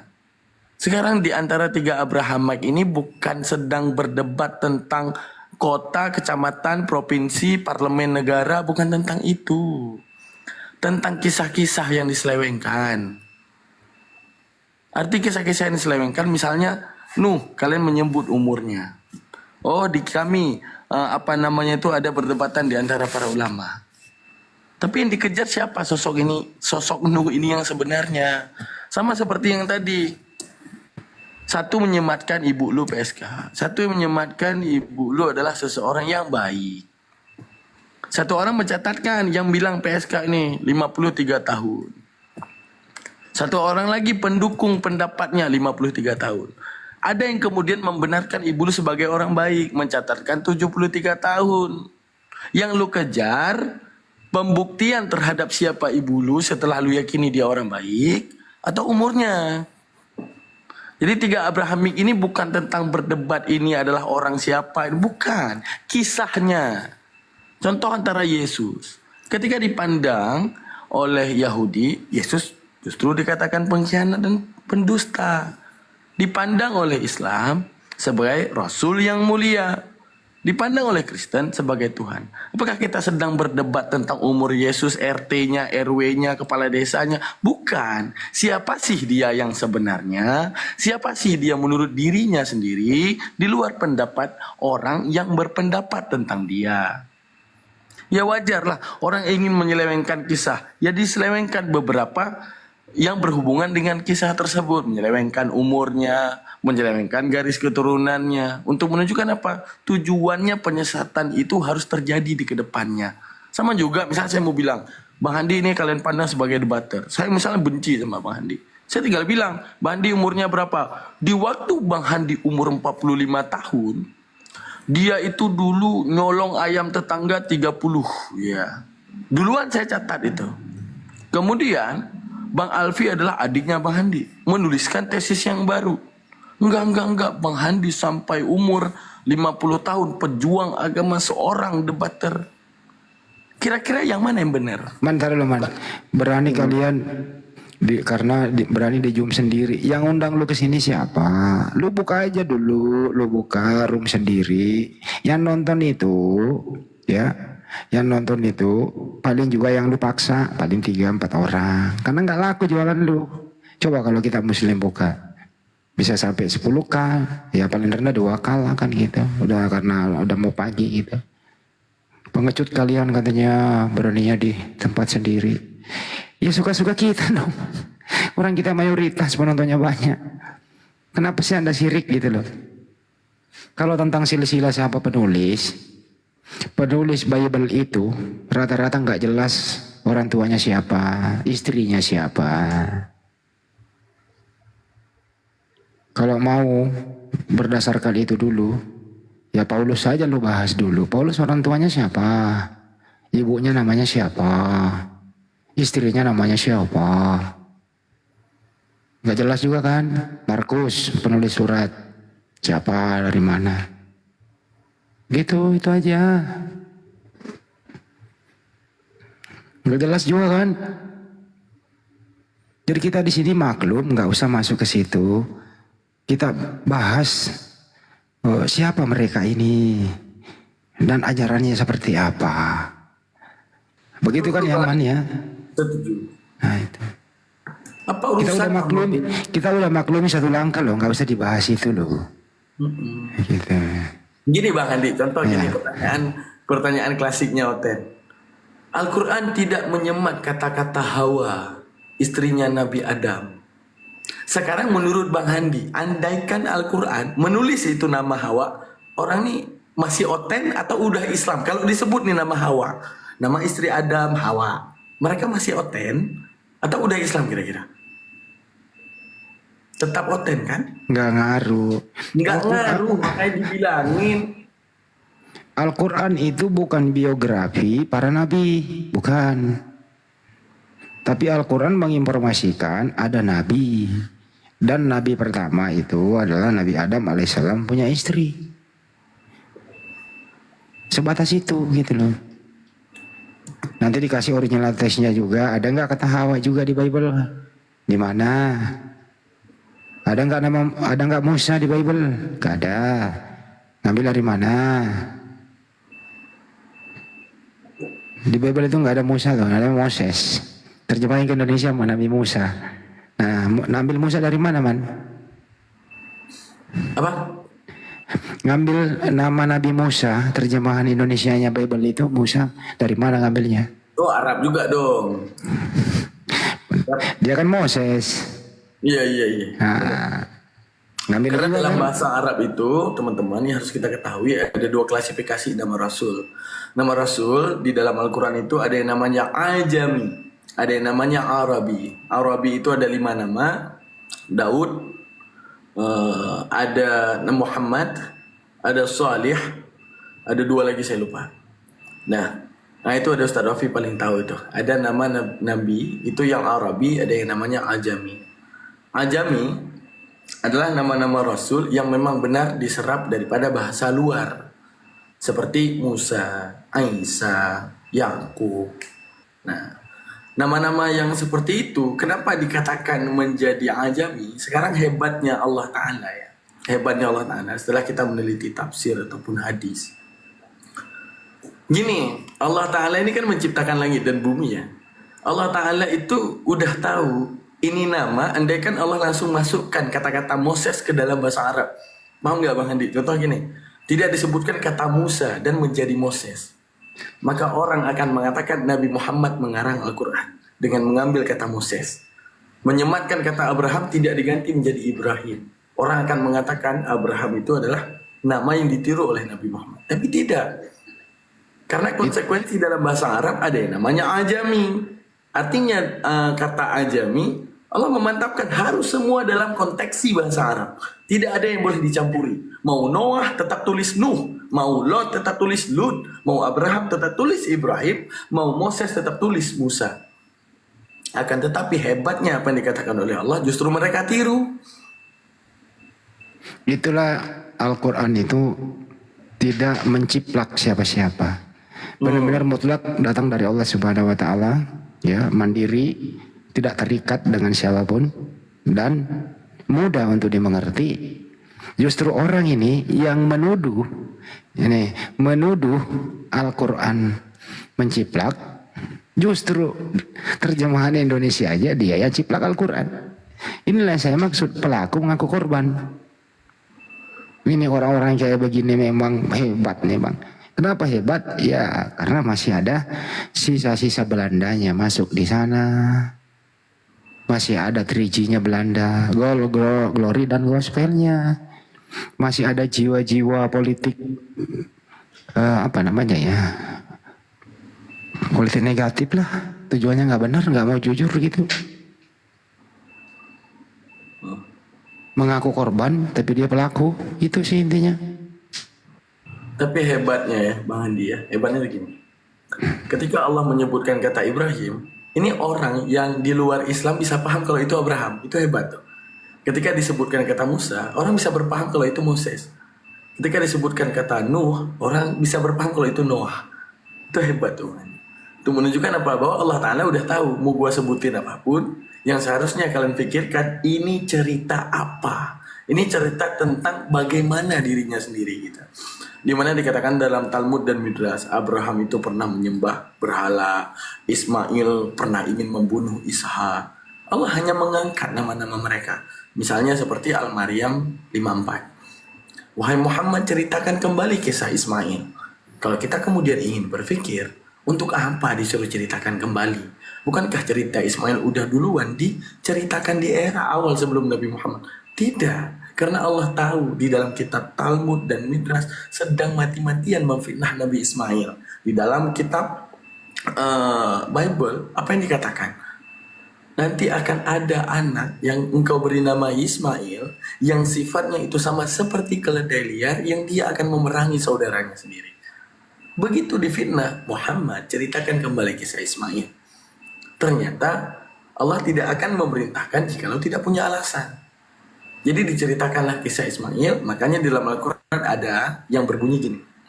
Sungguh gilalah orang yang kepadanya diberikan Al-Quran. Kenapa? Mereka menyangka Nabi Muhammad ini mengada-adakan, karena cerita yang tercatat adalah cerita tentang fitnahan terhadap rasul-rasul yang mulia. Sekarang, kalau Al-Quran menjiplak Bible, menjiplak segala kisah, maka kisahnya harus sama. Contoh, kalau disebutkan Abraham menyembah berhala, maka di Al-Quran juga ikut menyembah berhala. Oke, jikalau Ismail memerangi Ishak ataupun pernah ingin membunuh Ishak karena kemudian ingin mengambil harta bapaknya, Al-Quran juga kayak gitu. Karena arti daripada copy paste, kalau kita copy kata-kata kopi ini pahit, yang keluar juga kopi ini pahit gitu. Nah sekarang Al-Quran kalau dikatakan menjiplak, lalu kenapa ceritanya beda? Akan tetapi Justru yang akan kita ketahui bahwa Al-Quran menceritakan kembali kisah yang pernah tercatat yang kemudian memfitnah rasul-rasul yang mulia tersebut. Kalau dibilang menjiplak harus sama ceritanya. Nah, seperti itu. Justru Al-Quran datang dengan keindahannya, ya, memuliakan seluruh para nabi, meluruskan nabi-nabi itu. Tidak ada nabi yang seperti itu diceritakan di tempat lain. Nabi ada yang bersinah, mensinahi anaknya. Itu ya, gak ada itu menurut Al-Quran. Mereka protes, enggak dong Al-Quran, lu salah. Nabi itu memang ada yang bersinah loh. Nabi itu ada yang mensinahi anaknya loh, katanya. Kok lebih suka yang kayak gitu loh. Nah, itu yang saya pertanyakan. Ini kita bikin, Bang Andi, gini, kalau kita ya, Nabi Lut adalah yang memerangi kaum Sodom karena pemahaman homoseksual mereka. Apa mau'idah yang bisa kita ambil? Berarti kaum homoseksual itu tidak boleh. Oke. Terus beliau sabar dalam menghadapi mereka. Berarti kita umat Islam harus sabar. Beliau juga selalu memanjatkan doa di balik kesabaran. Oh, berarti kita saat kita sedang sabar, saat kita sedang ditimpa ujian, kita meminta kepada Allah agar kemudian diselesaikan. Udah. Bisa kita ini ambil mau'idah. Lalu misalnya Bang Andi ini. Bang Andi misalnya oten. Begitu Bang Andi baca, mari kita berikan ayah kita anggur agar kemudian kita bisa tidur dengan ayah kita. Apa yang harus kita tiru dari situ? Untuk satu kitab suci menyemat kisah yang seperti itu buat apa kira-kira Bang?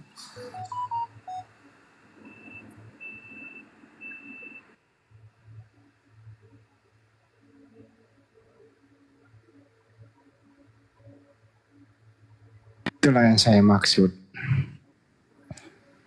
Ayolah hentikanlah.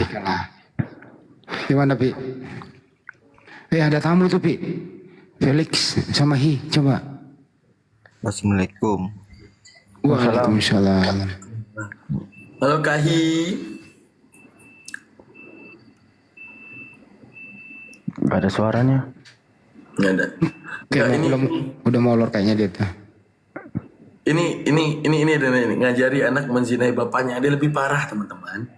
Ada satu kisah yang saya ketawa banget baca.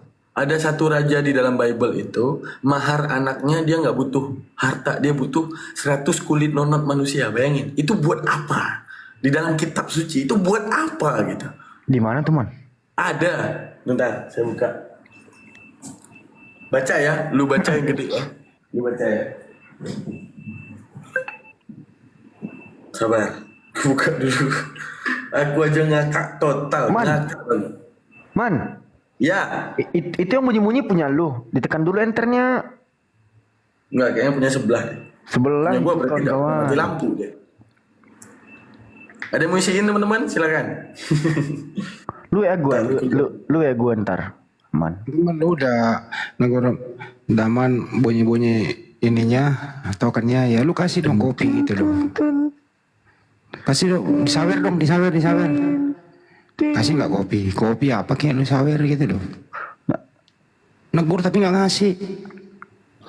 Iya man, WA gua man.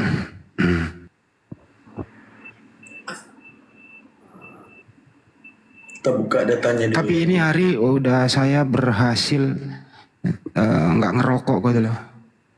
Mulai dari pagi itu saya baru mulai dari pagi ya sampai sekarang nih baru 2 batang ngerokok itu pun udah nggak tahan gitu loh. Dalam rangka apa tuh Bang Andi? Bahwa gue pengen sehat aja. Nanti kalau udah nggak rokok Jakarta berbisa temuan kalau udah ngerokok males. Enggak, kayaknya itu rokok Bang Andi memang habis, mau turun ke bawah ada otennya gitu.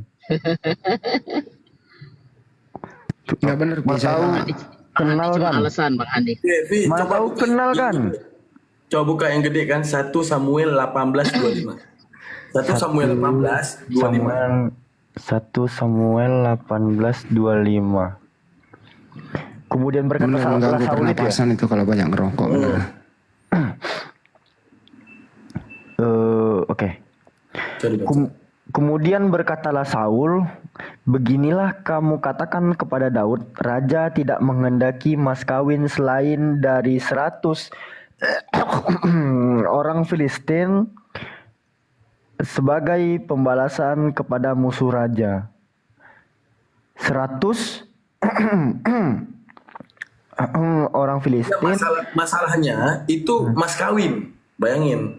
Itu buat apa? Buat disate apa buat apa sih? Nggak, ibaratnya gini, kalau itu tercatat di dalam misalnya katekismus ataupun catatan gereja, kita masih oke. Tapi ini kitab suci menyemat itu buat apa? Buat apa gitu? Aku tambah catatan dulu PR. Aku kalau jumpa bom-bom ku tanyain ini.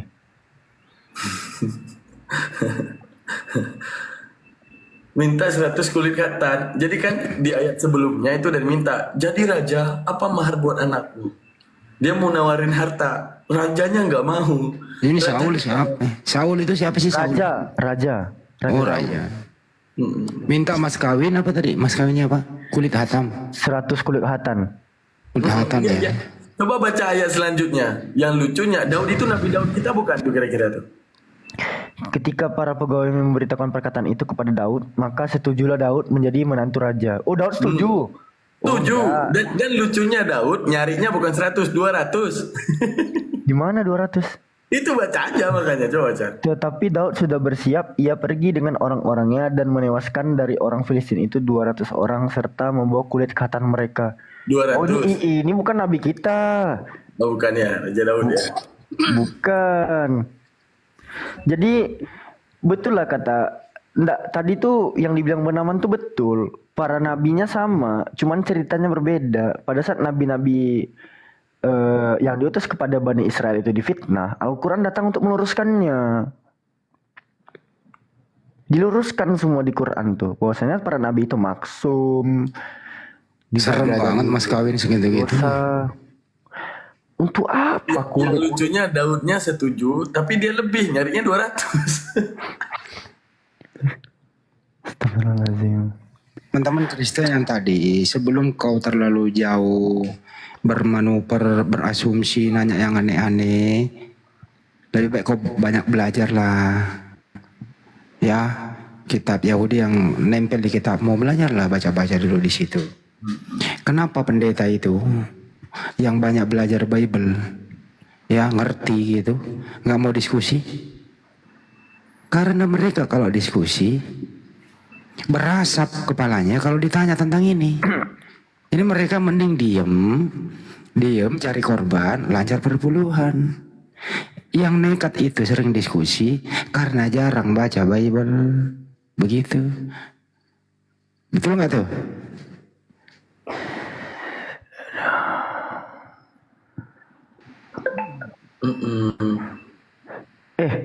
Kapan sih si Elia Moron buka room Q&A lagi? Aku pengen tanya ini dong. Kayaknya 1 Samuel 18 ini. Biasanya aja tanyain soal kisah ya, bodo amat. Kira-kira biasanya, apa manfaat gitu? Kan gini, Elia Moron tuh kan yang paling keluar tuh. Kitab suci kalau tidak sesuai dengan fakta sejarah, sesuai fakta empiris, ekonomis, apa segala macam, isi dia itu bukanlah dari Tuhan kata dia, bukan fakta kebenaran. Aku pengen tahu nih, untuk apa Daud nih 200 kulit nonot ini, untuk apa sama Daud ini? Wah, jangan salah, ada jawaban ngelesnya dia. Oh, ada jawaban ngelesnya. Kamu tahu nggak jawaban ngelesnya apa? Itu kan perjanjian lama. enggak, bukan itu. Itu alegoris, bukan makna sebenarnya. Ada jawabannya. Kalau mentok itu selalu itu. Perumpamaan itu. Kalau mentok ada kata pamungkasnya perumpamaan. Gitu man. Siap-siap mendapatkan kata perumpamaan gitu. Jawabannya seputar alegoris. Obatnya di situ. Obatnya. Satu lagi kedagingan. Ya kalau kedagingan kan memang daging itu kan hatan itu. Enggak.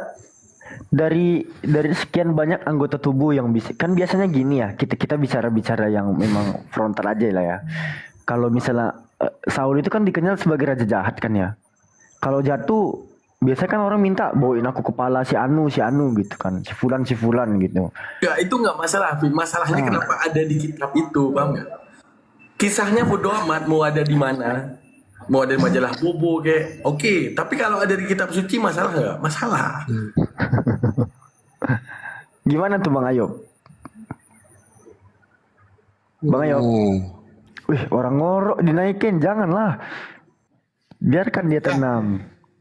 Biarkan dia tenang tidur. Moderator siapa naikin itu? Orang dia yang minta naik kok. Oh. Pernah baca ini nggak, Fi? Ibrani 5 ayat 7? Saul bukan nabi. Ibrani 5 ayat 7. Iya, benar. Karena kesolehannya doanya didengarkan.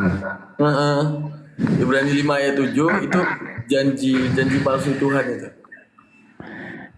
Mempersembahkan doa dan permohonan dengan ratap tangis dan keluhan kepada Dia yang sanggup menyelamatkannya dari maut. Dan karena kesalehannya ia telah didengarkan. Janji caleg kan? Caleg. Yesus semalaman berdoa di Bukit Getsemani. Nah, terus kemudian karena dia orang soleh kan, Yesus kan orang soleh tuh. Mestinya kan diselamatkan dari salib. Gitu kan? Janji caleg dari bilangnya. Mestinya diselamatkan ya, tapi is okay lah, kita nggak boleh monolog. Yang penting adalah bahwa mereka ini kalau sudah tidak bisa menjawab, itu perumpamaan selalu itu udah bertahun-tahun saya itu. Kalau udah perumpamaan kita udah nggak bisa paksa, artinya adalah sudah mentok di situ. Jadi kami himbau juga yang diskusi naik lah. Ibu Rita Wahyu lah naik, Bambang Nursena lah naik. Masa kalah sama Alpi? Kan sama-sama bisa baca original teks toh. Ibu Rita di sini. Banyak asumsi Bang Andi. Kejadian 1 ayat 1 kan ada. Esmayim tuh gak? Esmayim sama Shemayim. Iya juga sih. Nah, apa namanya itu Alfi? Alfi. Ya. Coba, tapi lempi original teksnya beresit. Nah, siapa jadi yang lihat itu ro siapa yang melayang-layang itu? Coba, Be. Weruah Elohim itu wind from God, angin dari Tuhan itu. Enggak, bukan itu yang mau aku kritisi. Kan ada kejadian 1 ayat 1. Kan air belum diciptakan. Lalu dari mana air tersebut? Nah, cocokologi itu daripada kata-kata Shemayim dibelah jadi Esmayim. Kan ada kata aret di depannya. Kenapa kata aret juga nggak ikut dibelah? Katanya karena bahasa apa namanya itu Ibrani ini itu fleksibel. Saat kita belah kata-kata esh dan mayim, esh artinya air, mayim artinya api. Makanya di ayat kedua roh Allah melayang-layang di atas air, kata dia. Pertanyaan kita kalau mau dibelah kenapa aret nggak dibelah? Kenapa kalimat-kalimat di belakang nggak dibelah-belah gitu? Kok cuma satu bisa air? Es air. Es mayim gitu nih. Es itu api. Mayim air kan? Gak tahu aku, mayim air. Nah, pokoknya dia belah kayak gitulah. Pokoknya dia belah. Bukan masalah dia belah. Kenapa mayim, ya. Mayim air. Itu doang dibelah. Kenapa di situ doang dibelah? Aret kan ada di depan. Kenapa nggak dibelah? Kalau dia mau bilang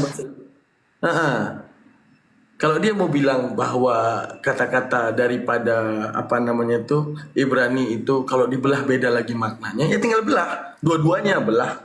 Aretnya dibelah, mayimnya dibelah. Gitu. Ini anak pengemis naik ke sini. Gak tahu. Hah? Enggak. Tim Edis kalau udah kalah main tombak nggak asik. Di tim dia nih tukang tombak kayaknya nih. Dia beneran nggak sih? Ngapain ya pengemis naik kayak gini? Kok diam nih? Kok nggak ngomong tombak? Biasanya langsung nerocos dia kan.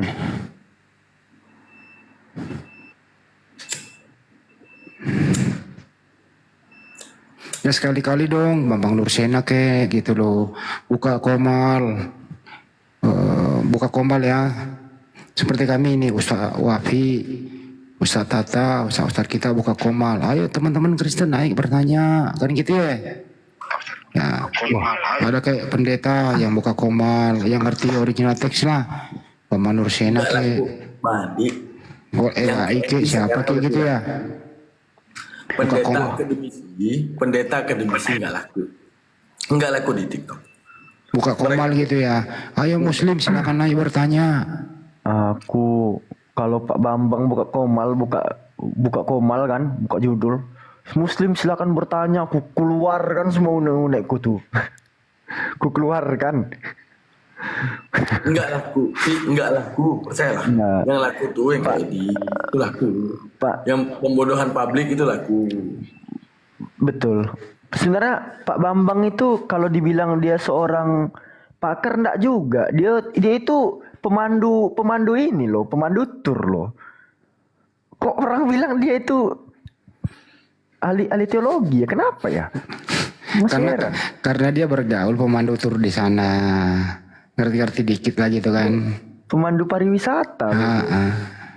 Burita. Coba kalau mungkin lah ya, ketemu Pak Bambang ngasih pertanyaan SD. Pak Bambang, Tuhan Anda berapa, namanya siapa? Saya yakin Pak Bambang menjawabnya muter-muter. Dia mau ke Tritunggal malu. Dia mau menyebut Tuhannya satu, Yesus non Tuhan jadinya. Muter coba aja kalau ketemu saya Bambang Nursena. Pak Bambang, Tuhan Anda berapa, namanya siapa? 2 kata jawabannya Pak Bambang. Coba Pak Bambang nanya saya, Andi, Tuhan kamu berapa, namanya siapa? 2 kata. 1, namanya Allah. 2 kata. Sekarang Pak Bambang lagi 2 kata. Tuhanmu berapa, namanya siapa? 2 kata. Pak Bambang butuh waktu 60 hari 60 malam. Gak kelar-kelar jawabannya. Bener. Coba saya mau nanya sama Pak Andi. Anda siapa Bang? Iya sama Pak Andi, 2 kata. Anda Muslim apa Kristen? Nama Tuhannya siapa, terus ada di mana? Oke. Nama Tuhan saya Allah Subhanahu wa taala, Allah ada di arsy-Nya. Saya balik bertanya ya. Ada di arsy-Nya. Udah saya jawab 2 kata. Bentar dulu. 2 kata. Kamu harus jawab juga. Ada Nama di Tuhan. arsy-Nya. Jangan dulu saya. Tidak terikat ruang dan waktu. Jangan sangka menyangka dulu. Berbalik badan. Bisa nggak lu menjawab kayak gua? Sekarang Tuhan lu berapa dan Tuhan lu ada di mana? Jawab pertanyaan sama. Ayo.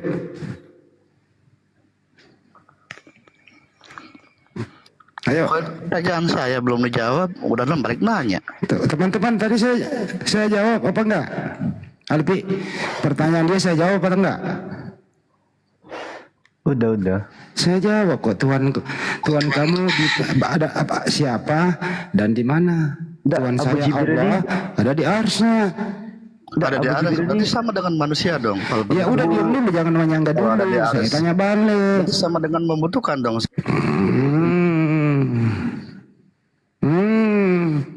Makanya gue injak lehermu. Man, luruskan man.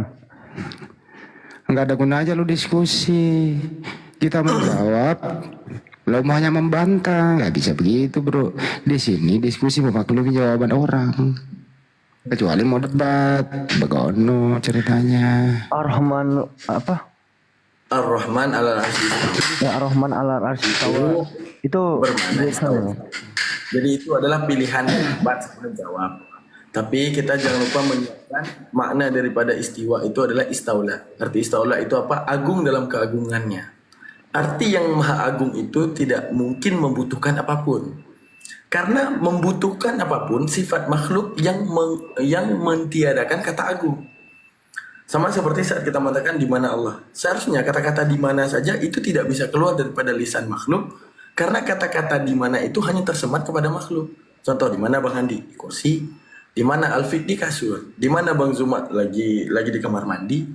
Itu segala sifat makhluk di mana makhluk itu butuh kata di mana. Maka setiap kebutuhan yang terjadi kepada makhluk tidak bisa terjadi kepada Tuhan. Jadi when makhluk menanyakan di mana, paling simpel jawaban alal arsy istawa. Apa itu alal arsy istawa? Istaula alal arsy. Artinya apa? Agung dalam keagungannya gitu.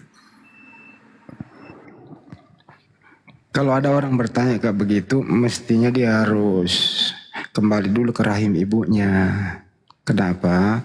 Sang pencipta itu tidak terbatas ruang dan waktu. Jadi pertanyaan, kalau sang pencipta tidak terbatas ruang dan waktu, ditanya di mana dia berada, artinya dia harus kembali dulu ke rahim ibunya berguru, baru keluar lagi. Setuju nggak teman-teman? Intinya Allah itu wujud itu ada. Keadaan Allah itu tanpa membutuhkan arah dan tempat. Kalau ditanya Allah di mana tuh memang pertanyaan salah. Udah pasti tuh dijawabnya fis sama. Di manakah itu? Ya Allah alam jawab. Allah itu berada di zatnya.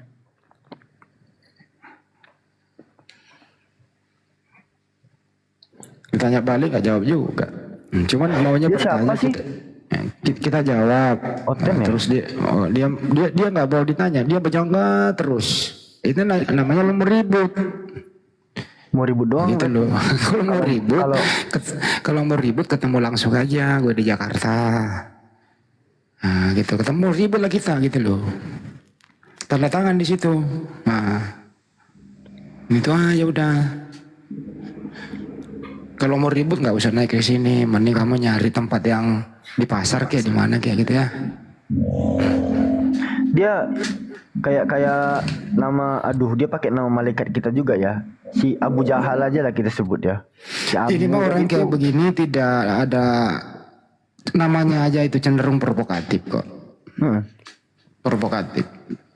Lebih baik saya blog, saya bisukan. Sebentar caranya gimana ya? Nah ini dia nih. Gimana caranya bisukan udah, ya? Udah ya? Udah. Kalau saya buka komal orang kayak gini provokatif loh. Kenapa lu nggak pakai nama ibumu aja yang kau sayangi atau nama penulis Bible-mu lo? Tempat media sosial itu tempat mempromosikan agamamu, bukan tempat menista agama orang lain. Nah, salah lu. Agamamu tidak akan pernah nambah kalau kau nggak pasarkan. Tapi pasarkan dengan jujur. Ini kamu aja hidupmu kebencian. Kapan hidupmu bahagia, bro? Itu loh, ya.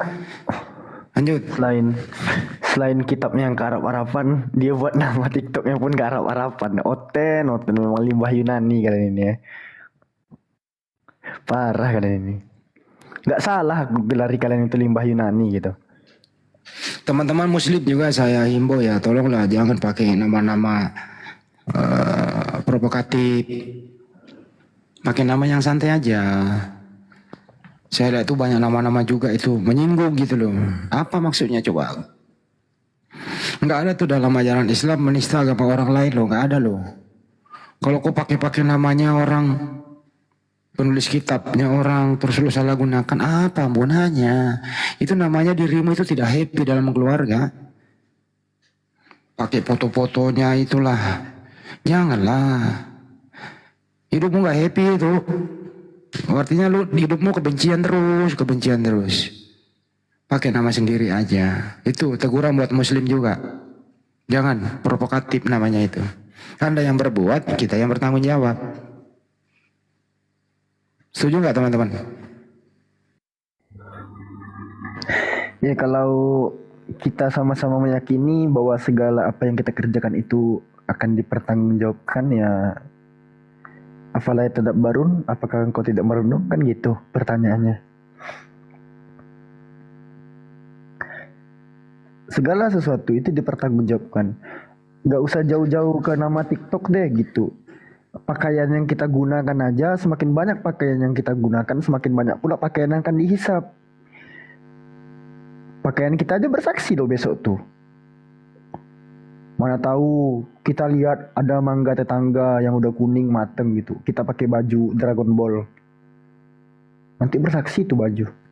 Tahu dulu ada. Tahu dulu saya jawab. Ada. Pakai nama lah macam-macam lah. Saya nggak mau menyebut ya. Nggak enak lah disebut. Karena saya itu orangnya nggak suka menista agama orang gitu loh. Apalagi menyalahgunakan nama-nama, mempelesetkan nama-nama ya. Kayak tadi kan memplesetkan tuh. Itu kan menyinggung perselisihan gitu loh. Ada bang banyak muslim yang pakai itu. Makanya kalau ada kayak gitu saya nggak kasih naik.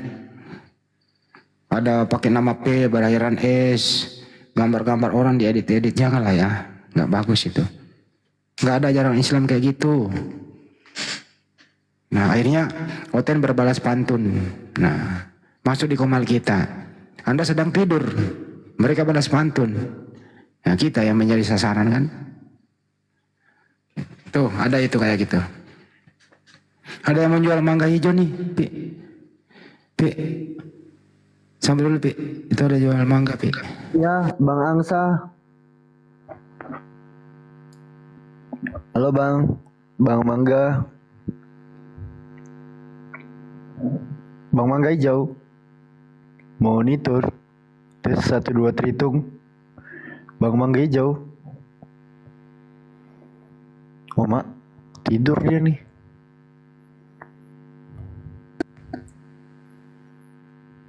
Jadi mari kita diskusi santai. Kalau mau debat, kita format dari awal. Anda mau bertanya, ya boleh menyanggahnya, tapi penuh keilmuan. Jangan arogan gitu. Kayaknya ada naik mencari musuh gitu loh, seakan-akan dia yang paling benar. Apa sih?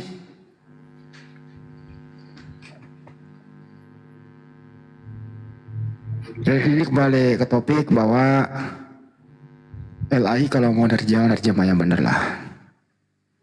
Banyak loh kekeliruan dalam terjemahanmu itu. Sepakat. Sehingga kasihan yang mempergunakannya gitu. Jadi sebenarnya ada 3 tingkatan kalau menurut saya pengguna LAI itu. Tingkatan yang paling bawah memang benar-benar nggak ngerti, asal pakai doang. Ditanya nggak ngerti. Bener nggak Pi? Banyak ditanyain ya. Saya terima apa adanya sih gitu. Pokoknya ini kita udah diterjemahkan. Nah, pokoknya itu aja gitu kan. Nah, tingkatan kedua abu-abu dia. Kadang dikasih tahu ngeyel, kadang dikasih tahu ngerti, kadang dikasih tahu diam. Artinya masih ada keingintahuannya. Masih ada ingin berubah, tapi masih ragu meninggalkan kebiasaan sehari-hari. Yang paling parah adalah udah ngerti, nih sekolah, ngerti, ngakui dirinya salah, tapi ngeyel kagak mau berubah. Dan cenderung menyalahkan orang lain dan menganggap dia salah, kesalahannya itu adalah benar. Ini yang parah, ini yang kita hadapi, Pi. Jadi ada 3 tingkatan menurut gua. Gimana, setuju gak? Ada di luar daripada itu yang memang benar-benar meninggalkan juga Bang Andi. Ya ini yang sudah yang di tengah-tengah ini yang sudah ragu. Kalau benar-benar yang nggak ngerti ini susah ini. Ini namanya apa ya, pendukung militan. Pokoknya gitu loh, nggak ada urusan loh. Lo mau ngomong apa kayak bodoh amat. Yang penting gue pakai, nggak ada urusan kan gitu. Nah yang tengah-tengah ini nih netral. Bisa berubah, bisa enggak. Nah yang paling parah ini yang sarjana, ngerti. Ya termasuk orang-orang LAI. Ngerti dia. Tapi ngerti. Tapi kalau kita berubah, implementasinya itu bisa berbahaya. Merugikan kita. Udah cetak banyak-banyak, waduh. Rugi berapa nilainya coba. Jadi ada faktor bisnisnya di sana, Pi. Gitu. Ini yang susah berubah. Tuh. Ngopi lagi ya.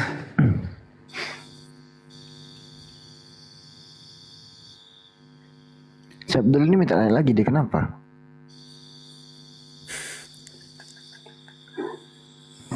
Karena saya ingin mengajar di sini. Aduh, bersin, nggak sengaja. Emang ada orang lain nggak sengaja? Iya, aduh, sorry, bersin. Kepental ya, sorry. Licin pasti ingusku ya. Licin pasti. Sorry. Barusan ada kuman di hidungku guys. Sorry ya. Apa itu barusan? Gak kelihatan aku.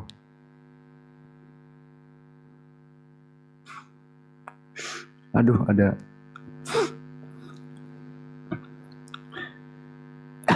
Aduh. Itu bersyukur kok kayaknya Dul.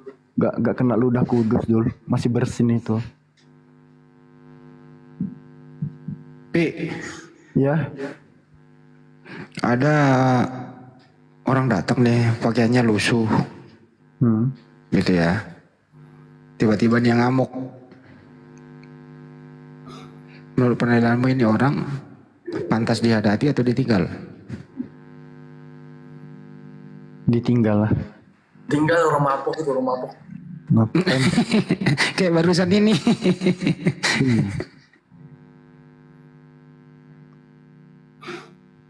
Dia itu dalam hatinya merasa bangga loh, Adi. Dia ngerasa, wah gue keren kali, gue di Keren kali ya kan, keren kali. Wis, Muslim takut sama aku ya kan gitu ya. Enggak teman-teman, konteks takut itu kan sama sesuatu yang kayak apa ya kita bilangnya. Itu yang bisa merugikan kita lah gitu ya. Tapi kadang Kristen ini nggak tahu, nggak bisa bedakan mana orang takut, mana orang risih gitu. Contoh, teman-teman kalau makan misalnya kan, teman-teman kalau makan terus digerogoti sama lalat misalnya, teman-teman takut sama lalat atau risih sama lalat sih ya? Aku pengen tahu. Mana ada orang takut sama lalat? Bukan itu menjelaskannya, Pi. Kategori takut itu adalah ada dua. Takut membela harga diri, takut mempertahankan harga diri. Kalau ya kayak tadi ini, kita memang takut sama dia. Kenapa? Kita takut harga diri kita ketularan sama harga diri ketularan gitu loh. Itu loh bro, kita takut sama kamu. Diskusi sama Abdul ini menang biasa aja, kalah buat malu gitu. Udah. Ini gak ada untungnya. Kita bawa identitas, dia nyamar-nyamar. Lucu.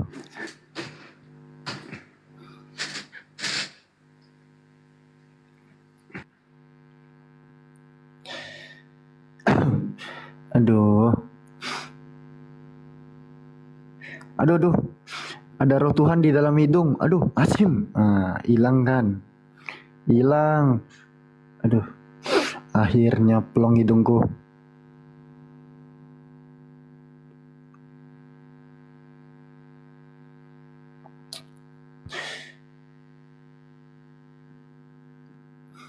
Iya cuy.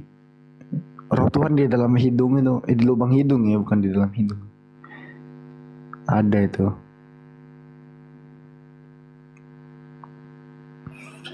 Meneman. Ya, gimana? Aku ada bahan sebenarnya untuk mereaksi bang. jadi Elia Moron itu pernah berstatement, mana mungkin perbuatan buruk bisa dihapuskan dengan perbuatan baik. Itu secara nggak langsung dia itu mensatir salah satu dalil Al-Quran itu. Iya benar. Tahu kan? Enggak, tanya aja mana di saat dia bilang tidak mungkinnya dari mana? Karena dia menggunakan dogma, satu-satunya cara untuk bisa. Ya berarti dia yang jadi Tuhannya. Kita boleh mengatakan kata-kata tidak mungkin ya. Kalau kita tidak tahu, kalau kita tahu sejauh apa ketidakmungkinannya, contoh gini. Tidak mungkin gajah terbang. Bisa kita buktiin. Apa kita buktiin dengan experience bahwa gajah itu tidak memiliki ataupun tidak memiliki alat-alat yang membuat dia itu bisa terbang. Gitulah. Masih logik. Nah, saat dibilang gini, tidak mungkin kesalahan itu terhapuskan dengan perkataan baik. Tidak mungkinnya dari mana gitu. Kalau ngomong tidak mungkin enak, tidak mungkin Alfi bisa makan. Ya tinggal ngomong saja, padahal itu hal yang mungkin gitu.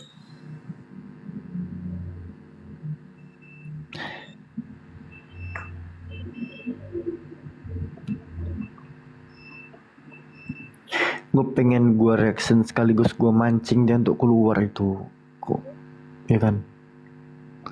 Mau nggak dia?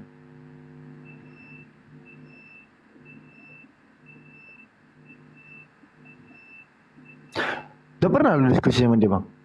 Udahlah, aku pertama kali di Apologet. Aku versus Agatha versus Elia Miro nih. Aku bawa ke 5 agama, kan aku sering kalau debat tuh bawa 5 agama. Dia diam ya. Dia bilang kisah dia paling ini tidak mungkin yang terakhir datang pertama kali. Yang tidak mungkin yang terakhir datang itu yang benar. Ya aku bilang aja, ya udah kenapa Anda tidak Hindu? Kan lebih duluan datang. Mana tahu Anda adalah Tuhan buat-buatan ketika orang tidak mau beragama Hindu gitu. Diam dia. Oh jangan kait-kaitan ke situ bro. Ya gimana? Hindu agama juga masalahnya. Jadi kalau mau berbicara tentang siapa paling awal maka paling benar, apain lu Kristen, lu Hindu ataupun Yahudi. Karena gini ya, kalau kita bahas dalam filsafat, mencari Tuhan dalam bidang teologi, mengaitkan tentang fakta histori, itu adalah satu kecacatan logika, teman-teman. Karena akan masuk ke ranah bandwagon. Apa itu bandwagon? Mempercayai sesuatu yang telah banyak diyakini dan banyak dituliskan tanpa ada pembuktian daripada rasional akal.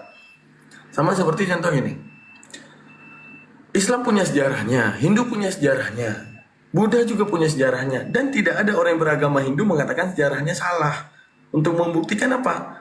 Kalau Kristen mengatakan Tuhannya benar karena sejarah, lalu bagaimana dengan ketuhanan yang lain yang juga punya sejarah dan mereka juga tidak membantah sejarahnya salah? Itu namanya hanya klaim gitu. Karena sejarah itu bisa bersifat absolut jika tidak ada pembantahan dalam sejarah. Contoh, siapa penemu lampu? Thomas Alva Edison. Seluruh dunia meyakini itu dan tanpa bantahan. Berarti benar dia. Lah kalau teologi, Tuhan yang benar Yesus lah. Yahudi punya kisahnya.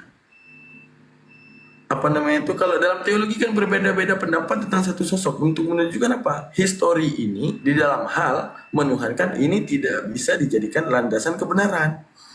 Makanya Islam ini melandaskan kebenaran di balik rasio, di balik berpikir. Karena ibaratnya misalnya Kristen tanpa Bible tidak bisa menjelaskan Tuhan dan tidak kenal Yesus dan tidak ada yang tahu tentang penyaliban karena ini terjadi di masa dahulu.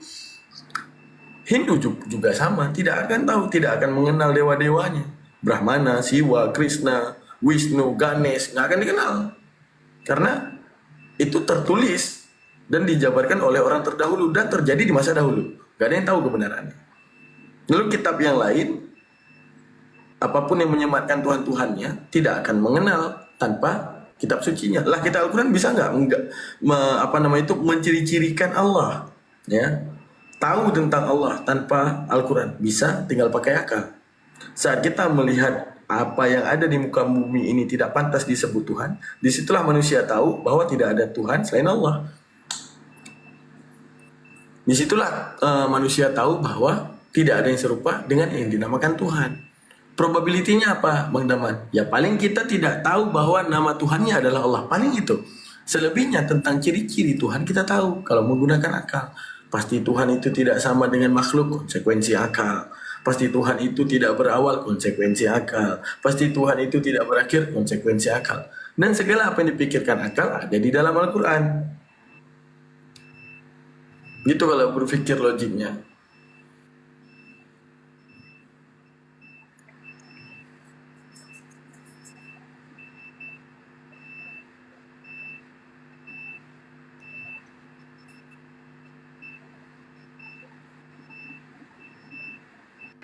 Aku mau nutup dulu yang ada di YouTube ya. Ya sekalian ditutup. Buka ada kayak Abdul semua. Ya tutup semua dulu aja Bang Daman nih. Tutup dengan doa kafaratul majelis. Kita tutup semuanya. Istirahat. Tapi saya sering tutup dengan amalan saya, Bang Andi. Kita tutup, Allahumma rizukna ya Rabbi fahman nabiyina wa hifdal mursalina wa ilhamil malaikatil muqarrabina fil afiyati rahman rahimin. Allahumma rizukna ya Allah, rezekikan kepada kami. Ya Rabbi fahman nabina, wahai Tuhanku akan pemahaman segala para rasul, wa hifdal mursalina, dan hafalan para anbiya, wa ilhamil malaikatil muqarrabina, dan ilham segala malaikat yang mengitari kami, fil afiyati, di dalam benak kami, ya rabbal alamin. Allahumma inna nastaudiuka ma lam tana farduduhu ilaina wa la tansina abada bi rahmatika ya arhamar rahimin. Ya Allah, hadiahkan kepada kami ma'alam tanah, segala apa yang kami belum tahu. Farduduhu ilaina, maka kembalikan segala pengetahuan tersebut, inda ihtiyaji ilaihi, saat kami membutuhkan, wala tansina abada, dan jangan pernah engkau lupakan selama-lamanya. Kita salawat 5 kali, ya Rabbi salli ala Muhammad, ya Rabbi salli alaihi wasallim, ya Rabbi salli ala Muhammad, ya Rabbi salli alaihi wasallim, ya Rabbi salli ala Muhammad, ya Rabbi salli alaihi wasallim. Kita tutup. Assalamualaikum warahmatullahi taala wabarakatuh. Waalaikumsalam warahmatullahi wabarakatuh. Selamat beristirahat. Sampai jumpa.